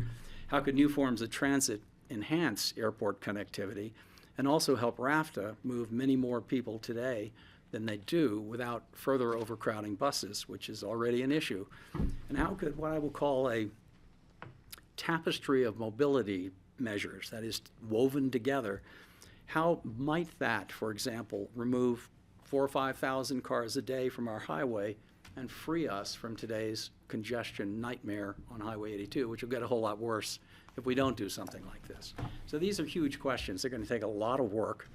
But we think they're exciting questions, and they represent the kind of really large overview that we think is appropriate. We've already talked about inviting the 7 elected Upper Valley officials to participate, but let me touch on kind of why we're inviting you to participate. It's not to, in a sense, represent your boards. It's more to reflect the perspectives of your constituents. We think that's important, just as we think having the hospital in the room and having, the school board in the room. We think these are all really important perspectives that have to be in the room if we're going to talk about the big, comprehensive, frankly, big, hairy issues that we're going to be talking about. We're not going to be voting in any formal sense of that word. The coalition is not. We'll use thumb voting, which you know well, I'm sure. Up, down, sideways means, well, I'm not sure, or I can live with it, or let's talk about it some more. We'll do that kind of sort of so-called voting procedurally when we decide if we talked about this topic long enough, let's move on to another. But we're not going to, in December, what we plan to do is go around the room and find out if we have full agreement, full consensus on a plan or an idea. And that will not take the form of voting and finding that some idea has a 52 to 48% majority, and then we recommend that to you. If we come to 52, 48, or even 60, 40, in my personal opinion, we will have failed. We're looking for consensus, which means if not 100%, at least 85, 90%. We really want to find out if there is a broad community agreement for something that would make a dramatic difference in today's congestion levels. So it's not about agreeing, it's not about voting, it's about agreeing as a group. Your participation in the coalition could be very similar to simply participating in any other community group. that you might be a part of, whether it's on green energy or climate change or affordable housing or open space or early education or anything else. And we hope you would look at it that way. Again, representing yourselves and representing your constituents, not necessarily, you know, you don't have to text back to the board and say, hey, is it all right if I vote for this on a particular day? Because that's not how we're doing business anyway. And in 7 months, if we do reach consensus, we're going to be handing our recommendations or whatever plan we come to agreement on back to you guys and back to the EOTC to decide what to do with it. You know, is this something you want to take forward or not? But that'll be up to you. And finally, to conclude, I just mentioned EOTC. I want to sort of say something about that. In last week's meeting, one of you, and I won't name names, called the EOTC a structurally hobbled, easily derailed group. So Any one of us. We have heard similar and oftentimes more strongly voiced descriptions of the EOTC, just like that, from all three groups of elected officials and all three staffs. It's no secret. So it doesn't have to be that way. In 1993, I was part of the group that I was a co-founder of the EOTC, and we were really excited about it back then, and it did really exciting work. There was huge energy in it. You know, the very first thing we did out of the gate was agree on us, three governments unanimously, that we were going to go for a transportation sales tax. And we agreed on that. We put it up for the vote of the people. The people voted for it. We spent that money. We more than doubled the size of RAFTA. We vastly increased transit service. We supported, planned, and came this close to a light rail system connecting Glenwood Springs to Aspen. And by the way, that is way too expensive today. You're not going to hear that coming out of this group, I strongly predict. But my point is simply the EOTC it was focused and it was doing really exciting things back then, and it could do that again. This process might, if we succeed, this process might be a way to revitalize the EOTC and give it some big, cool, exciting ideas to sink its teeth into. And you might find it easier to get a quorum to go to those meetings. In fact, no one will want to miss those meetings because it'll be doing big stuff. I'll stop there. Do you want to add anything, Michael? Or I think that's we'll entertain a good place to stop. any questions you have. And thanks again. Thank you. Well, I'll jump in to start. Normally I look to others, but I'll just follow up on what you were just talking about. Because I do want to dig into that a little bit more relative to the EOTC's role. You know, a lot of what I've heard about the goals and frankly the action on any recommendations would exist within the EOTC. Right. And, you know, so why isn't the ask to reform the EOTC, or why isn't the ask, here's a charter that we want the EOTC to implement? Or why isn't the ask, we want the EOTC to appoint something similar to the Vision Committee for the airport to do this? Because, you know, I just don't see how in the end that the EOTC does not get sort of implicated one way or another in advancing any of the work that this committee might put forward. And so help me understand that a little bit, and Sure. then I have just another question, and then I'll open it to others. Did you do that? You want to do that? I could at least offer a perspective on that. So for one, the committee would be made up of 40% of EOTC members from each constituency, right? So you'd have 2 of the 5 sitting elected officials from Snowmass, Aspen, and Picken County. And as I understand it, there was at least some conversation as the EOTC has kind of tried to maybe redefine its purpose and its approach to doing the work of forming subcommittees and having sort of people break out and work on different things. So and the frequency by which the EOTC meets, one meeting, I believe, of which is really largely devoted to budget, may not be frequent enough to accomplish this kind of work. So I think a group that intends to meet 10 times. 40 hours of meetings between now and December. It's a lot of meetings. And has a good chunk of EOTC representation as part of it could be viewed as a big assist to the EOTC to get that kind of work done. Right. The problem that, for me, with the structure a little bit is, and I'm sure you heard me say this, it's a bit of an end run around the EOTC's mission, who ostensibly I think should be doing this work, or should be the charter to this type of process, where it gets, I think, a little, I don't want to say ethically tricky, but it's just, so now we have most of that board participating in conversations, recommendation forming, and decision making to come back to the broader board that was not invited to sort of, I don't know, formally help organize this or provide direction on the work and be subject to the recommendations that are being presented. So this is just a little bit of my opinion, that from the start I was like, this would be great as just a community coalition that comes and gives us recommendations as the board. It's just cleaner that way. I'm just sort of trying to figure out, again, what are the lanes and how are my expectations as maybe someone who isn't going to participate in this for my colleagues who are going to participate in it when they then show up at the EOTC, so there's just a lot of overlap where it's not very clear on how we distinguish roles, and therefore don't necessarily distinguish the roles someone is playing when they're making that recommendation. So, it's very process sort of focused. It's not in opposition to any of the goals. It's frankly from a place of disappointment at how the EOTC has functioned. Right.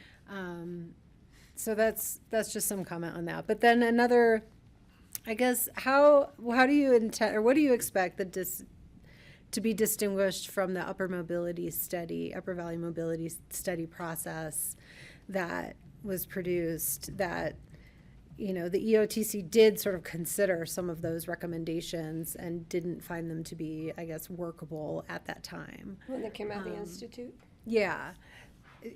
So that's just a little bit too of them. Is this just replicating that work or building on that body of work or trying to make build community support around some of those recommendations that haven't been implemented yet? We see this building on all the reports of the last 10 years. That is the Parsons report of 2017, the EOTC, the Aspen Institute Task Force report of 2017, the Fair and Peers study that it did on behalf of the EOTC in 2021 of the integrated mobility system, which was proposed by the Aspen Institute Task Force, and now the whole series of work products put out by Jacobs last year for the city of Aspen.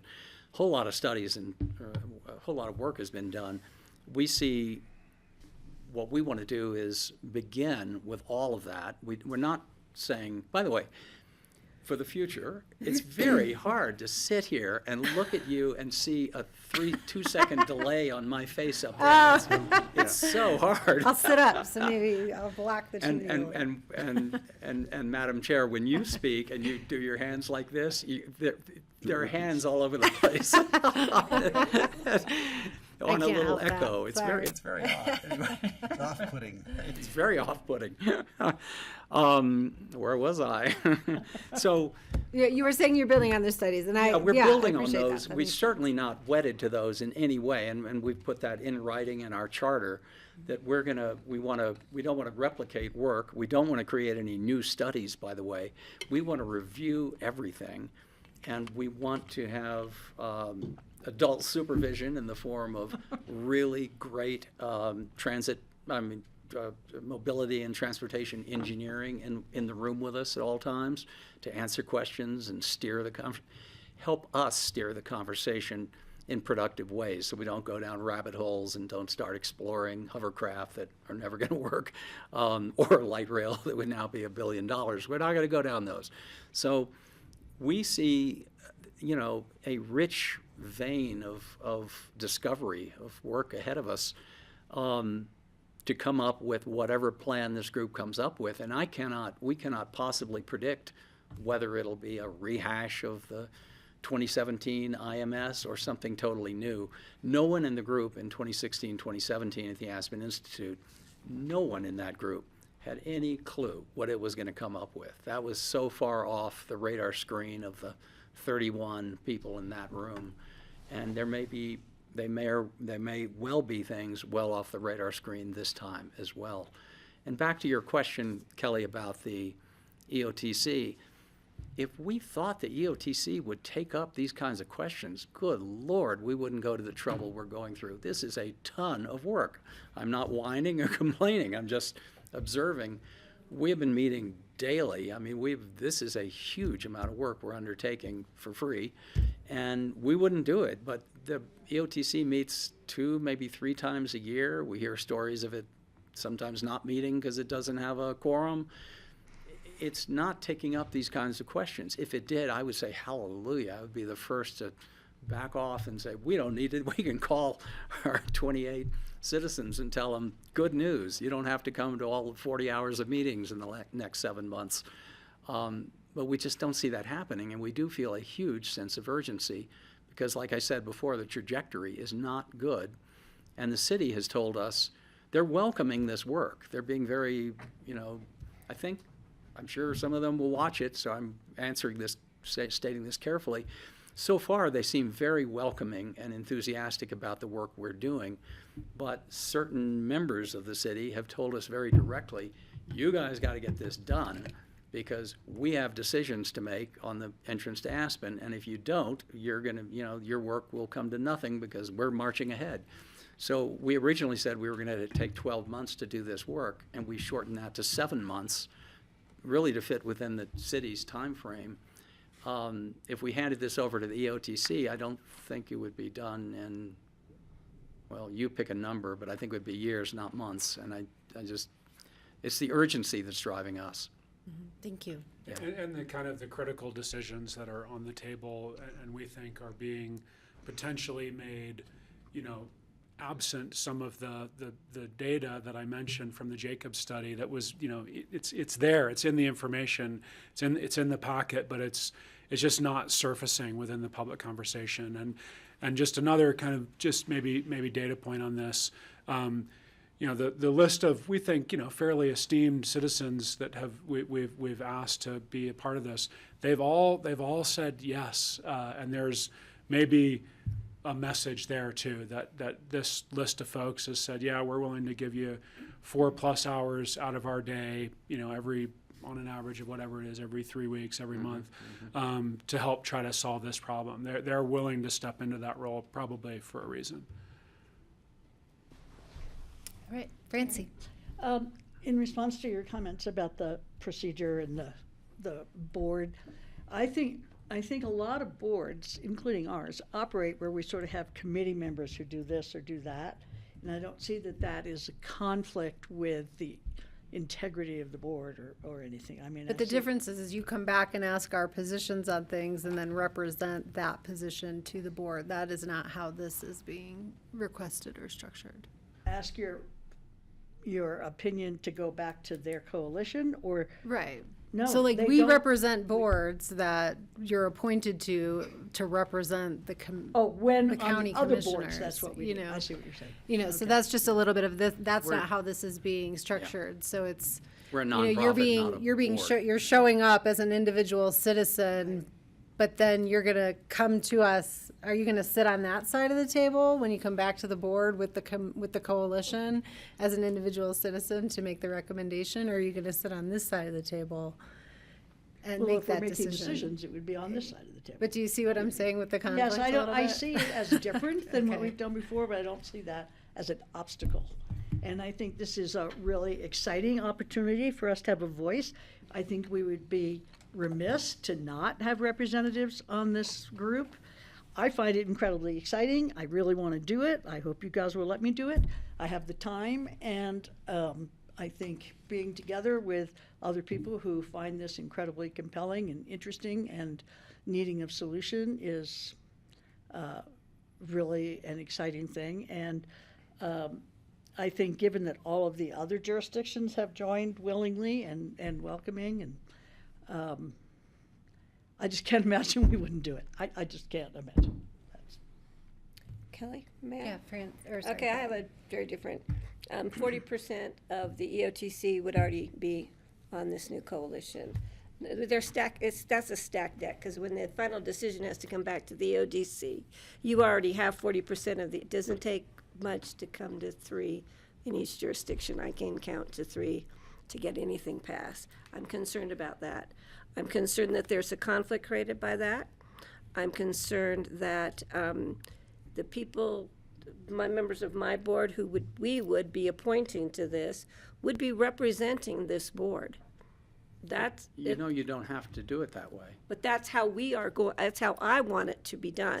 I see. Not maybe not because George called me first, and I said I don't have the time. He never called me back. He never sent me the charter. Anything. It was like I was off his list automatically. That was a little offensive to me. He didn't even try work with me. He called me right off the bat.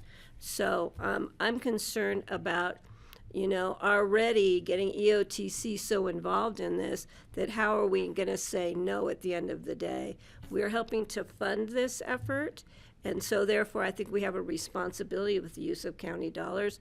If this board, my board here, decides to appoint 2 people to this, I want them to be coming back and checking in with the rest of us. I don't care what the city of Aspen does or Snowmass or Basalt. That's what I would be comfortable with here. I think we need to be involved. I would recommend we appoint 1 staff member who would then be responsible for reporting back to us. Somebody who's involved in transit. We've talked whether it be Linda DePriest with the OTC or maybe Andrew Knapp, who's our transportation guy. He's ex-CDOT employee. I would be comfortable with that. I think we do need to be part of it. I'm just not comfortable with having 2 members of this board who now I'm being told aren't going to be representing this board, but they are. They are members of the Board of County Commissioners. They will be representing us, and if they're representing the constituency, that's who we represent as a board, and I'm concerned about that. I think the effort is applaudable. I think we need to get moving forward. I live on the other side of the roundabout. I'm the only one here who lives on this side of the roundabout. I live in the downtown core. I'm aware of this traffic issue and parking issues, congestion. I don't agree with the numbers you're giving us, like increases of 107%.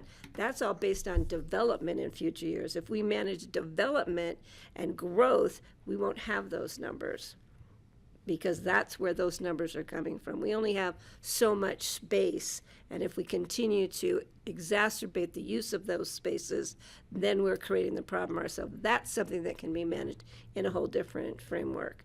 But I would agree that we should have participation with this group moving forward, especially if we're being asked for dollars. That's county taxpayer money, but we're responsible for.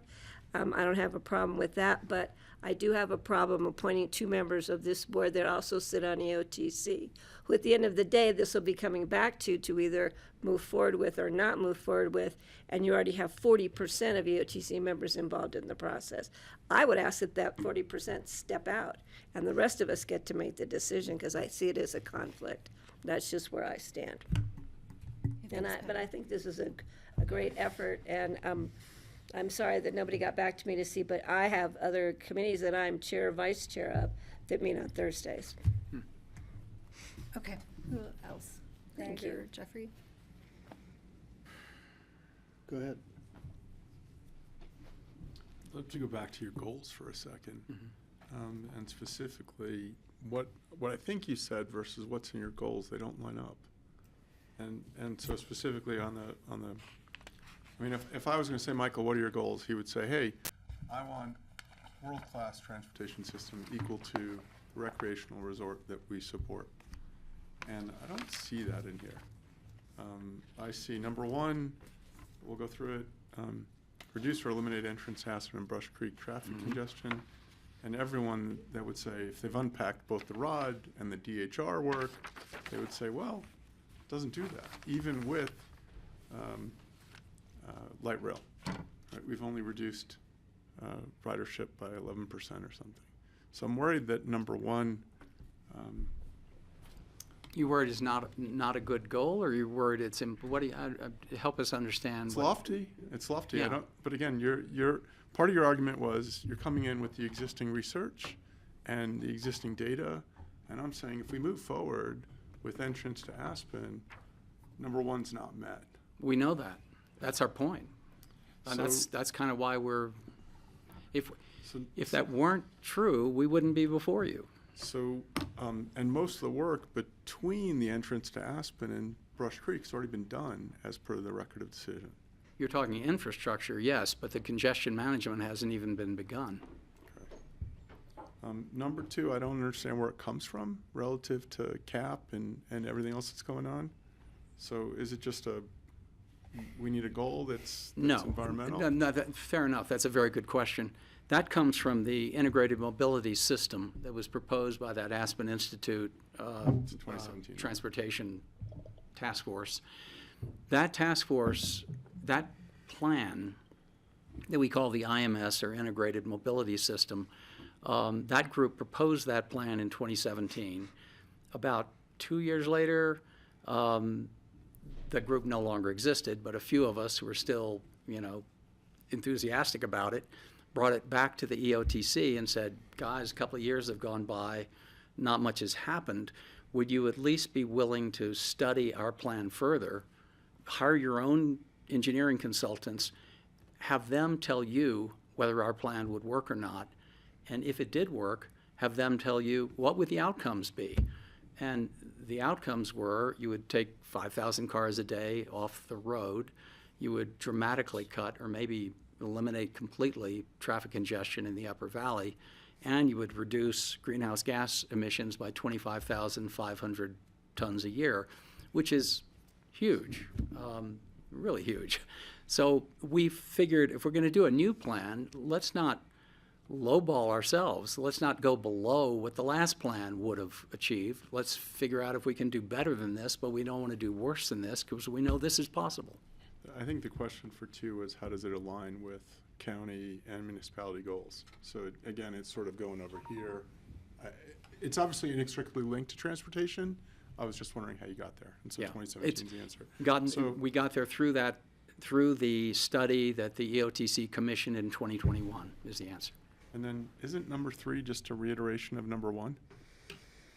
No, number three is really important. This is the social equity piece of this that has to, whatever plan we come up with, like you mentioned earlier, the idea of giving RAFTA another $500,000 to make fares free for X number of months. Plan like this might generate enough money to make RAFTA free in the entire valley forever, period. So that would be a big step towards social equity, and we think very exciting. Now, that's one tiny example. There are a lot of other social equity ideas embedded in the work of the IMS in 2017, and that would take too long to walk through, but trust me, there are a lot of them.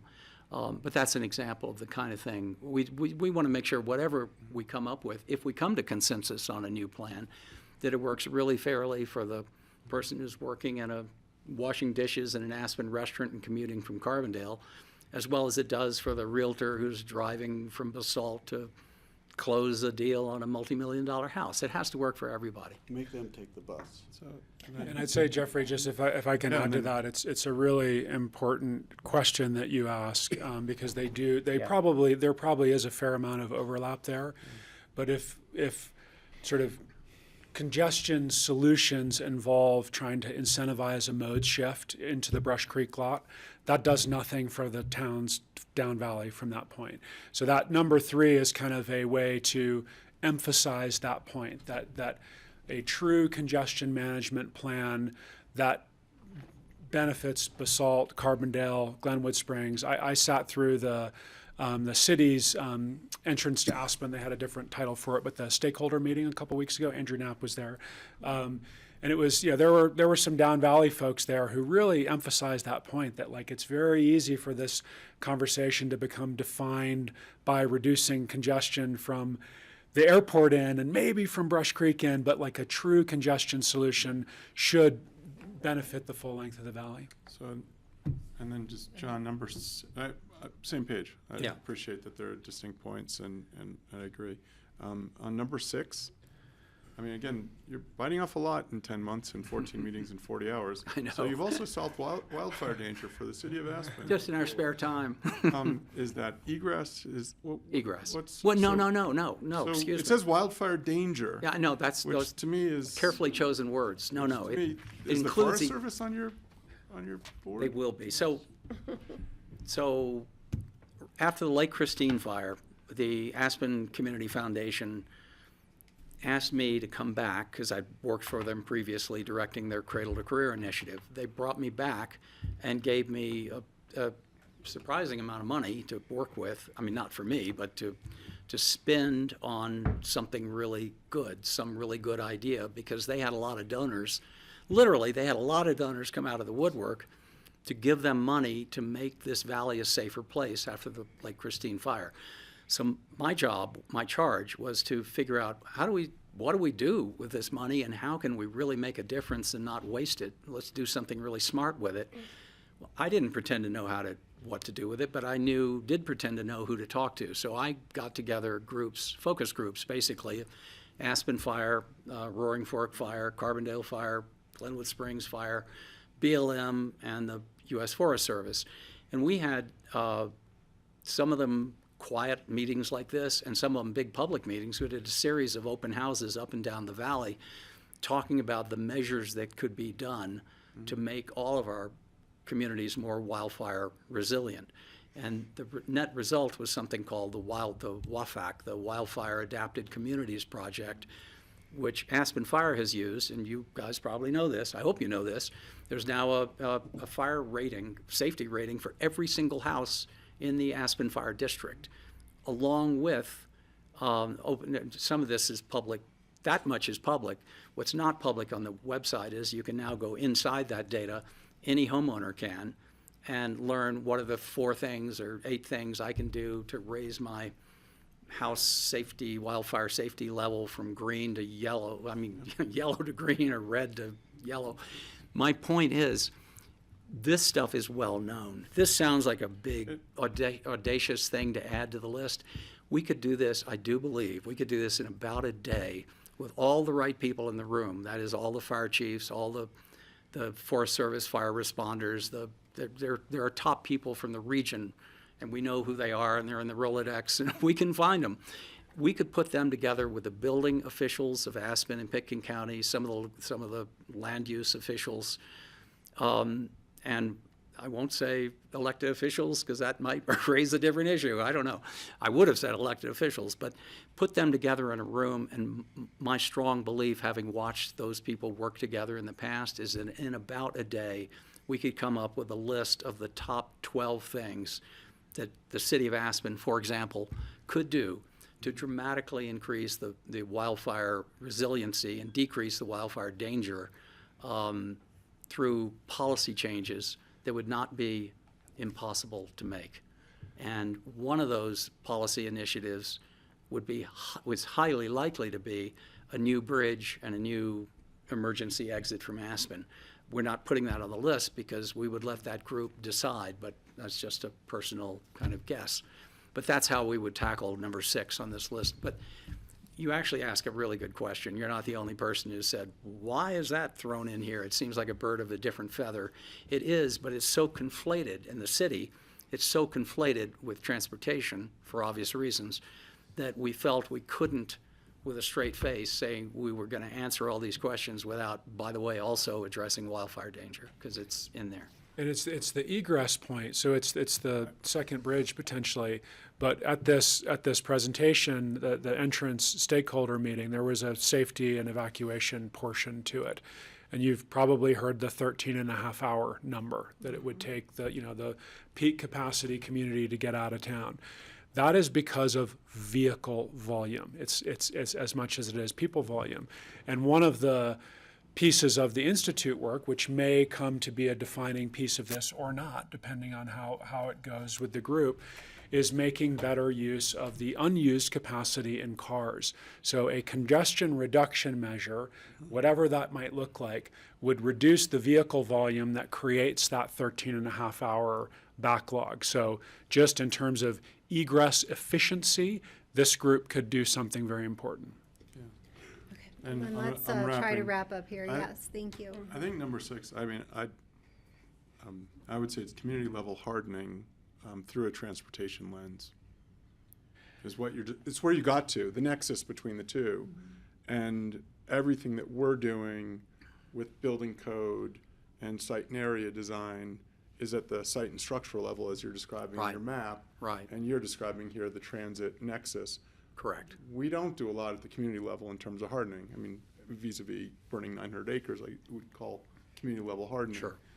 But I think that's where you're going in number 6. I don't believe that's what's on the paper. So that's a So I'm great. not disagreeing with the point. Yeah. Yeah, no, It took me a no. minute to get there. Yeah, Yeah, it's a yeah. great point, and I think it maybe serves to help us make a point about the goals, and that is that at the first meeting, the group will discuss the goals. Like That's right. we feel like this is a list that is sort of broadly oriented in the right direction, but like the conversation that we just had will be the conversation that we have at the first meeting to say, is this goal worded the right way? Does it need to become more of what you just, I think, you just argued very well, that could be kind of sharpened a bit?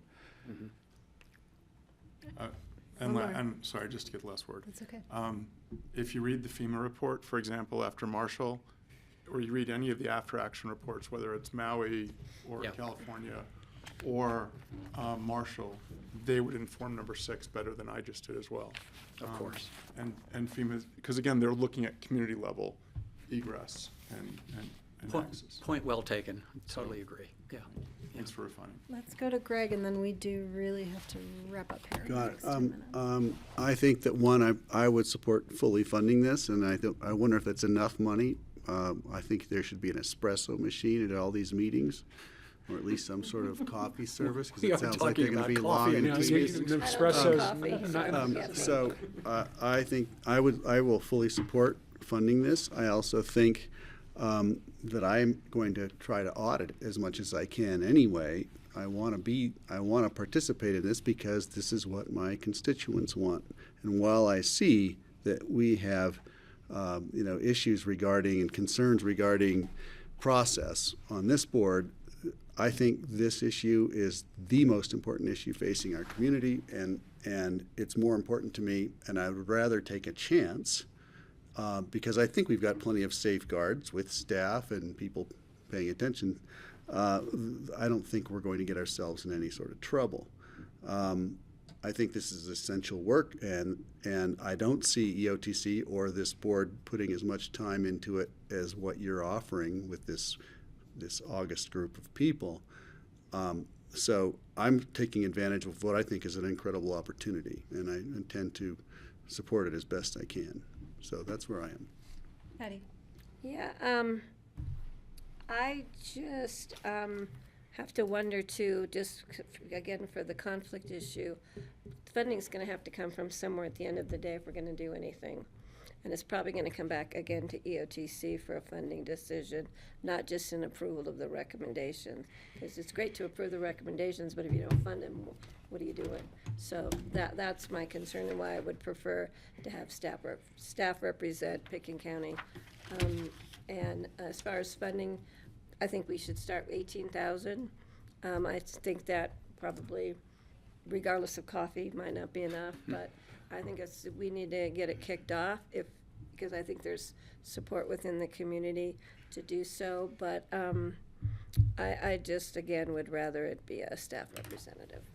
I would happily, I'd love to And we have can a still staff. come to the meetings, right? I'd If we certainly wanted love to to show have up a at one of the staff. meetings. It's open to the public, isn't it? You can certainly come to the meetings, yeah. And one last thing really quick. I'm also a little concerned about the precedent-setting nature of our funding. Doesn't mean I'm not going to move forward possibly with the funding, is that who knows what other nonprofit community group is going to come in now and say, we are organizing a community, not about the transportation, but say about emissions from the airport or something, and they're going to ask us to help set up this same kind of a format and funding. So how do we say no and not look discriminatory or that we don't care about their issue? So I think that's another thing that's weighing on me in making this decision is what is it going to set? We've had a lot of people in the last, we've had some people in the last year or so coming forward asking us for capital funds. And it's created kind of a ripple effect, and it's not a comfortable ripple effect. So I think that's something we need to be aware of. I'm looking at my board members as we move forward, or if we choose to, how we can give us some level in comfort in how we can be involved. I mean, an analogy would be, CC hasn't come to ask us for money to support. I'd just like to say, we still operate at our discretion. We decide on these things at our discretion, so we have discretion there. And I forgot the other thing I was going to add, but no, I would certainly welcome and support having a staff member from the county participate. If we assign someone to go, Andrew Knapp, or I'm sure he's quite busy and not appreciating me suggesting, or Linda has the time, I believe. It would need to be one of those two. I'm a little concerned about Linda's time, if that's the direction Linda's that the time? board. I'm sorry, Andrew's time. Right. I do believe Linda has the time, really depending on where the board comes out on this question That would of be appropriate. participation. Can you talk about the budget? I don't know what you need $18,000 for. Who else sure. has? Kelly, may I just add one point to Quickly, that? please, 'cause I really do have to go. So we have a group that we're calling resource participants, which currently includes transportation staff from Snowmass, Aspen, and it would ideally include a transportation person from Pickens County. So it's fully intended that those folks are in the room for every meeting. Does our staff know that? I don't think that. They do, yes. I Yeah, didn't that's know been that. a I didn't know yeah. that, so I'm No, not asked to that- know that one, but I would rather it be our appointed person to sit on this coalition. We had not, and the county person has not been decided for that reason. Thank you. Yeah, thank you, you bet. Michael. Budget. Sorry, the budget. Oh, the budget. Do you have a copy of the budget with you? Yeah. I'm trying to think. Good. I might be able. Yeah, it's gonna. I know you're busy. It's going to take a second to pull We've it up. sent but it to I the think- county. I didn't know I was I think we gonna can talk about it, speak so I to didn't bring it. But It's room cost. It's lunch for all the participants. There is some cost for some of the experts. Some of the work is being done pro bono. We have a project manager we're paying, but all the committee member level participants are doing so on their pro bono. total budget is roughly 75,000, and roughly it's 18 from, we hope, the county. It's 18 approved from the city of Aspen, 14 has been offered us from Snowmass, and 5 from Basalt, and 18 from Aspen 1. So that those are our sources. Those are the only sources we have, and those are the only requests we've made. We're good at asking people to contribute more money to causes. I did ask for a breakdown, if you don't mind me sharing that. So the total Please. budget is $76,250 anticipated without any contingencies. You have $9,000 in meals, $1,000 in room charges, $500 in materials. There's some PR and communications costs around $4,000. And by the way, that's really project management. Project Yeah, management. At one time, thank we were you. talking, there is no PR at the moment, so Yeah. it's project management. And then it looks like around 51,000 for experts, and I think Design Workshop is doing the facilitation. The facilitation is changing day by day. Oh, but I'm it sorry, I was should Design not have Workshop. said that. That's all right. Entire But facilitation. around 51,000, 30,000 roughly is estimated around facilitation. There's roughly 21,000 in there to bring in some experts that have worked on this Transportation before. engineering. Yeah. So it comes out to around that 76,000. I think there's some contingency that needs to be considered in there also. Definitely add some contingency. That's Yeah, the and I mean, 250. I agree with some of Patty's points.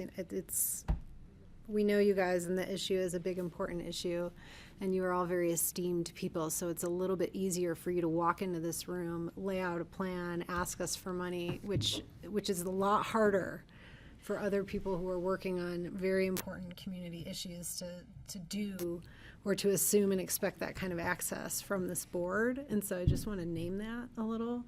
I would look to John about maybe some suggestions on how we might manage some of the conflicts of interest that have been called out. I can't tell if I don't think there's consensus around those needing to be managed, but do you have any suggestions on how we might consider threading the needle to manage those conflicts a little bit? In terms of board participation Yeah. on that. So I think there's a couple additional things for the board to keep in mind. One, any EOTC funding will only be able to be used as it regards transit-oriented solutions. So any solutions that come up outside of that would not be applicable to EOTC funding, Right. which I think is one of the challenges for the EOTC in addressing these broader issues. Certainly, I think there has been cases where the board has been sitting with organizations that do bring funding requests forward. So in this case, to the degree that it's EOTC, you're going to have a separate governance structure. You will have had board members involved. I think asking whoever's representing you, whether it be staff or board, to do regular updates back to this body. It'll probably be on a cadence that's quicker than your regular board and commission updates, but in a way that gives an opportunity for this board to be informed of the conversations that are coming, and to also provide input that can be shared back to the coalition, which I think would be valuable. I think disclosure is always a way of addressing those perceived conflicts. There is no formal conflict of interest unless there's a financial interest that is shared. It's really that perceived. And so in this case, sorry, I'm kind of talking No, you're through good. this, but in this case, I think if the board set out an expectation of disclosure for whoever is participating and an opportunity for this board to provide feedback as these recommendations are being formed, I think you can address that. Obviously, if you put a staff member on there, it limits that, kind of having two board members, or I'm trying to remember the 40%, I think that you 40% were of talking EOTC. about, Patty. That's another way. It just depends on the board's comfort. But did you say, Michael, that you were assuming, or you were hoping there would be 2 board members plus a staff professional person? So what we're calling the committee members would be, our preference would be, it would be 2 of you. And then we have what we're calling resource participants, who are people who can sit in the room and kind of point out something like, just using what John just said, like, just a reminder, the EOTC is only going to be able to focus on transit, or transportation, transit-oriented decisions. And if there's something that's kind of outside that realm, you're going to have to find another path to getting it addressed. Okay. So, the CEO of RAFTA has said that he is willing to consistently be there. The CEO of the hospital, though he cannot make all the meetings, has said that he's going to be at every meeting that his schedule allows, so that we can ask questions like, if the, ambulance times and things like that, and how important is this work, and what shape would it need to take to help those needs, which are significant. Those are resource participants, and then the committee members are intended to be more representatives of the community, and with you all having bigger representation because of your constituencies. And let me point something out in what you just said, which is really good. I mean, really interesting, and to this point. We're letting our I'm going to mix resources and participants make their own decisions about the manner in which they participate. The head of RAFTA wanted to be a resource person, not a participant, because the head of RAFTA was not worried, but didn't want to be seen representing a board, his board. So he's going to come, he's enthusiastic about it, but he's going to be a resource, not a participant. The head of the school district wants to be at the table as a participant, and that's his choice. And we're honoring the choices. If you sit at the table, you're a participant. If you sit at the resource table right over there, you're a resource person. It doesn't matter. And we want the best brains and ideas we can possibly have in the room.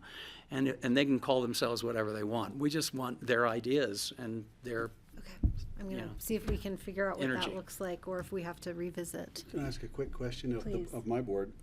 Say we decide to send one commissioner and a staffer, and one's a resource person and one's a commissioner, and the other entities have 2 electeds on the board, and they're doing thumbs up voting. Are we going to feel left out that we don't have 2 thumbs up votes on the board? And is that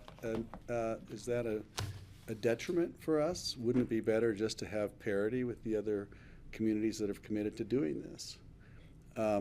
So if I go anyway, but I'm not part of the actual inner circle, is that okay? Or would it be better if I actually had a place at the table? And I'll leave you with Ann Richards' quote that if you're not at the table, you're probably on the menu. So what is the Good that we don't format have to that buy we're lunch. engaged in? What's that? What's the format we're engaged in here to make a decision? Well, we can't make a decision. Technically, we're in a work session. No, I think some of the direction is whether we direct staff to appoint a commissioner, to prepare a resolution to appoint a commissioner, similar to how we adopt a resolution to all of our board appointments the first of the year, or if we, don't decide to do that and allow people to go and show up in whatever your personal capacity is. I think, I'll just say I don't think there's any opposition to the goals or the effort. It's really managing conflict with a very real expectation that some of these are going to be asked to be voted on by the people who are creating the solution. So it's managing that conflict, I think, is and the expectations around that. I'm personally comfortable. We can appoint a regular and an alternate the same way we appoint, but my expectation would be those people are getting our input to represent the county at these conversations. If that doesn't manage the conflict, or if that provides, some sort of other imposition to the dialogue, then that's helpful to know. But it would be, I would then expect that maybe those people sit aside when we have to formally make decisions on the positions of them. So I think there's a couple ways to manage the conflicts, but that's what I would hope to see. But you don't see that as a conflict, John? Well,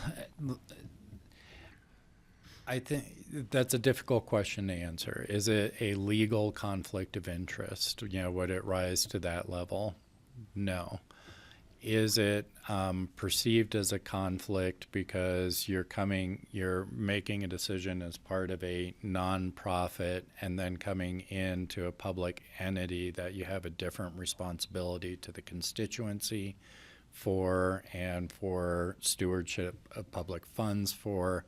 I think that's the question you're wrestling with right now. Kelly, real quick. When I sit on another board and there's a decision that needs to be made, like Kelly did today with the issues coming for APSHA, she's our representative. She came to us for input. That's the appropriate way to do it. I still believe that to avoid any perception of conflict when it comes back to using taxpayer dollars, you can't tell me somebody's going to be coming back to us asking for financial support to implement whatever recommendations come out of this. And either the 2 board members, if we chose to appoint them, step out of the room and step out of EOTC decisions that may come back, because EOTC may be asked for some money to help with transit-related issues that may come out as recommendations, which I understand. And that, but I'm just not comfortable, and after years of experience and the way we are being watched these days by our taxpayers. I think we need to keep it very clean and transparent. And then, again, I would support Greg and Francie, or I may want to show up at one of the meetings if I'm not, driving to Timbuktu for a Northwest COG meeting. I think it'd be interesting to see how the group works together, but I really think that appointing our member of our staff to represent us and come back with frequent reports to us for direction is the more appropriate way. Then all 5 of us could participate in final decisions by EOTC or by this board in itself. I want to go to Jeffrey because he may be the deciding person on this direction here. I may have a path that solves way forward. Fund the nonprofit, provide 2 BoCC members that can act as ex officio, so they're not voting at the nonprofit, they're still voting at the either BoCC and or the EOTC. So this way you get the resource and the caliber at the table, and the ex officio, whether you call them a partner or an information resource, is there. Michael, I think you saw that through the Community Growth Advisory Committee, where 2 P&Z members were still coming back to vote on the Community Growth Advisory Plan. They were ex officio. They weren't voting in the room. I'm on a wildfire board. We have Parks and Wildlife and Matt McCombs. He's ex officio. And he's a fantastic resource in the room, and it works really well. So, but I think this way you get your 2 board members, and they still protect the But integrity. no thumbs up or thumbs down. No or thumbs thumbs- up. They're ex officio. No thumbs. They're resources, and they're would work. representing the seat at the table. That would they're work from our representing the point of county. view. But I'm going to be insistent and adamant that if we do go in that direction, which I'm really not supportive of, that the 2 members, if we do appoint 2 members, they come back to us on a regular basis before making, and give us feedback. This is too critical an issue for the rest of us to be left out of the conversation. If I'm hearing this right, though, yes, they can come back and report, but they're not making any decisions. No, but I still want to know what's going on. Sure, of course. Francie. But I think we can accomplish the same thing as you were saying with a regular and an alternate like we do on other boards. So I don't think we'd have a conflict if we did that. And, coming back and having a vote, we vote on APCHA decisions and stuff, so when we're coming from the APCHA board, so, this is going to be I don't financial. know, but I've said enough. Okay. And I'll just add too that I think one of the things that we've been talking about doing is kind of assisting in that kind of report out process, right? Where after the meetings, people will receive like, okay, this was the conversation, here's what we learned. So that kind of circling back and checking in, I think we hope to make that easier and more efficient than maybe some other boards that you're doing it for. No, that's great. Let's figure this out. I think we're moving towards trying to how to manage this conflict. So Yeah, there's I don't support Jeffrey. an alternate in it. How is it? Yep. We've heard Jeffrey's, so there's a regular alternate, you represent the board's position, we've agreed on a staff, likely Linda, or 2 ex officios participating. Do you have a preference? I would happily let Francie be the regular, and I could be an alternate, or I could be an ex officio. Either way, it doesn't Okay. matter to We me. need to give some direction to staff on whether to prepare, or what resolution to prepare. to come Francie, back are to you us. okay with that? Yeah, sounds great. Okay, Jeffrey, so thank you've you. got a Okay. proposal. I'm good with either direction. I think Okay. the ex officio direction clears up any conflict and Right. removes the voting. That's But fine. you still have the presence in the room. You then have no question over having 2 board members there. Yep, I think that's a good suggestion. I like it. It'd Okay, be great if we'll do everyone that. did it that way, but. Do you have? Because I'm sort of not passionate about either. I just want to manage this conflict in a way that's going to work for our board moving forward with just clarity on how they're engaging back with us. I think we've reached that. Does that make sense? Yeah, and then the funding request is the last thing. I think I heard support for the initial 18,000. There are 2 sources for that. One is my Strategic Initiatives Fund, which was staff's recommendation, so as to preserve the board's capital fund. And in the future for EOTC, if a funding request comes back to EOTC and members of BoCC have previously voted on it, thumbs up or thumbs down, however you want to call it, as part of this coalition. I'm going to ask that they not be able to participate because of a conflict. We're talking dollars. We're not Francie. talking. I was just gonna say that I would like us to maintain a vote at the table. I don't know how often a vote's gonna come up, you know what I Said no mean? votes. But if we're the only jurisdiction that doesn't have a vote, I Makes don't no really like sense. that. So I would prefer whether it's me or somebody else, I would prefer to have a voting person and an alternate rather than ex officio. I just think it's awkward to have us not have a vote. Well, it's hobbles us. Hobbling, there's the word. Are you okay with that? So that's a change from the ex officio model. proposition. Okay. I think that provides clarity because we do this on 25 other boards that way. You got the change and the funding approval? Except for Well, which I'm not fund? supportive Thumbs of up, that. John. So the, I'm sorry. the strategic, I'll Initiatives fund. summarize. We've changed our position. We'd like a resolution to come back appointing, who's the regular and who's the alternate? Francie's regular. Okay, and Greg's the alternate Can be the to alternate. this, which will allow Francie to thumb up, thumb down at your meetings, along with Linda as the staff appointee. And then the allocation of 18,000 from John's Strategic Initiatives Fund.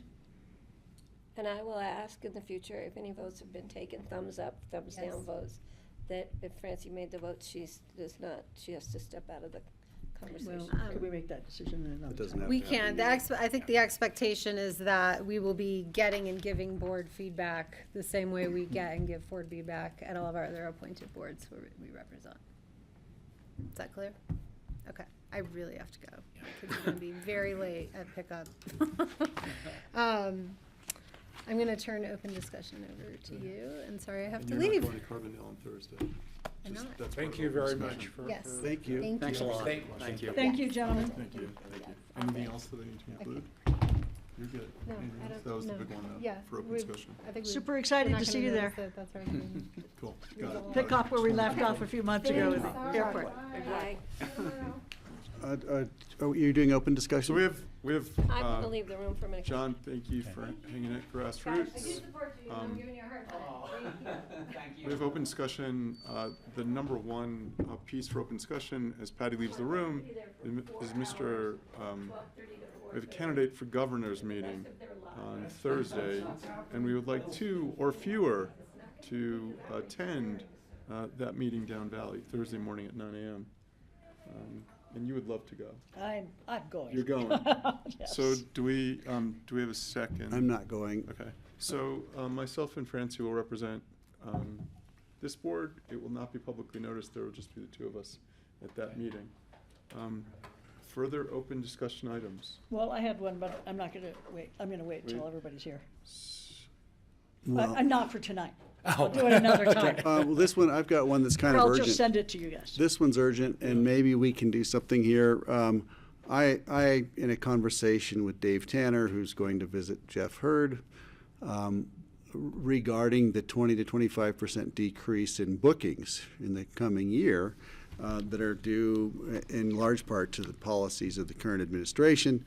I wanted to write a letter expressing concern as well from our board and support and encourage Hurd to do his best to rescue our tourism economy from that sort of recession.